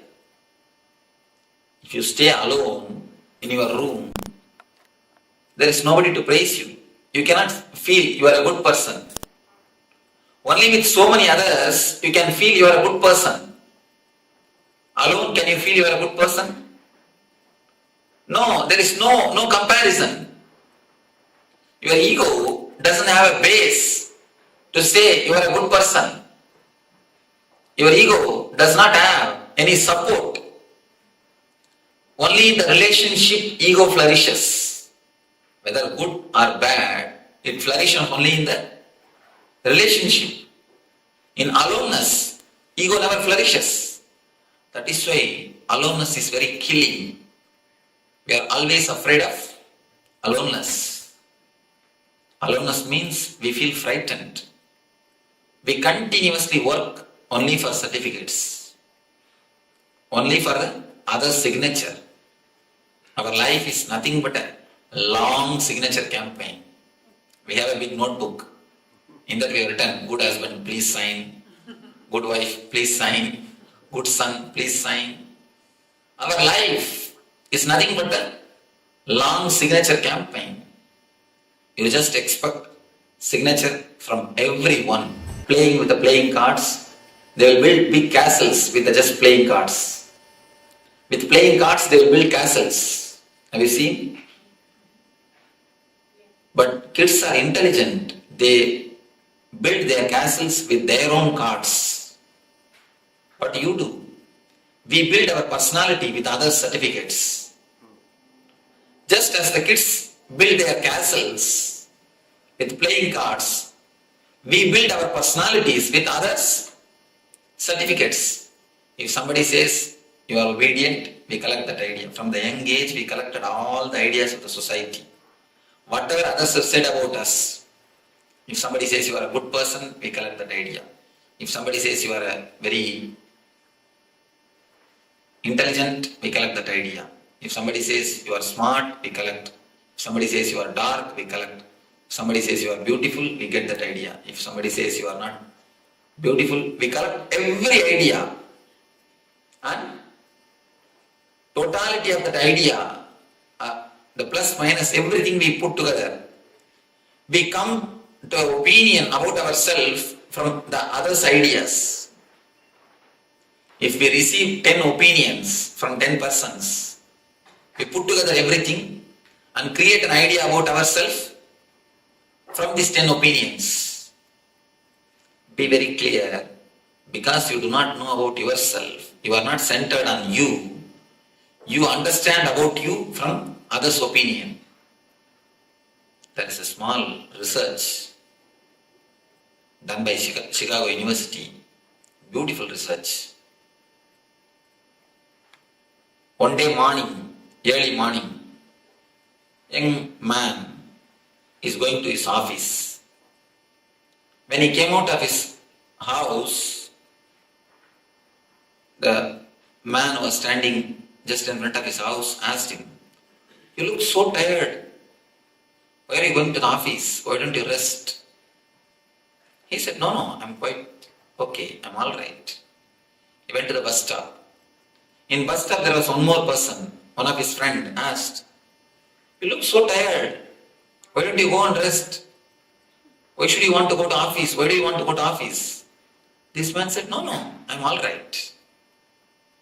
In the bus again, one more his friend, other friend said, "This is totally arranged." Actually, they arranged.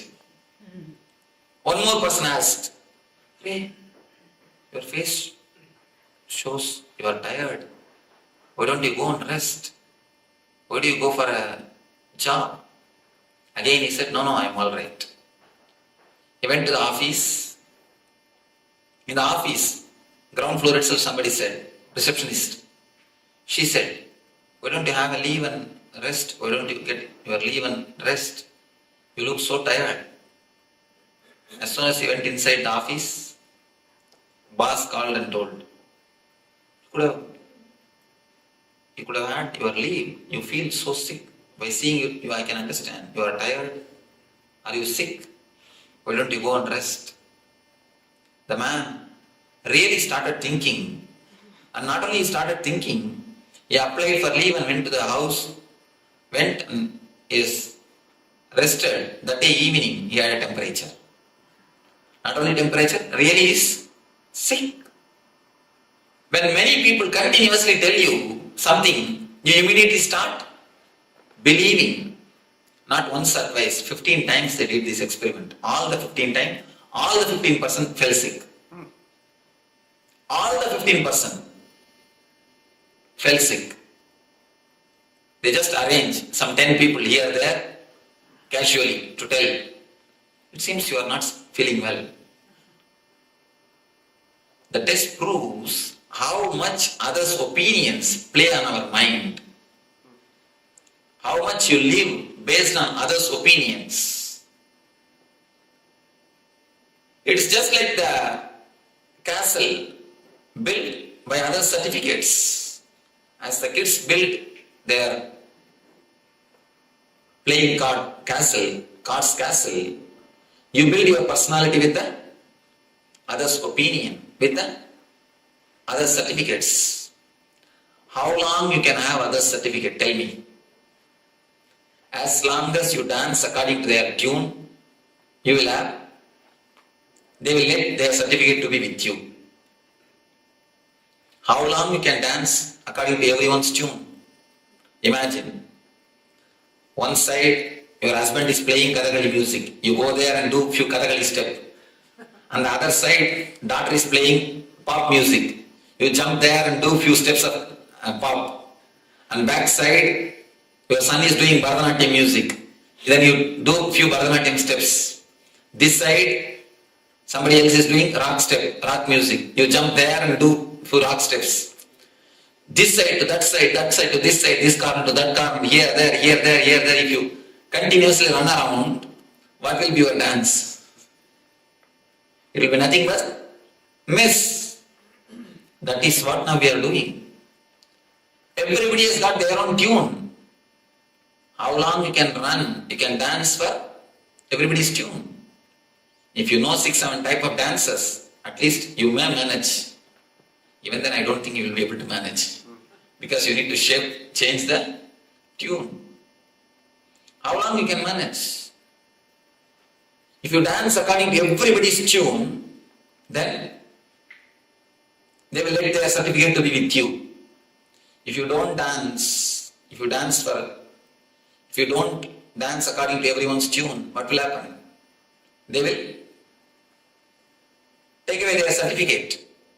If somebody takes away their certificate, what happens to your personality? That's what I call depression. Continuously it happens. It's like you are a centipede. Centipede means you understand with 100 legs.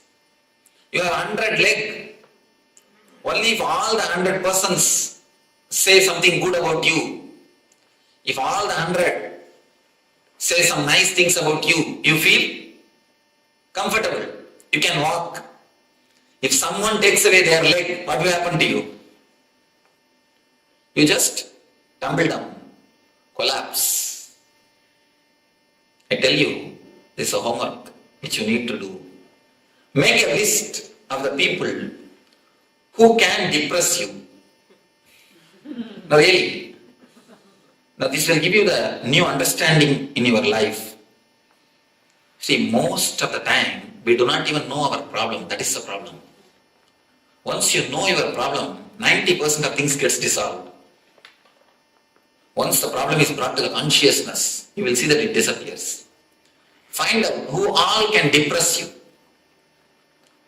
for whose opinions you wait. How many persons' opinions you give weight for them? How many persons' opinions you give respect? Who all can depress you? Make a list who all can depress you. Be very clear, you are slave of all of them. That's all. Understand very clearly. Just by one word they can put you into depression. You are slave of them. You see, psychological slavery is the worst thing any man can have. You are actually psychologically handicapped. Without them all, you cannot move your life. That is what it means. Make a list who all can depress you. Have it in your bedroom itself, so that every day you remember, I am slave of all these persons. At least let you be aware. As of now, what is there in your life? Same thing. Let you be aware that you are slave of all of them. Once your being is aware that you are slave of them all, naturally you will come out of it. I tell you, very naturally you will come out of it. The being is such, your nature is freedom. It will never allow you to be slave of somebody. It will never let you be slave of somebody. So the very understanding, just make this list. You may think, oh, this all looks impractical. What type of solution this Swami is giving? But once you make this list and continuously see, at least for 10 days, every day when you see, you will automatically turn your maturity, or your mind will turn towards the maturity. You will never invest your energy on so many persons. Now you do not even know on how many persons you have invested your energy. It's like a bank. You have 100% energy, but you invested all your energy on so many persons. Only 10% you have, 10% of the energy you have. That is why you always feel low. You expect their attention to just boost you. You expect their pampering to bring you up. You always feel without them, you cannot move. Tell me. Unfortunately, when somebody removes their attention, the tendency is to work harder to get it back. No. Then again, you are working in the line of slavery. I tell you, by making this list, you will integrate yourself. And one more thing, you will be able to give love to others only if you are integrated. Till your integration, whatever you give is not love. It is just bargaining. You give your attention, I will give my attention. It's a contract, business. And like a begging bowl. My begging bowl hits your begging bowl, your begging bowl hits. It's my begging bowl. Both of them are standing in front of each other with a big begging bowl. All sound which you hear in your house is nothing but the clashes of these two begging bowls. He is asking for your attention, she is asking for his attention. Both are asking for others' attention, and nobody is able to give. Once you understand you are slave of so many persons, you will understand you have invested your energy on all of them. Then you will be able to integrate. You may ask, then Swamiji, should we not live adjusted life? I tell you, adjustment is different, compromising is different. Most of the time, you compromise, but you claim yourself as I am living a very adjusted life. Adjustment has nothing to do with compromise. What is adjustment? What is compromise? Let me explain. Compromise means you are not having your center. You are just having your center on so many persons. You are like a centipede. So you cannot do anything. You have to compromise. You are dependent on others. Your energy is dependent on others. Only by others' opinion you are alive. This is a compromise. Our present state. Adjustment means you totally integrate your energy in your being. You are never bothered or depressed by anybody's opinion. Even then, you bend and give your attention to others. Even then, you listen others' opinion. Even if you are not disturbed, you are ready to listen to others' opinion. That is what is adjustment. But in our being, 99% of us are wounds. We have a wound in our being. That is why we always compromise. We are never integrated. Understand? If you are integrated, you will adjust. Otherwise, whatever you do is compromising. Never live a compromised life. It is psychological slavery. Psychological slavery is much worse than physical slavery. And I tell you, only when you are integrated, only when you have energy on yourself, only when you are centered on yourself, love others. You can really give your attention to others. Only then you can really adjust and live happily. Till that time, till the moment of centering yourself into the heart, whatever you do will be only business. That is why always we say, almost all love marriage, I can say 99.9% love marriage, they feel the other has cheated you. Before marriage, he was one way, and after marriage, is the other way. Be very clear, nobody has cheated you. It is we who cheated ourselves. It is we who cheated ourselves. We always think that this is going to be this way and that is going to be that way. And we ask for continuous attention. Finally we say, we have not got it. He has cheated us. Nobody has cheated you. It is you who has cheated. Because how much you can be dependent on others. Each one has got their own dependency on others. As long as you are dependent on others, be very clear, you are not going to feel satisfied. You are not going to center yourself. There is a beautiful technique from Tibetan Buddhism to center your heart, to center your energy. Already we practiced this meditation one day in the New York. Now, this is the first technique, first level technique, a preliminary technique to center your energy. Then step by step, we will go into the next energy centers and work. Now, let us enter into the first level technique to center your heart, to center your energy. Before entering into the meditation, I want to spend a few minutes. Do you have any question about what we spoke now, what we discussed? I don't think every one of you understood everything, because I myself have not understood totally. Yes. My question is, there are moments when we feel love without having an expectation. How is that different, or is it different? The moments of meditation, you see, the moments of a deep spiritual level, the moments of meditation, if it has happened to your life, only then you will be able to feel the moments of love without any expectation. Till then, even if your mind says that I am not expecting anything, there will be something in the background, search. Then you will be able to find out. Only when you have the taste of pure love by meditation, only by meditation you can have the taste of pure love.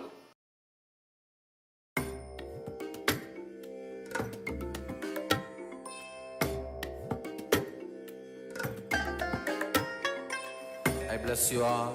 Let you all open all your three eyes and manifest the powers of Mahasudashiva. Om Nityananda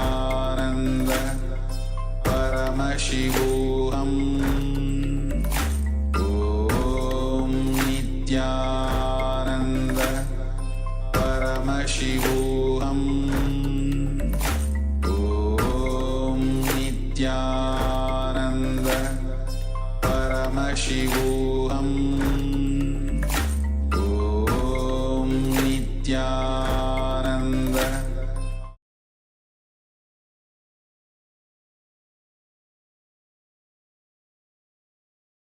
Yes, that was a powerful satsang where we learnt about the Anahata Chakra by Swamiji himself. Many times, only when Swamiji directly tells us, only when we listen to Swamiji's voice, the powerful understanding, the cognitions, the shifts that can happen in us will take deep root, will be deeply rooted in us. Next, we'll be going into a meditation process for the Anahata Chakra. Mahamantra meditation opens the Anahata Chakra. Anahata Chakra can be opened by a technique called the Mahamantra meditation. Once this chakra opens, it can be kept active by taking more and more responsibilities in our day-to-day lives. The Mahamantra meditation makes your mind sthira. Sthira means firm. The mind is always oscillating between thoughts. This meditation makes your mind still and takes you into the zone of no mind. It is like a jumping board to enter into infinity. This meditation should be done on an empty stomach early in the mornings or before breakfast, either alone or in a group.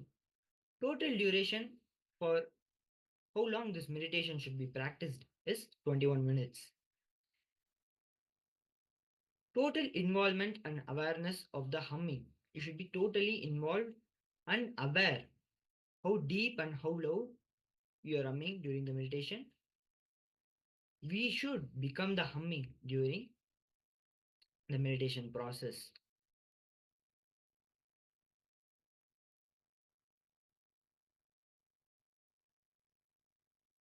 So now we'll start preparing for the meditation. Wear an eye band and close your eyes. Sit in a comfortable position, either on the floor. Those of the participants who are not able to sit on the floor can sit on a chair. Just make sure to keep your head, neck and spine in a straight line. Feel relaxed and close your eyes.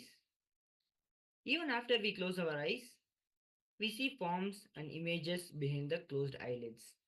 To erase these images that our eyes have become, imagine that our eyes have become stones. Lock them mentally without physical effort, then the images will die. Harden your eyeballs with mental effort. Place your tongue on the upper palate, locked. This will stop verbalization. The hardened eyeballs and locked tongue will help make the mind still without movement. This is only to start up and only require a maximum of 1 minute. Drop both the locking of the eyeballs and the tongue. After a minute, relax. Keep your lips together and produce the sound of from inside, from deep inside. Note that this is not hum or om. It is simply keeping your lips together and producing the sound. The humming should be as length as possible, and as you hum, you will exhale. At the end of the humming, let your body inhale naturally as is necessary. Humming should start from the navel and be as deep as possible. This should be as loud as possible and as long as you can keep while exhaling. Don't make an effort to take in deep breaths. The body itself will take the breaths when needed. Don't become tense. Just do it in a playful mode. So we now request the participants to start humming.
After 20 minutes of intense humming, you will be told to stop from deep inside. This is a guided meditation, so not to worry about time and instructions. After you are told to stop, retain your silence, focus on the Anahata Chakra, and stay still for 10 minutes with a smiling face and a blissful mood. During this time, the energy created by the 20 minutes of intense humming will enter all the corners of your being and cleanse it totally.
Very slowly. Please relax. Slowly open your eyes. Come back to your being. Allow this energy to settle into your system. Now, with this, we are going to be moving into the next segment, which is the power manifestation. With this intense energy that all of us have now experienced, let us manifest the powers of Paramashiva. Now, we are going to be continuing with the power of consciousness over matter, and I request all the participants to now, once again, take the object and keep it. Let's once again listen to the Shastra Pramana, the scriptural reference, so that we rehydrate the power and the technique that Paramashiva is giving us. Paramashiva says, Kvachid vastuni vinyasya shanair drishtim nivartayet tajnanam chitta sahitam devi shunyalayo bhavet. This is the 120th verse of the Vijnana Bhairava Tantra. In this, Paramashiva tells us, by fixing the mind on a particular object, by fixing the sight on a particular object, one should slowly withdraw the thoughts, impressions, and as well as eliminate the cognitions about that particular object. Then one abides in Shunya, the space where there is nothing other than this object, nothing other than this oneness exists, the space of all inclusiveness or infinity. Paramashiva is telling us to feel one with that object, like how we feel one with our body. When we want to move our body, the way we feel that connection to be able to move it, even though we are that Paramashiva inside of us, that energy inside of us is what is expressing externally as this body. We ourselves are not the body, but the body is an extension of us. In the same way, feel that same oneness with that matter, whether it's an orange, a coconut, smaller object, whatever it may be. Placing that object, close your eyes. Connect with Swamiji by intensely chanting the Mahavakya and unclutch. Declare to Paramashiva and ask Paramashiva to roll the object off your palms. Let us now begin this manifestation. We'll be playing the oneness capsule for all of you to keep seeing Swamiji, that beautiful form, that beautiful darshan of Swamiji, and enjoy that experience. Let's begin the manifestation now. சத்குருவாய் வந்த நித்திய தாயே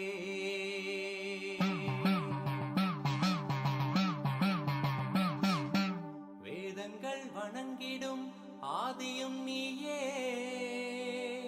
ஜோதிமலையிலே அவதரித்தாயே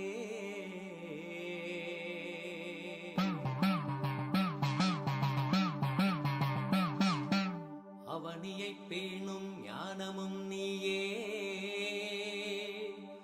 அக்னி வடிவிலே அருள் புரிந்தாயே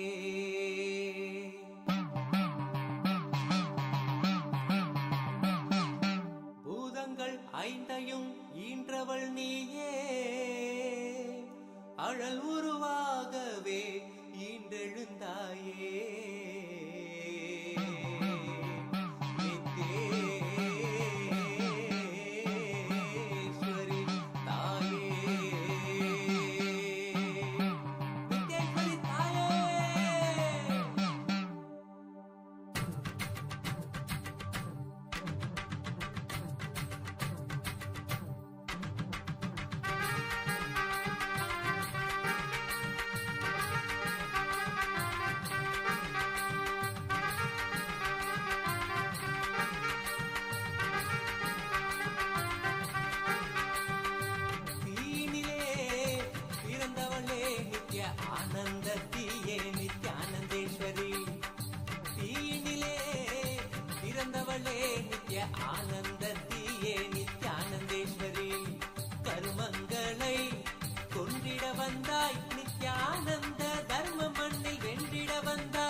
Namah Shivaya, Om Namah Shivaya, Om Namah Shivaya, Om Namah Shivaya, Om Namah Shivaya, Om Namah Shivaya, Namah Shivaya, Namah Shivaya. Gangadhara Lingeshwara Shambho Mahadeva, Gangadhara Lingeshwara Shambho Mahadeva, Gangadhara Lingeshwara Shambho Mahadeva, Gangadhara Lingeshwara Shambho Mahadeva, Jatadhara Jambolingeshwara, Om Namah Shivaya.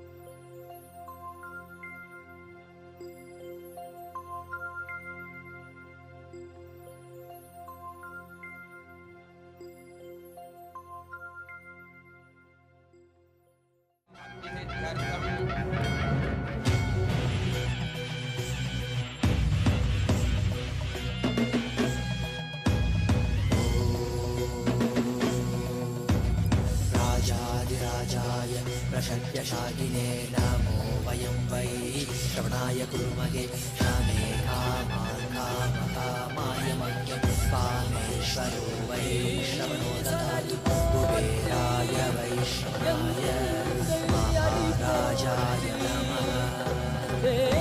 சனடி போற்றி சிவன் சேவடி போற்றி நேயத்தே நின்றடி மலனடி போற்றி மாயப்பிறப்பருக்கும் மன்னனடி போற்றி சீரார் பெருந்துரையிடம் தேவனடி போற்றி ஆராத இன்பம் அருளும் மலை போற்றி ஈசனே சிந்தை கவலமன்னனேசனே நீ வருவாய் பூவோடு கனிகளை கொண்டு உன்னை பூஜித்தோ அருள் தருவாய் கலி என்னும் கடலினில் மூழ்கிட்டேயும் இனி கரம் தந்து காத்திட்டு கருணை உரையை பொய்கையில் அலர்ந்திட்ட அலபத்மம் போல உன் திருவடியில் வாழ்ந்திட நித்தியனின் பாராய் அருணாச்சலனே நீ வாராய் அகண்ட ஜோதியனே வாராய் அல்லல் நீக்கிடவே வாராய் அகிலம் போற்றுகின்ற ஈசனே. Now, slowly relax. You can all now share your experience with the power manifestation. I request all the participants to once again share in the chat how your manifestation happened, how you're able to experience this round. Were you able to move the matter, or even roll it, or even feel the vibration? Let's take a few moments to share our experience on the Zoom chat.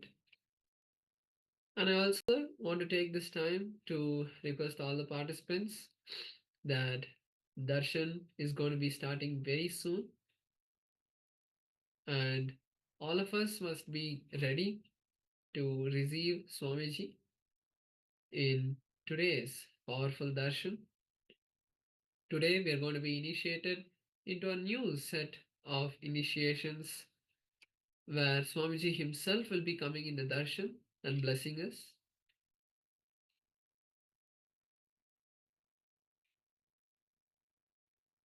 So make sure you keep your cameras turned on and you're seated, awake, alive, and ready to receive Swamiji. Actually, one of the participants has just now commented that they were able to move the matter, but not every time. We must understand that the cognition of moving the consciousness over the matter is not about rolling a coconut off our hands. Because we ourselves can move the object. Why do we need a conscious power to just roll a coconut? Every time we roll the object off our palm, holding a particular declaration that we want to make into reality, and roll it, dropping all of our SDHD, our self doubt, our incompletions, dropping everything and holding that powerful cognition that Swamiji is there and he is the one rolling, he is the one moving it. You will see that that reality that you want to manifest. For example, you want to get a job. Intensely sit, place a coconut or any object on your palm, manifest the object and roll it off. You will see it becomes a reality. Even just now, another participant has also said that they were able to roll the object off their palm. So ultimately, we must also know that it is Swamiji who is also there and who is the one who is rolling the matter. It is his energy, it is his initiation, it is not us. So if we roll the object, that is Swamiji's energy that has flown through us, or if we don't roll it, it is just that we need to have more will persistence and finish. So now we'll be moving into a powerful satsang where we are going to be learning about the Vishuddhi Chakra, the throat center, which is responsible for the Vak Shakti. Let us now listen to Swamiji as he teaches us about this powerful science.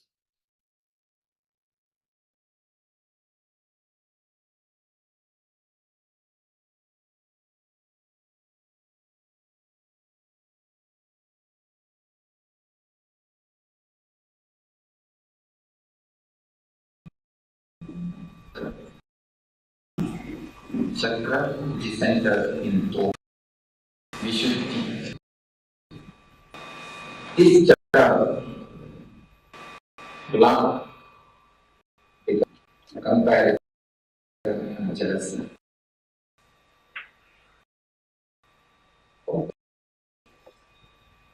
When you find out your creativity, you are by yourself. When you understand yourself, this chakra opens. The very word means when you grasp this chakra, you want to come back. Vishuddhi, beyond purity. Money, name and fame, beauty, intelligence, and relationship. People are with you. This is five things. This is the very long life.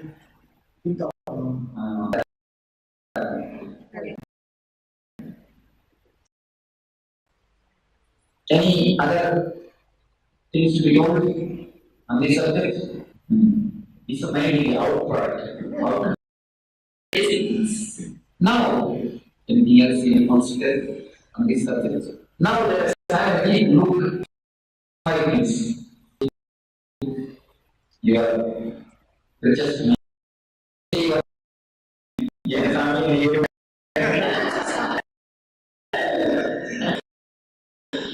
Okay. You are both men.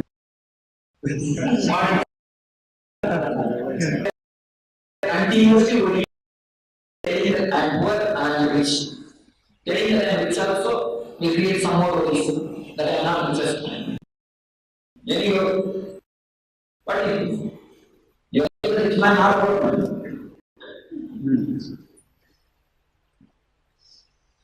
Okay. See, I say you have can you don't have we just end for that.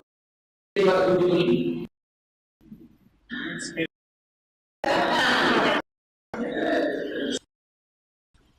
Can we say that I am beautiful? Can we say that I am ugly? No skill. No skill. We are measuring our whole life It's scary.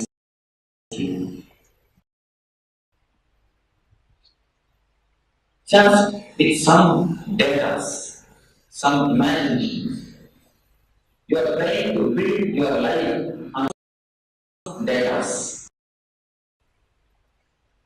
Who can be given? Who can use it as a measurement? How can it use it? What is the scale? You go back to that newspaper, many people just done the issue, read over next stage. What can be the scale? Where is the scale? Upanishad says two types of positive, negative things which are existing positively, which can be handled. This might, this process. It's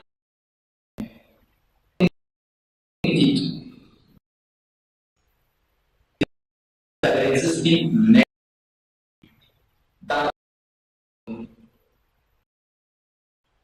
You can't darkness to live. Do you understand? To remove the rose bush, you can do it directly in the rose bush. Can hang. If you want the rose bush, you can do it directly. It's positive existence. The can you remove it? Can you handle it? No. Anybody knows how to handle the darkness? Must be imagination. So two kinds. One is just try to use the work.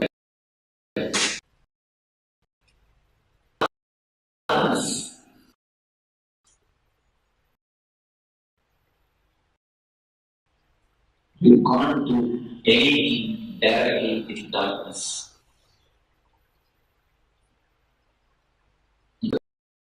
Darkness also. You can't do anything directly because it is not existing. Only existing can. It's not existing. It's a non-existence. Because we use the word darkness. Something like darkness is not darkness. Lightlessness. Lightlessness.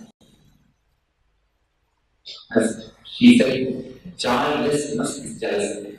Directly you can't do anything. You can't do anything directly with jealousy. Can you directly?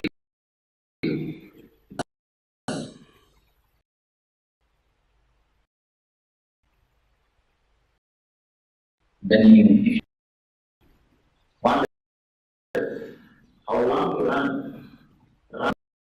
Run. You catch. If you don't bother, just walking away. Anything directly shadow with darkness because it is not existing positive. So once of compassion don't have positive. You say you can't say that you are. You can't say you are. You is there. You are standing in front of you, close. That's close and close. Infinity and infinity. Same way. In the name of faith. One person and And nobody can say that I don't get it. Yes, a little different big crowd. That's why also saying beauty. Who can say beauty? Anybody who want to say it? But it's scary. Beauty, listen, next, intelligence, wisdom, knowledge, intellect, let matter all this. Very intellectual people. Even for viewers, but to be very cautious and careful in the story of thriller. Let's say that I am a fool. I don't have evidence. Nobody. That is the scale. There are two types of reality. Reality, comparative reality. Comparative reality is non-existential. But our whole life is completely tortured, bothered, disturbed. We live in hell just because of this comparative reality. Just because of this non-existential phenomenon. Ghost phenomenon. As you say, Yama iti Maya, it is not there. That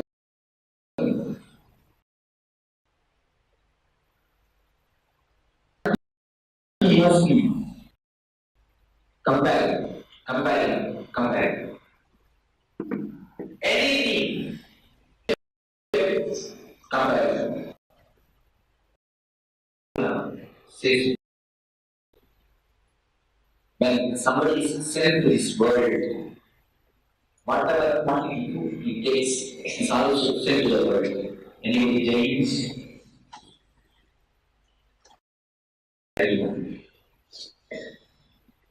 Not only your food is sent, I say, when you come to this world, you bring enough energy, karma, capacity to work out and take perfectly.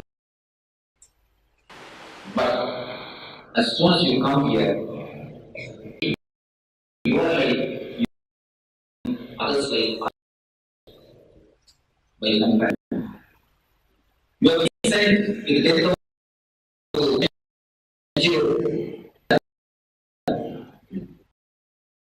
things actually going different refrigerator. It's a thing of you switch over to the refrigerator or refrigerator tea. Money.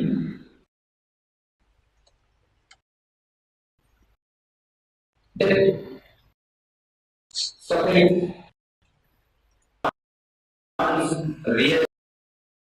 Many people come. If God is waste so much. No sense anybody. He said, manage. When you come, you are deciding I will be able to manage. Yes. I will be able to play. You bring energy to create around with you. After coming here, you look at the neighbor. AC, you need otherwise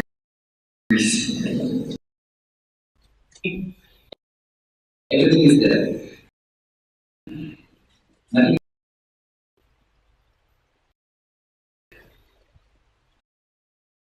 What is the way out? Understand. Just create.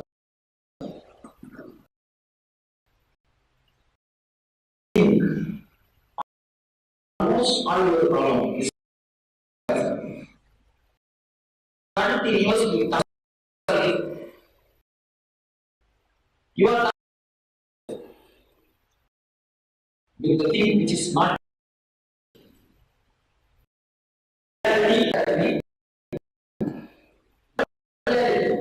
then what can you do about it?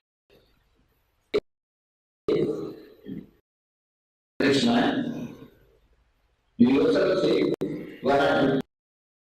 You yourself say that you don't have any pain.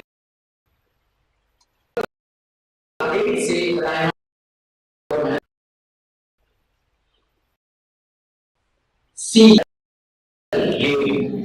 mind should just play you cheat and rose bush. Never try else. If you're finding out inner creativity, inner potentials, finding out your own tone, your core. If you have found your core, your own core, and live, you will not be compared.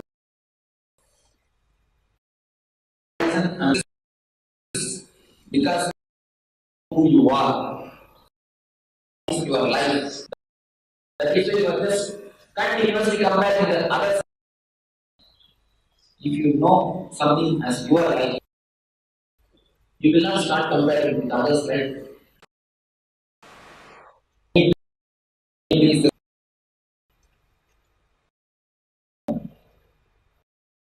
Everything is important. Even branches. If you look deep, are same. Everything as it is. It can become perfect. But man is the only unable from existence. We are continuously comparing connection with it. If you have no resistance in the next, you will not feel that you are broken. You will feel know that what is the universe. You will not be comparing yourself with others. You will not be for a second. You will be your own life. You will be fulfilling. So now we are taking to find out self, to be with existence, to have our being, to discover our being. It is great. Beyond it is already. I ask you to study not to for 20 minutes. What is it? Nothing. Just say words. For ladies, for gents, I will only sit. Sit, that's all. Because it is clean. Try to that is clean. And you can see that this chakra is not at all disturbed. It's not a positive thing which is existing. It's negative as this. So if you you will be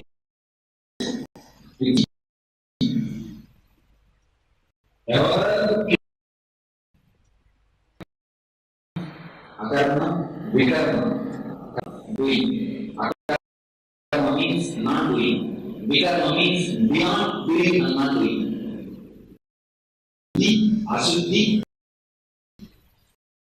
clean. Ashuddhi, beyond clean. Chakra is eternal. Only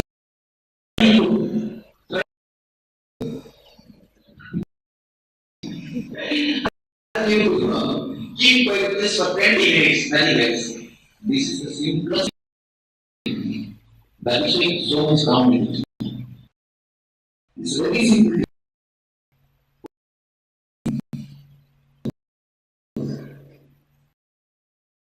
That's why there's been too much complicated. You need to put your sincerity much. You're shouting, screaming, you need to do many things. Very, very different way.